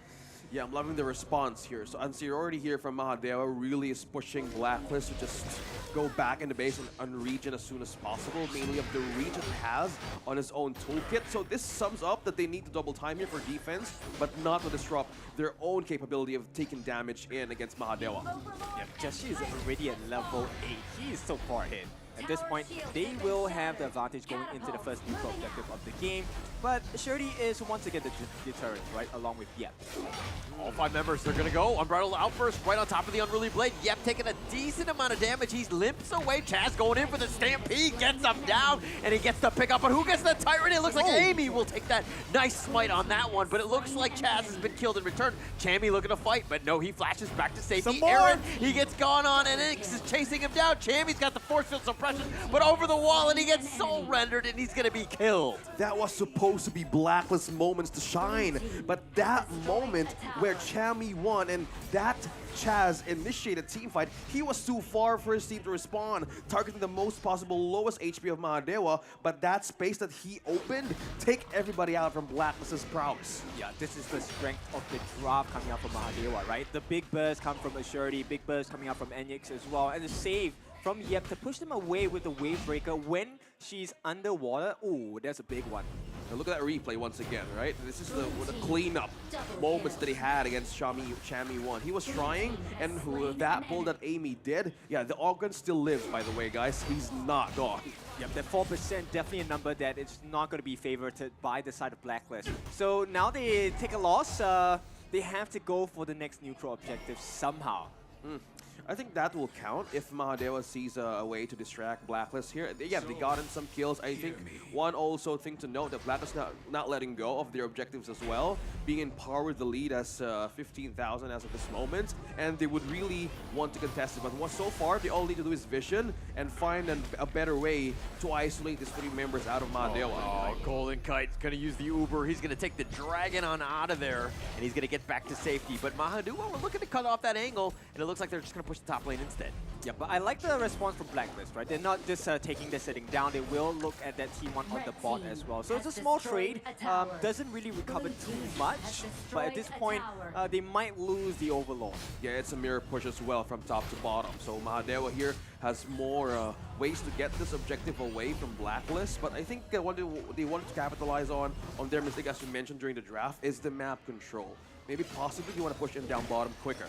Yeah, they have to, right? Because at this point, Enix is already at level 9, and Golden Kite, not only is he under level, he's under farmed as well. Oh my god. Unbridled Outburst, he goes to the Stampede. Extraordinary gets knocked back though, and it looks like Aaron's going to be the first to fall. Juicy's goes in with the Unruly Blade, but he might have gone too far. The Flaming Palm just doing some damage, but it's not a whole lot. The Stampede just trying to slow him down. It looks like he's going to be picked off as well. Chaz, Unruly Blade by Juicy, gets back to safety, but man, 2 members down. Mons with counter Truth Man to play. He just waited for the outburst to die down, and that specific moment where he caught 3, that was Blacklist's time to just retreat back. And with the damage Mahadewa has, yeah, they could easily clean up the nearest person there is. Yeah, Blacklist definitely did not expect that outcome, right? They were expecting the game to be a little bit more neutral, more passive, and Juicy was looking a little bit scary. Oh, one more? Cancelled. Yeah, just for assurance, right, at this point. And please go away. Oh my goodness, 7 minutes. Enix already has his crit. Oh yeah, and thinking about that, man, like Blazing Gape as well for the Ogren, and looking at Lady Sun, yeah, Axel Storm is now present as well as the Eternity Blade, though. Slowly growing on the numbers of damage.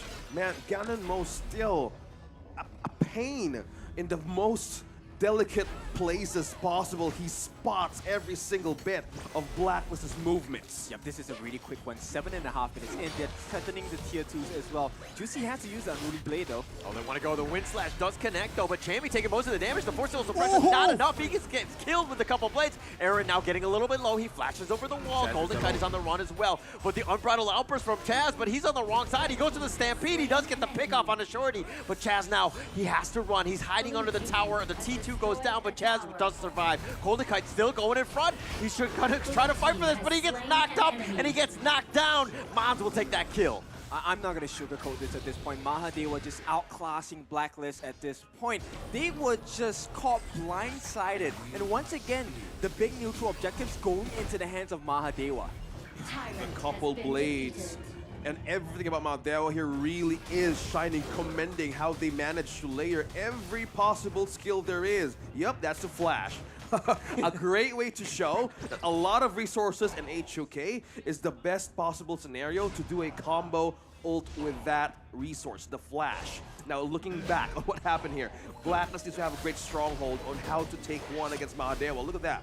They're really struggling. The moment that Chaz pops up the outburst, they use it. Mahadewa uses it as an open chance to open the best possible pickoff there is.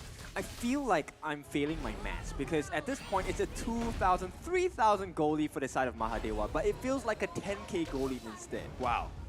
You're not losing it though. You're still alive with the numbers, man. It's okay. I know where you're coming from because the length of how they keep. Oh my goodness. The peel with almost near half HP. This only shows how Mahadewa is so confident to take another person out of Blacklist, and they need to be careful where to position. Oh, Juicy. He's going on the flank. Unruly Blade is a little off the mark, but he's trying to chase after Enix, who actually rolling right to the safety. Chaz is going to get knocked up, and Chammy's going to be the first to fall. They're going to look to fight this one. Enix does go down. They do get the shutdown on this. Amy continuing forward. Juicy goes in for this one, trying to protect his buddy. Not able to do so. Chaz is going to be killed. Juicy's just trying to stay alive, tries to get over the wall, but the Overlord actually helped out Mahadewa by controlling him, and it's going to be a 4-for-1 in favor of Mahadewa. Are they going for an ace here? No, okay, no they won't. Just going to clear here. See, that's what happens if you're in the wrong position with Mahadewa. It's the ultimate punish of the damage that they has. And he's not even using the Blood Rage, right? The Oggun and the Dharma is just a great duo combo that everything that you need to do here is the complete isolation play. Going back to the replay here, see? Chammy and also Just You was in the position, but one thing they were missing here is the position on where Enix is coming from. Yeah, he died, but the follow-up of all the couple blades connected through Blacklist was the defense was slowing down slowly against that kind of start. One thing I didn't really like about that fight by Blacklist International, aside from the fact that 4 people died, but Golden Kite actually used the Infinite Vases aggressively. I feel like you could actually do more damage in human form, and then of course use that get out of jail free when you need it later to keep yourself alive. You cannot die at this stage. I agree, but it was so risky. Well, the air is human, right? So unfortunately, you know, Not sometimes me, dog. mistakes are made. And Mahadewa, a little birdie told me, stands for the biggest god or the highest god. So right now, it's godly gameplay from Mahadewa. Okay, I believe you, man, because again, how would they reach this kind of threat, right? If the Dharma, you need to punish the Dharma or find someone out from Mahadewa who's really present. But how they're rotating around the map so far, they're creating a move and barricade that Blacklist cannot cross. How do you defend against this, right? That's 3 lanes It's so hard, man. T3s left in 11.5 minutes. They're going in for this one. Chaz, he gets knocked up. Mons still up in front. He's going to get hit by the Wind Slash, though. They're going to try to just create a little bit of a buffer, so to speak, for this Overlord, who does heal back up. But a Shorty just on the side with these couple blades. So annoying. Yeah, you were asking me how to defend this. We saw Chaz holding on to the outburst still. He's not letting it go just yet because that is the only moment that they can turn around this kind of situation.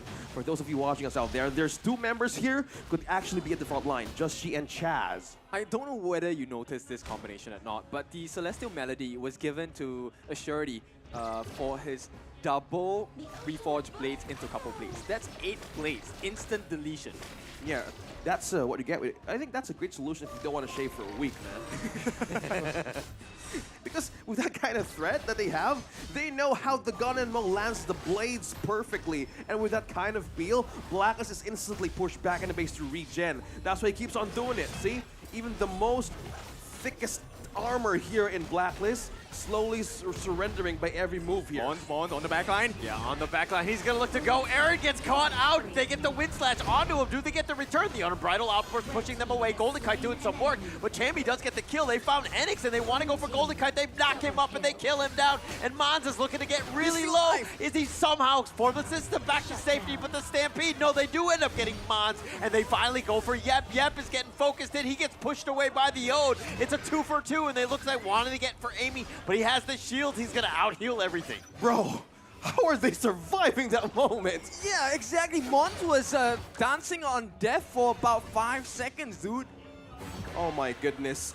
Commending Yep on how he was just in the right place at the right time. AB was supposed to be taken, and the space that Azir already was doing there, yeah, he was still kiting though. But the way they managed to still be alive against Blacklist, it only shows that the items right now is not yet enough, and the isolation play needs to happen sooner. Let's go back. Yeah, Mons here just doing so much for the team, right? At the same time, very nice flash from Enix. Unfortunately, got caught out. And Mons, I don't know what he did. Did he bribe the Grim Reaper or something? He survived for such a long time. Bro, I don't want to bribe the Grim Reaper just now. It's scary. But if that's what they wanted for Blacklist to move right away, they're forcing every possible scenario. Jazz is holding on to their outburst of the last final push. Look at that, almost half HP feel.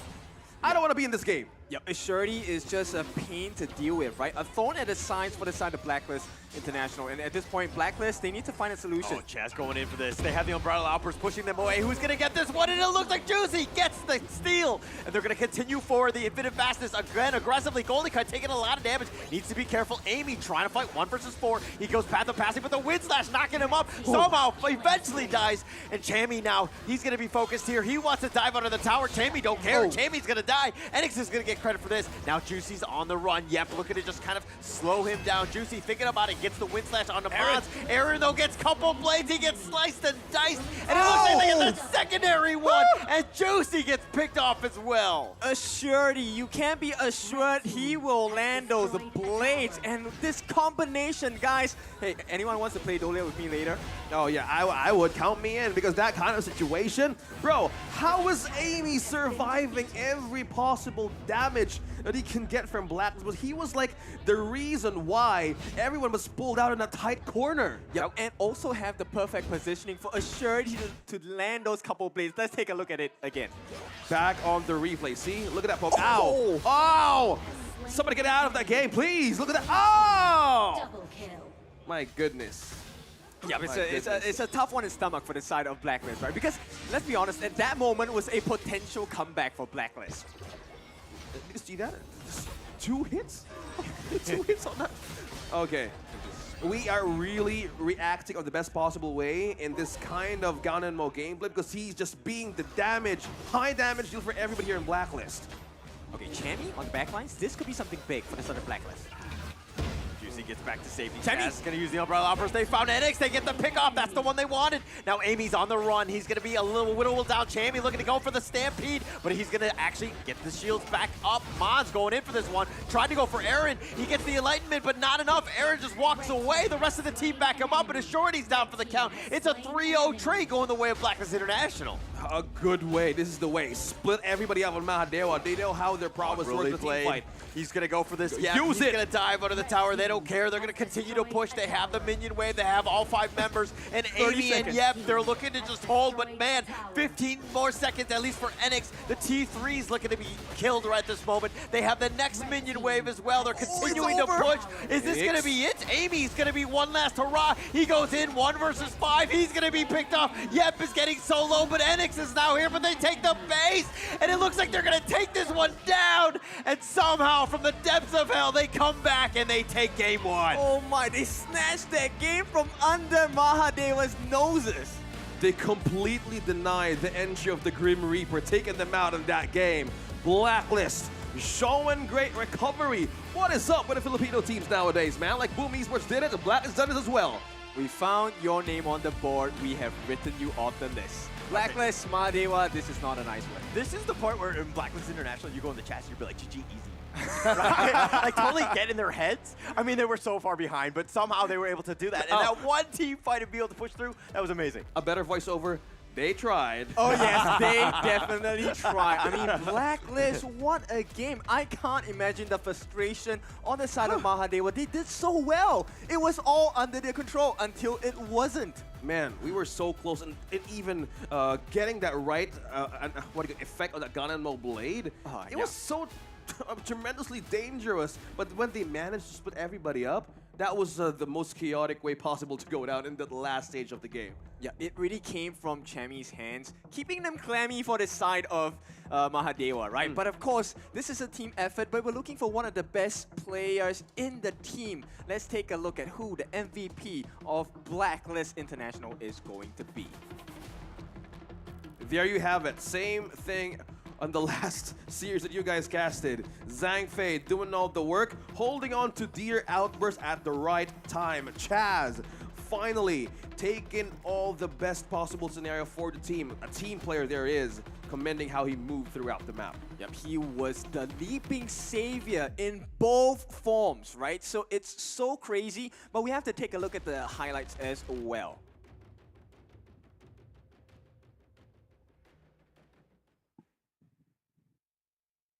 Hi everyone, I'm Yuhan, and I'm the official 2024 HOK Championship Observer. The tournament highlight of the day is here. 3, 2, 1, showtime! This is the open moment of Mahadewa early game. It was all theirs, even for the mid game. How they managed to put everybody in a tight corner, the poke and the follow-up. It was all on point, man. Nothing was losing until that very moment, but this was the shining parts that they were supposed to take the base out of Blacklist. Oh yeah, for sure. The later parts of it, when Chammy was entering from the back, Chaz was the one that was giving the life support to the other members on the side of Blacklist Esports. And this is a big, painful experience for the side of Mahadewa for sure. Yeah, it wasn't really a perfect game for Blacks in the start, but look at that. This was the moment. I was totally recreating the sounds on how it completely hurt. Like, ugh, brother, ugh. Like, how do you deal with that? And suddenly caught off guard, similar to the first blood they got, right? Out of the blue, full stuns, and they were blindsided on the side of Mahadewa. Yeah, they were totally composed. Blacklist knew what was the window to bounce back, and Mahadewa loses the grip on how to finish that last possible moment in the base. I mean, the biggest thing was that Blacklist International were able to find extra riding, right? And just being able to pick him off, all of the damage and everything crumbled, right? It was like a tower made of cards almost, and Assurity was right in the middle, and once he got knocked out, everything just kind of fell apart. Yeah, but it's not even like a easy defense for them. They were fighting out of desperation. That was how far back Blacklist International was. Everybody was trying, right? The Don is trying, the Zhang Fei is really trying, and I would really want to commend how his discipline on that ultimate was so important to make or release it in the right moment, because either you don't catch or just probably use it for nothing. Yep, I like the fact that they didn't jump on Assurity at the start. They actually went for the marksman in the farm lane first. And once that problem was out of the way, they slowly whittled them down one by one. Yeah, I mean, they had a great game. That's how you come back. It's textbook in that sense. Just find out who the cores are and then kind of push it along. And they were so smart. They were like, go mid. We're going to end this game. We're going to just push along. And they had the creep wave. Everything was very lucky in that sense because the minion wave was like in the perfect spot for them to be able to do that. Yeah, I like the thought process of it, right? It's like, hey, let's take multiple 1v1s, but it's going to be 1 versus 5 instead. Well, I don't know how Amy does it, man. Like, the Augur was completely surviving. Yeah, my goodness. I was like, huh? Go back in the turret and just still lives and then pulls everybody back. Well, yep, there were some moments that he was doing it, but yeah. Going back on the post-game stats here, looking back on the draft that went to Mahadewa's early game prowess, it was completely denied by Blacklist in the most perfect way. Won almost a second to 17 minutes. They all had gold advantages across their counterpart, right? The only person that didn't have one was, yeah, but he's a support, right? So it doesn't really matter. But at this point, this big turnaround, take a look at the damage taken by Black. 160,000. This guy, the jungler Juicy, he was making it work for the team. Yeah, you look at the items, you look at the net worth, you look at the damage, all the stats of this game, and you take away the actual victory score and all that, and you're kind of thinking, how did Mahadewa lose this one, right? Everything was in their favor, and, you know, it's a complete botch up in the end. I get you, okay? I get you.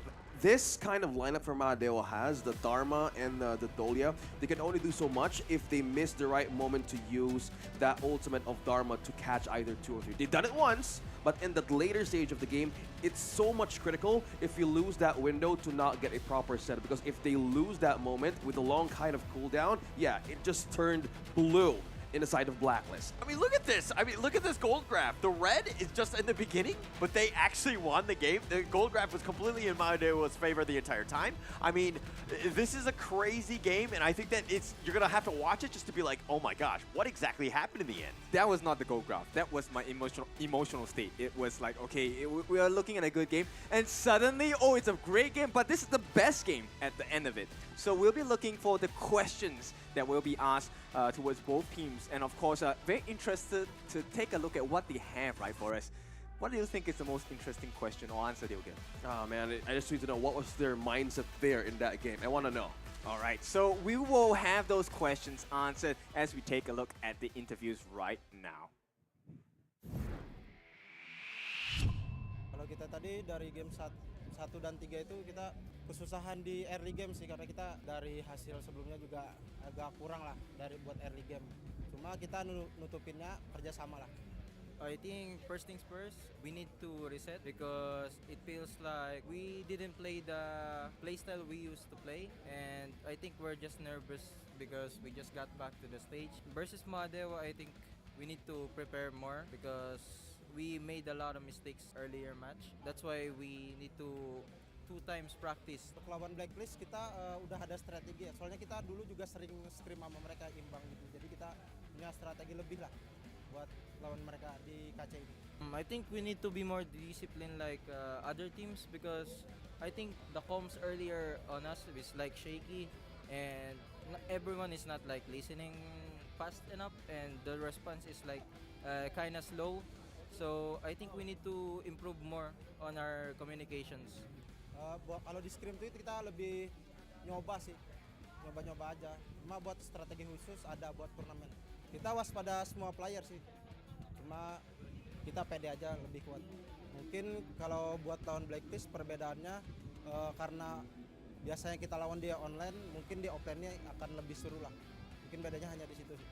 I think we're a lot better on their team play. Be prepared because we're gonna smash it 2-0. Buat Blacklist, karena kita juga dekat sama Blacklist, akhirnya kita bertemu di turnamen internasional. See you Blacklist.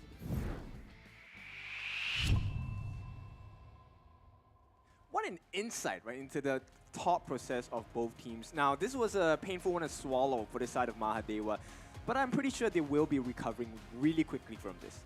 Yep, I love one thing that they mentioned in the interview as well is that they admitted that they need to be more disciplined this time because their fights in their first day wasn't really that good. It was messy, again, messy and Hesse mostly happening at the same time, and it did not translate to a good match for Blacklist. And as of this moment that they won, this is a much needed win, guys. Like for a losing team, they needed this. Yeah, they needed this, but the thing is that I don't like it how Blacklist International are kind of, I mean, okay, they should be grateful knowing that they were lucky in getting that win, right? It was not really something that they earned throughout. Yes, there was that moment where things just aligned properly, where they were able to close the game out, but this is still something where hey, if they get into that same situation, 9 times out of 10, they're going to lose. Well, you know, in order to be lucky, you have to be at a stage where you can take advantage of the luck given to you as well. So definitely, I think Blacklist have learned the lessons from the defeat of Dominator Esports and put it well into place, right? They made Mahadewa fluster and they were having panic attacks on the backlines the moment Amy died. Okay, I get you guys. So whatever it is in this series, don't do that again, okay? You have the Realme Gaming phone in your hands. follow our channels here right now who's watching, so you can win a Realme 13 Plus from today until 31. So follow that and comment down. That's all you need to do. Now going back, yeah, I get you. I totally get you. Do not be in that same situation again, because what if Mahadeo's like, no, we're not committing that again. Well, you know, they don't have to be too flustered. End of the day, it's a best of 3 series. You still have a chance, right? And Mahadewa, they are a team that is able to recover well. Nonetheless, we have seen them play in their Indonesian qualifiers, in their Indonesian leagues as well. They're not to be trifled with. You can't really just win them once and leave them behind. They will come back to bite you. I think from then on, they would have a great recovery from this one. I think the early game start was the team fighting specifically in that game. Yeah, Lady Jean was the first one to go in most cases, and they were having some time to complement the damage with physical. So I hope this adjustment... Okay, I was hoping that they will pick the Dr. Bian there. Yeah, I'm not gonna get my hopes up in the hovers here. Yeah, and of course, with the hope, Mahadewa brings up a different draft, right? We're going to have the Yuhuan along with the Lady Sun and Lady Chen. So the 3 ladies looking to put one over Blacklist. Okay, Yuan, in most cases, you have the AoE. It answers to the poke that you can do with an Arlie, but this really is a test for Blacklist on how to use this Arlie properly. Again, it takes mastery, it takes a lot of ways to deal with this, but in the hands of Blacklist, they need to show how they can do against Mahadewa, because if positioning is very crucial, there's so much to answer in this early game. You have the Lady Jean's destructive deluge, you have the flowing side with you, so also the U1. A lot of visits might come from Mahadewa, but for them to amp up this lineup, they need more time to do this. They need to make sure they stagger the usage of these skills, right? Because one Maple Dance cancels almost everything from these 3 heroes on the side of Mahadewa. And of course, they are concerned about the Guardian Mo pick as well, so they will ban it out. Now, Blacklist, they take out the Ming as well. We don't want to see that typical combo coming in from Mahadewa. So what is a support that is looking a little bit better for you on the side of Mahadewa? Motsu here, if you want, for the Lady Sun. Again, like it. They take out the Gun and Mo. Probably they might think that the Blacks would take it since they have the Arlie. The Motsu here answers where to actually take a step out of the Arlie, stun him, slow them down. It also answers to the Dharma. This is the question, like, will they go for that? Because the Liu Bang, it's a good ban as well for Blacklist, because if the Yuan and the Lady Jean gets busy from top to bottom, it's an insta response. So this is the question, will they go for it though? Yep. In fact, I also like to commend the ban of Liu Bang on the side of Blacklist. That is actually one of the big, roams or even clash lane that would definitely benefit Mahadewa's draft for sure. Yeah, we've seen that earlier, right? It's scary. I don't want the Liu Bang just going around and having the Maestro with you. No thanks. Okay, now with the Mayin here present in the clash lane, you have more ways to deal with this Dharma alone. You have backline entry. It answers also for the Motsu as well. And okay, Lian Po, take it for the backline. Take it to the mid prowess capability of team fights, because with this AoE that they have, Summit with the Yuan as well, another red carpet entry for the Lady Sun if it has the right items to strike.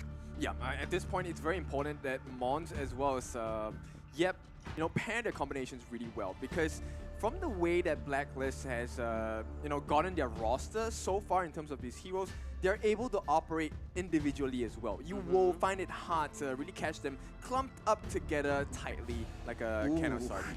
Of course, the Angela could be an answer to the Lady Sun, could be an answer to the Lady Jean as well. To answer the ladies, to sum it all up, a perfect launch of the Chaos Cinders, ultimate destruction from the Blazing Brilliance in the right target. It also deals with the Lianpo because she will not be disrupted when she uses the Blazing Brilliance, right? So she can continue burning down the target she already has identified. That's what you need to do in life, man. Don't stop when you have the right moment. Yeah, focus on the target and go straight for it. Yeah, man, don't stop when you're already at it.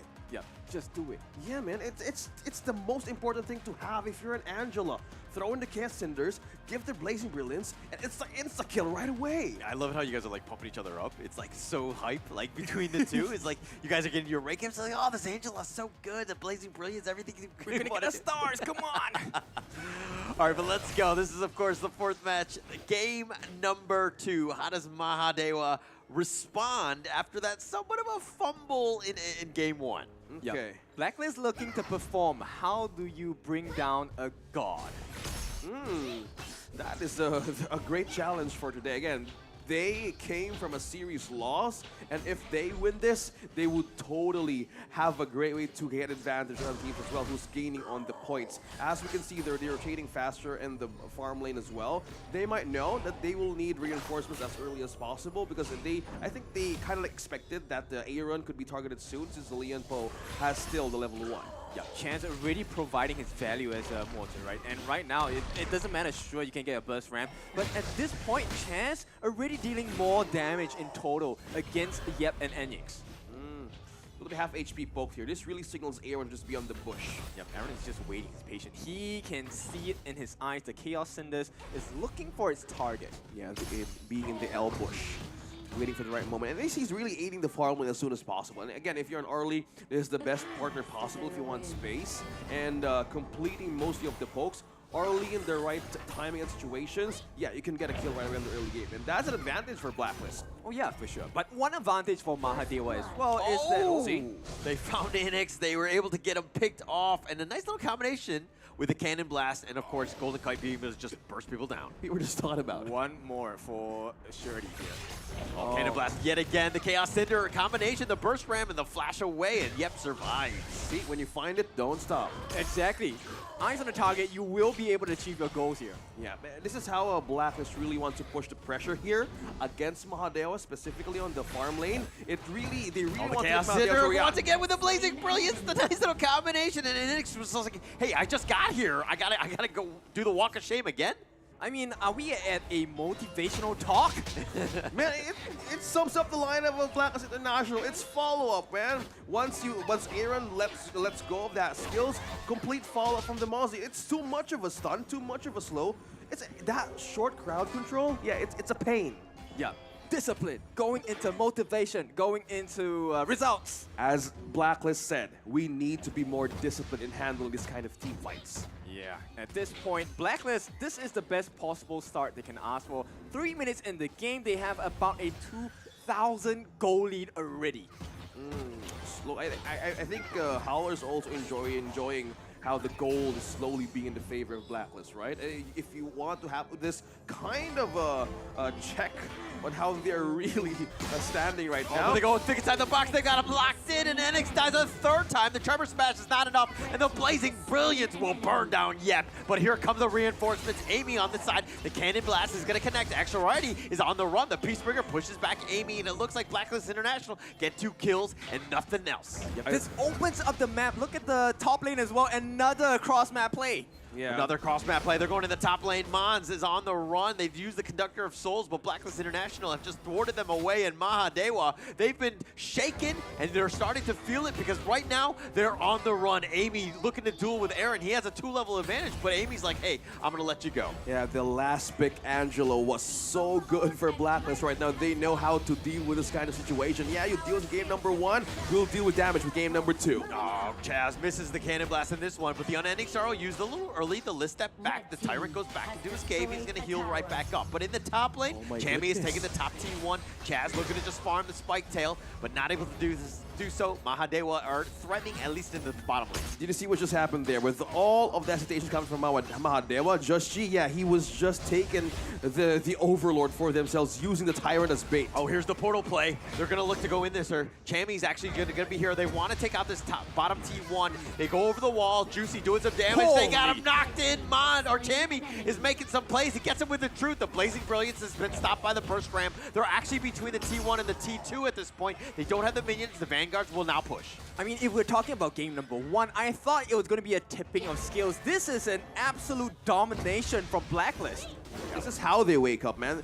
From that win, it's a complete boost of morale coming from a they're going loss. in. The Unending Sorrow, they're looking to turn this around. Mons is trying to find a draw bead. Not able to do so. Golden Kite over the wall. He's being chased. The Tremor Smash trying to get on the Golden Kite. Not able to do so, but somebody else takes him out, and that's going to be Enix. He gets the kill. They've gotten Aaron as well, and they're looking to turn this. Yep dies as well. Mons is taking a lot of damage. Chammy does pick him up, but Chammy's going to go down as well. And it looks like it's going to be a 4 for 2. And how much more can they get? Chaz is on the run. They're backing off. Mahadewa are back in. Yeah, yep, forcing a great zone out of Blacklist. That Tremor Smash really took a toll in the overstayed presence of Blacklist right in front of Mahadewa. Let's go back for a replay. This is a very big play here. Unfortunately, it is going to be Golden Kite that gets taken out first, which means there's going to be a lack of damage for the side of Blacklist International. At the same time, Chaz got caught. This is where Mons was doing so much work for the team. And with that, nice catch. 3 members, the 3 ladies still alive, just dealing all of the pain. Oh yeah, he kind of let go of the where to place the umbrella as well. So it's kind of like we have no choice. Yeah, we just need to die at that moment, because if they did manage to evade, yeah, it was like a 0 to 1% chance. Yeah, they cut the goal lead by half. So Mahadewa were doing well for themselves, but they need a little bit more, and still they're struggling to capture a little bit of the map control away from Blacklist. I just want to commend how they saw that small window that they want to do against Aaron. They know when the Angela is stationary, when he uses that ultimate away, he spotted too, and he knows that the heroes of Blacklist right now could be at the same position. Mons with the whatever gets him knocked up, but he's going to go down. They're going to continue to fight. Blacklist International will happily take Mons, and they walk away with that kill. Yep, on the top lane as well, they're being sneaky about it. Golden Kite gets a nice structural damage going down, still going at it at the same time, will walk away safely, scot-free as well. Yeah, for those of you watching us right now in the chat, yeah, this is how you use the combo of Angela. Yeah, win your games. Yeah, nice little combination there. But okay, let's talk a little bit about this early game. Blacklist International did get some kills, did have a net worth lead, but the thing is they didn't take any objectives. That's a huge issue. Those kills need to turn into conversions, and that further fortifies the lead. Blacklist International didn't even do that, and the T1 bottom was just taken out. Yeah, I think right now, since they slowly built a lead, they need to make sure it stays right there, right? And if they manage to lose it, the late game recovery of Mahadewa with the Lady Sun is still imminent. Yep, everything hangs in the balance at this point. Mahadewa, they are just one step away from losing it all, and this might be the marker. They want to occupy the jungle. This T2 on the top, not looking for long. It's not going to be taken down at this point. Look at the wraparound. Flank. They're going for the wraparound. Spotted. Yep. Been spotted out by that cannon blast. Slows down Yep, and it's going to be like, okay, we actually don't go for this. There's no reason to. Yeah, amazingly, the 2 turrets down bottom, well, not down, it still lives, right? This gives still a great protection against Blacklist. Yeah, May is going to take it as well. But combining all their forges now for defense, they can freely rotate around the map as of this moment. Yeah, and you know what? They restore the lead. This time it's going to be about close to 3,000, no, 2,000 in fact right now. Right, Mahadewa, they need to make something happen. They're looking at the Overlord, but potential steal not going to happen for this side of Blacklist. Yep, showing all the damage here for Mahadewa. It seems like you want to come back for a late game situation. Yep, show the combos for Lianpo. That's how I do it. Yep, perfect lower thirds right there. For those of you using it, yep, go ahead, find the right teammates because it will work. Eyes on Lianpo because he's going to set up here against Blacklist. One more move like that on how you saw from that team fight, yep, it will turn around. Look at this. They're making a sandwich play here, but somebody spotted. Oh, Yep, he thought he was going to be the aggressor, thought he spotted her out, but he gets blown up. Juicy's still up in front. Mons is going to get back to safety. Blacklist International have gotten the bottom T2. Looks like they need to back off and deal with these Vanguards. Yep, Chemi does not have the truth mantra, so he does not want to overstep his boundaries at this point. Nice sneaky play there by the side of Amy, able to get that Azure Golem away from the jungle of Blacklist as well. Nice cannon blast, zoning them away. Chaz is going to deal with this mid T1. Blacklist International doing a good job pushing things out. Of course, the Vanguards are pushing. They need to figure something out in terms of the top defense, but they've repelled it pretty well. Yeah, it looks like Amy wanted to take some resources out. She just found out, yeah, I don't have my my blue anymore, and that's one thing that Mahadewa wanted to seize against Blacklist. Yeah, they're trying to push, and somehow you were looking for a way to how to trade things slowly by resources and by time, because at 4 seconds we have the Overlord presence, and this will also take a push as well. But they relieve this pressure just for a little bit, right? Look at the team. Oh, they're trying to rush this. Mahadewa Oh, Chaz, Cannon Blast actually going to be tanked up with the Blazing Brilliance, doing some work. The burst rammed back to safety by Yep. Chaz looking still around on the side, Jude. Tammy going in for this guy. Does some damage, but somehow Yep is still alive. He's going to survive for this, but Amy is not going to survive, and they are on the run. Now Blacklist International back off, and it looks like they're going to take the Overlord instead. Jammy won in the right position. Caught off guard, and they didn't know how to respond with the peel that Aaron did. An automatic Overlord push for Blacklist. He's the one to show you how it's done, right? At this point, Golden Kite secures that Shadow Overlord for the team, and Blacklist restore control over the map, and another the one. Brilliance, but the burst ram away. Yep, survives yet again, but the Cannon Blast does connect. He does have his shield, though. He's going to back off. He's going to limp away. Yeah, Radiance expended as well, so they do have that going for them, at least Mahadewa. They will not be still for the next, 60 seconds or so. Yeah, I know Angela got nerfed on how the mechanics work in her early game, but now hitting at 11 minutes, cooldown is really fast for the early Burst Ram, Magma Slam, just trying to zone them away. They have the Scorching Barrage just pushing them along, but the Vanguard still out in front. Blacklist International just trying to slow siege. The next wave of Vanguards are coming, but the biggest one is the Shadow Vanguard in the bottom lane. Yeah, they're gonna divide Mahadewa as of this moment. This is the question, will they be divided though? Because this is the pressure that Blacklist is creating against them. Yeah, divide to conquer. Amy's still out front, spotting them out, trying to zone them away, trying to deal with this Shadow Vanguard, but Golden Kite doing some damage. And yep, gonna have to back off. The Blazing Brilliance is doing some work. The Unending Sorrow is gonna be committed as well, just to keep himself alive. The Chaos Cinder a little off the mark, but now they don't have minions, so Blacklist International need to slow things down again. Yeah, it's great defense from Mahadewa as well, but this is the Tyrant being open for Blacklist to be taken because they were trying to be safe as well. Because if they did commit for a pick-off and a setup in their own defenses, yeah, Mahadewa can completely wrap around that kind of situation. Yep, so they reset, they get a bit of pressure relief against Blacklist, but Blacklist, once again, because of the advantage they've had, they secure another Tyrant buff for themselves. So, problem after problem given to the side of Mahadewa by Blacklist. Yeah. Oh, this is just hard for Mahadewa right now. This is now relying on Yep alone on how to make the perfect setup, because look at the peel. Almost half HP by inferiority with that kind of combo. It could be deadly for Mahadewa. They just need to find the right place of this kind of situation where they can get a pick off. Yeah, and Blacklist, one of the strengths of their composition is they're able to check brushes without overcommitting, right? You have the Cannon Blast coming in from Chance, you have the Chaos Cinders coming in from Aaron as well. So range checking of the brushes, you don't have to face check, you take lesser risks. And that's something that I don't think Mahadewa can afford to do at this point. Yeah, it's a complete sacrifice if they do check. Look at that. Red being taken away, Blacklist slowly depleting every part of resource out of Mahadewa. They're on a match point.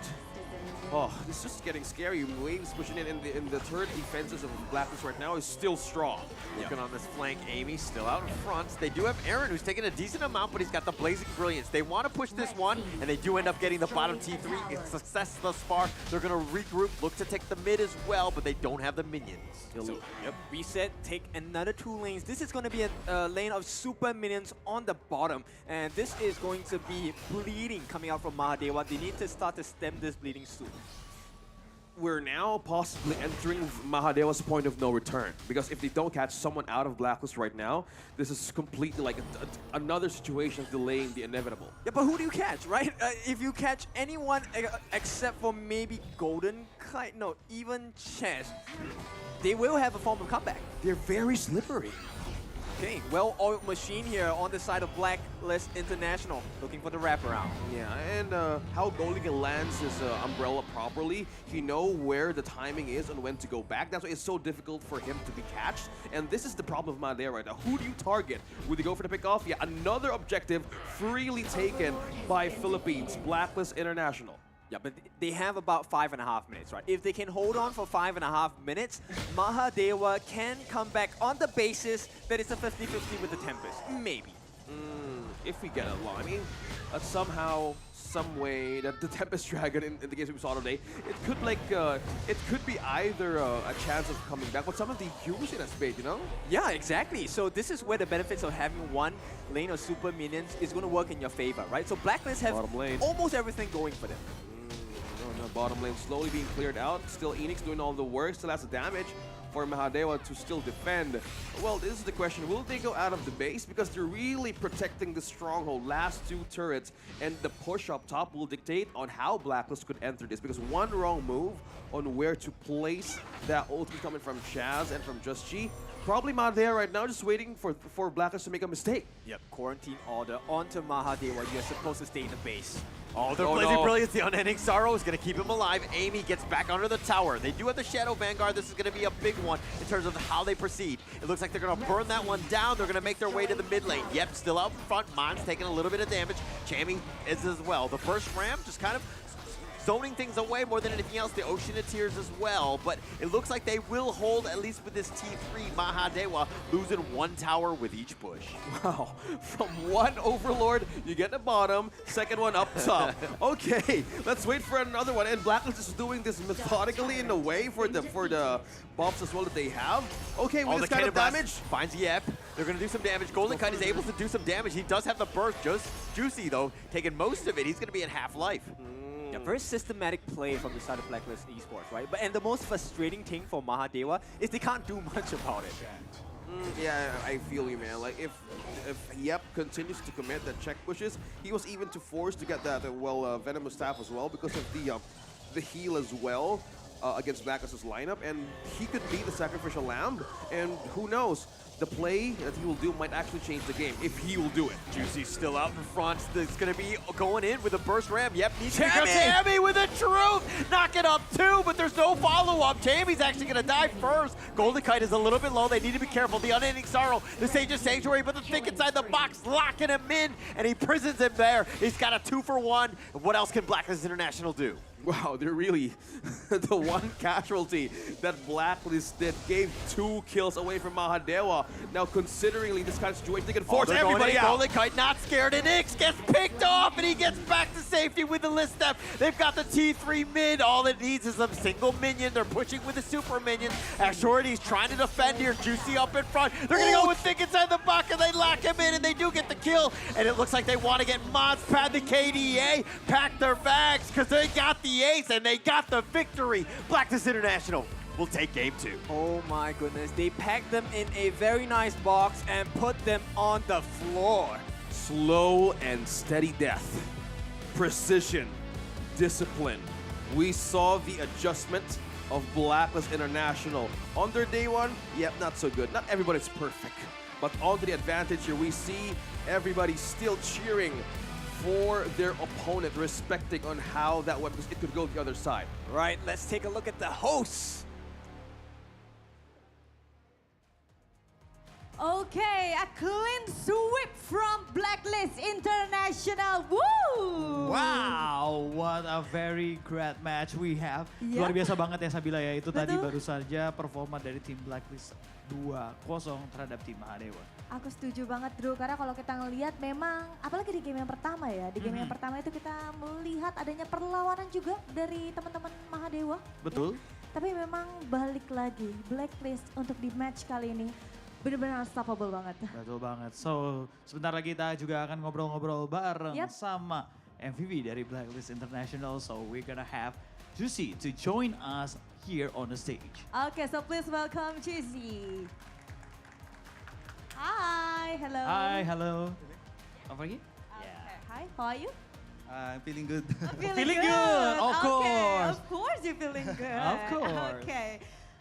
Maybe I want to ask, last minute at the first game, you remember? Last minute at the first game, you make an epic comeback so you can secure the game 1. Can you tell us what the crucial moment happened of the game 1? I think Chami, our top lane, did very well that game because he flanked and killed the Lady Sun. That's why we won the game. Oke, jadi intinya memang momennya itu adalah pada saat Lady Sun itu tumbang gitu ya. Betul, berhasil Jadi, di flank. betul. Ya, dan ya itu sudah. adalah titik balik berarti dari teman-teman Blacklist International. Oke. Betul. So, Juicy also, we saw in the second game that your team is also picking Angela, right? Can you tell us what the consideration to picking Angela as your leader? We pick Angela because we pick Mosey. Mosey and Angela is a good combo. That's why we pick. And the enemy ban, they ban all of the mid lane. That's why we have no choice to play. That's why we play Angela. We have no choice. Oh, oke. Itu dia ya tadi alasannya ya. Karena tadi selain itu merupakan combo yang bagus juga yang Yap, dipakai. Mozi Angela. Mozi dan Angela, hampir semua mid lane dari teman-teman Blacklist tuh di ban. Jadi ya udahlah Angela aja kita pick Yap. Angela. Karena pas banget untungnya ada Mozi juga ya. Mozi Angela base combo mungkin teman-teman bisa coba juga nanti di rumah. Betul. Kalau jalan kombonya, kalau udah sinkron pasti jalan. Yap, oke. Last question. So after this, you going to against Food Esports. Yeah. So if you able to win against Food Esports, you guys may able to advance to the next stage. Yeah, true. So do you have anything you want to say maybe towards the Food Esports? Yeah. Or maybe to your whole team as well? To Food Esports, good luck. Okay, good luck. Okay, only good luck? Good luck. Okay, good For luck your and team, have for your team, for your team.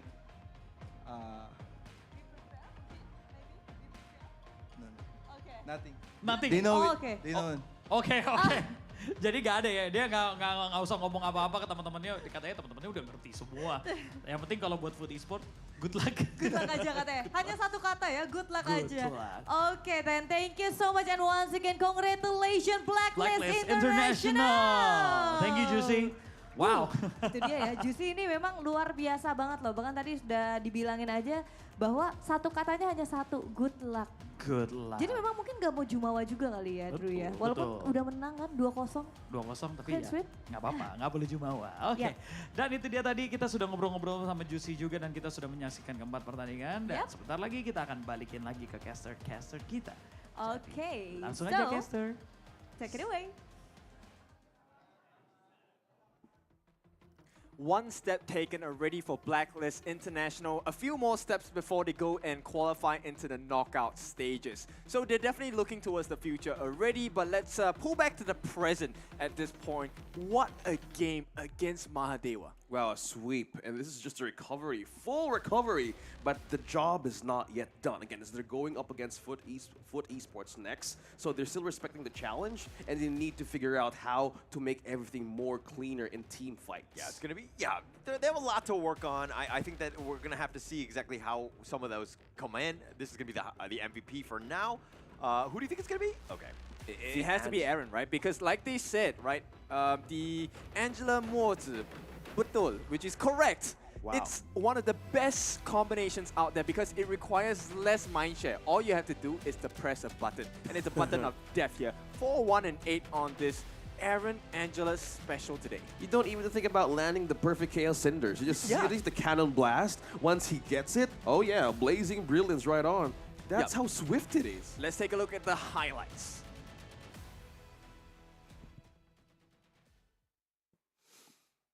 Hi everyone, I'm Yuhan, and I'm the official 2024 HOK Championship Observer. The tournament highlight of the day is here. 3, 2, 1, showtime! And we're back on the shining moments of this Angela. An automatic punish once they land the Cannon Blast. Follow up with that Chaos Cinders, or not even that, just automatically press Blazing Brilliance. Automatic delete from Blacklist. That gave them a 0-4 right away. Yep, he had the earliest and best game ever, right? Landing so many Blazing Brilliances, allowing them to really net the gold, EXP, and item advantage for the rest of the team as well. And also great positioning too. Like in the moments that Chami 1 got caught there, Aaron wanted to make sure that the advantage of his damage was completely showing in the worst possible case there is. Going back on the draft here, this last pick, Angela, beautiful, chef's kiss. And this gave so much way for Blacklist to amp up the early game. Yep, take a look at the trickle-down effect, right? Golden Kite and Juicy, the two of them, monstrous farm, 14,000. That is at least 5,000 ahead of Assurity Mons and as well as 3,000 goldie on Enyx, right? Yeah. So they were so far apart. That's one entire item.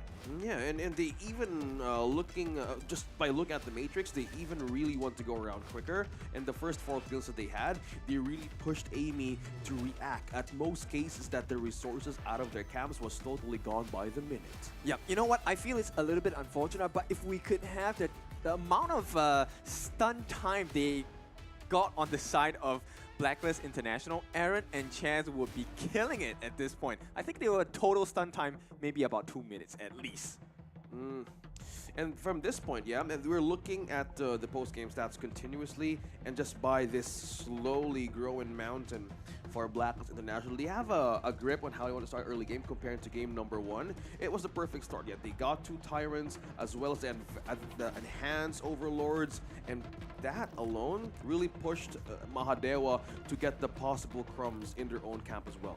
Yep, so Blacklist is definitely operating like a different team today, but also a much stronger team after the first learning lessons of their first game and first series that they came into this tournament into. So what are the expectations for Blacklist? Do you think they will be able to make it into the knockout stages? With this kind of play that they have in the draft, I say not overthink things and just execute the best, cleanest possible way there is. It's not easy to think as a player in that stage, but if they have the composure they built today with the moral boost that they have, they can completely go that this is as long as they keep on being consistent. Yeah, and I like the fact that, I mean, this is a great win for Blacklist International. This team, and then they're gonna celebrate tonight. They don't have to play until Wednesday, so they have a little bit of time to kind of get their, everything lined up for that one, and they need to practice for sure. Yeah, so get the bearings right, and I think this next game against Foot Esports is definitely going to determine their fate into the knockout stages, and it's only halfway of the journey there, right? I mean, every team expects that they're going into this to reach the grand finals, hold on to that trophy, that big trophy you see in the middle of the stage as well. But of course, this is not the end of the journey for all the teams in the brackets yet. Let's take a look at the questions and the ending of the show from the host as well. Sabrina and our second Darius in this event thus far. It's time to take a look at the boys and girls over there. Oke, thank you para caster-caster kita yang sudah luar biasa, sudah menemani jalannya 4 pertandingan yang luar biasa pasti ya Sabila ya. Iya, benar-benar luar biasa sekali pertandingan kita di hari ini, semakin panas lagi. Tapi nggak cuma itu aja, karena untuk di esok hari kita masih akan menemani kalian semua. Jadi jangan lupa untuk datang ke venue kita juga, karena pastinya akan ada banyak sekali, bukan cuma match yang panas aja dulu, tapi ada activity di sini yang kalian bisa nikmatin juga. Betul banget, dan mungkin buat kalian yang belum bisa hadir di venue nggak apa-apa, kalian bisa nonton di jaringan yang sudah kita tayangkan pastinya secara online, dan jangan lupa di-share ke teman-teman kalian. Dan akhir kata kita sudah ada di penghujung acara.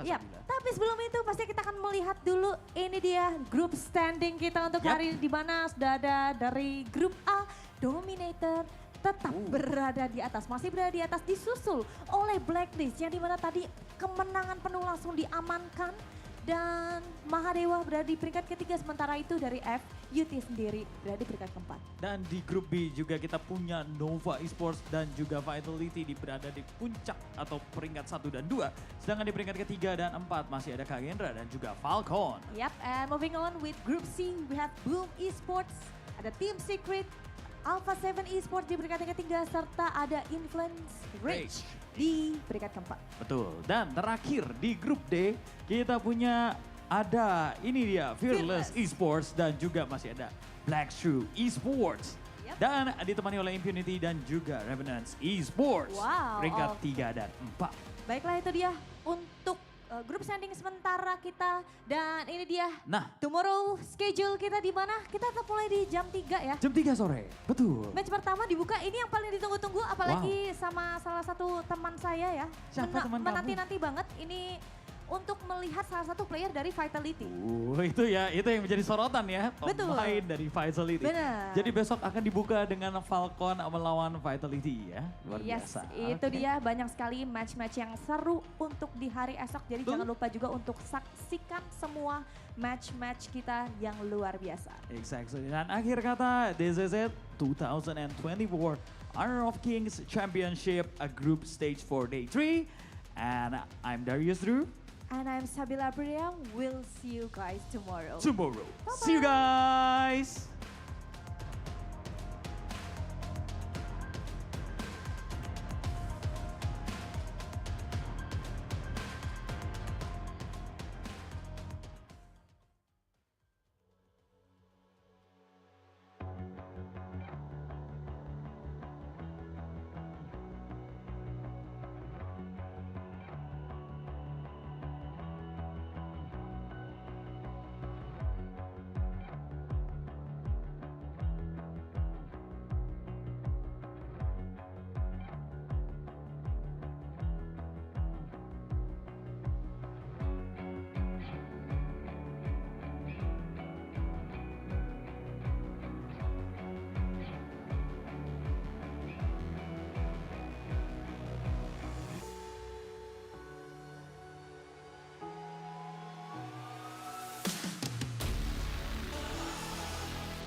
it never dies. Right here, right now. Give it all, get it out. Never I surrender. I fight and never fail. I am a contender. A challenge I can feel. The smallest lies become the brightest enemies. Relentlessly. And even if you fall, you gave it everything to be a king.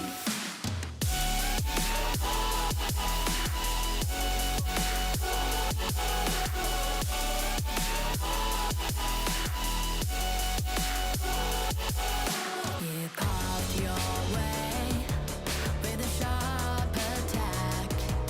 You watched it all burn, and you never looked back. There will come a day when your fears will rise. You protect your crown, so it never dies. Never a surrender. I fight and never fail. I am a contender. A challenge I can feel.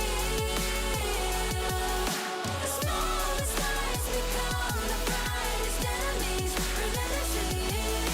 And even if you fall, you gave it everything to be a king.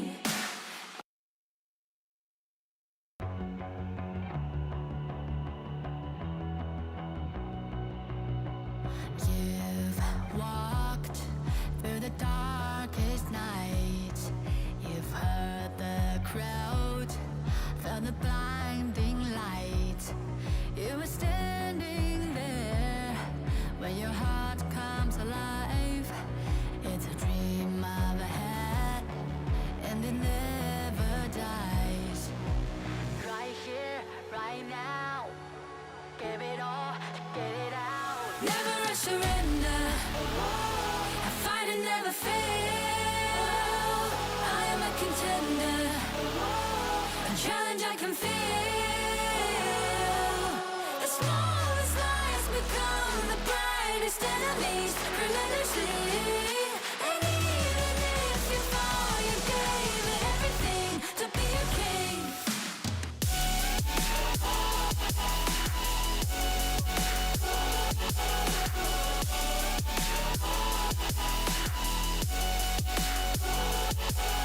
You carved your way with a sharp attack. You watched it all burn, and you never looked back. There will come a day when your fears will rise. You protect your crown, so it never dies. Never a surrender. I fight and never fail. I am a contender. A challenge I can feel. The smallest lies become the brightest enemies. Relentlessly. And even if you fall, you gave it everything to be a king.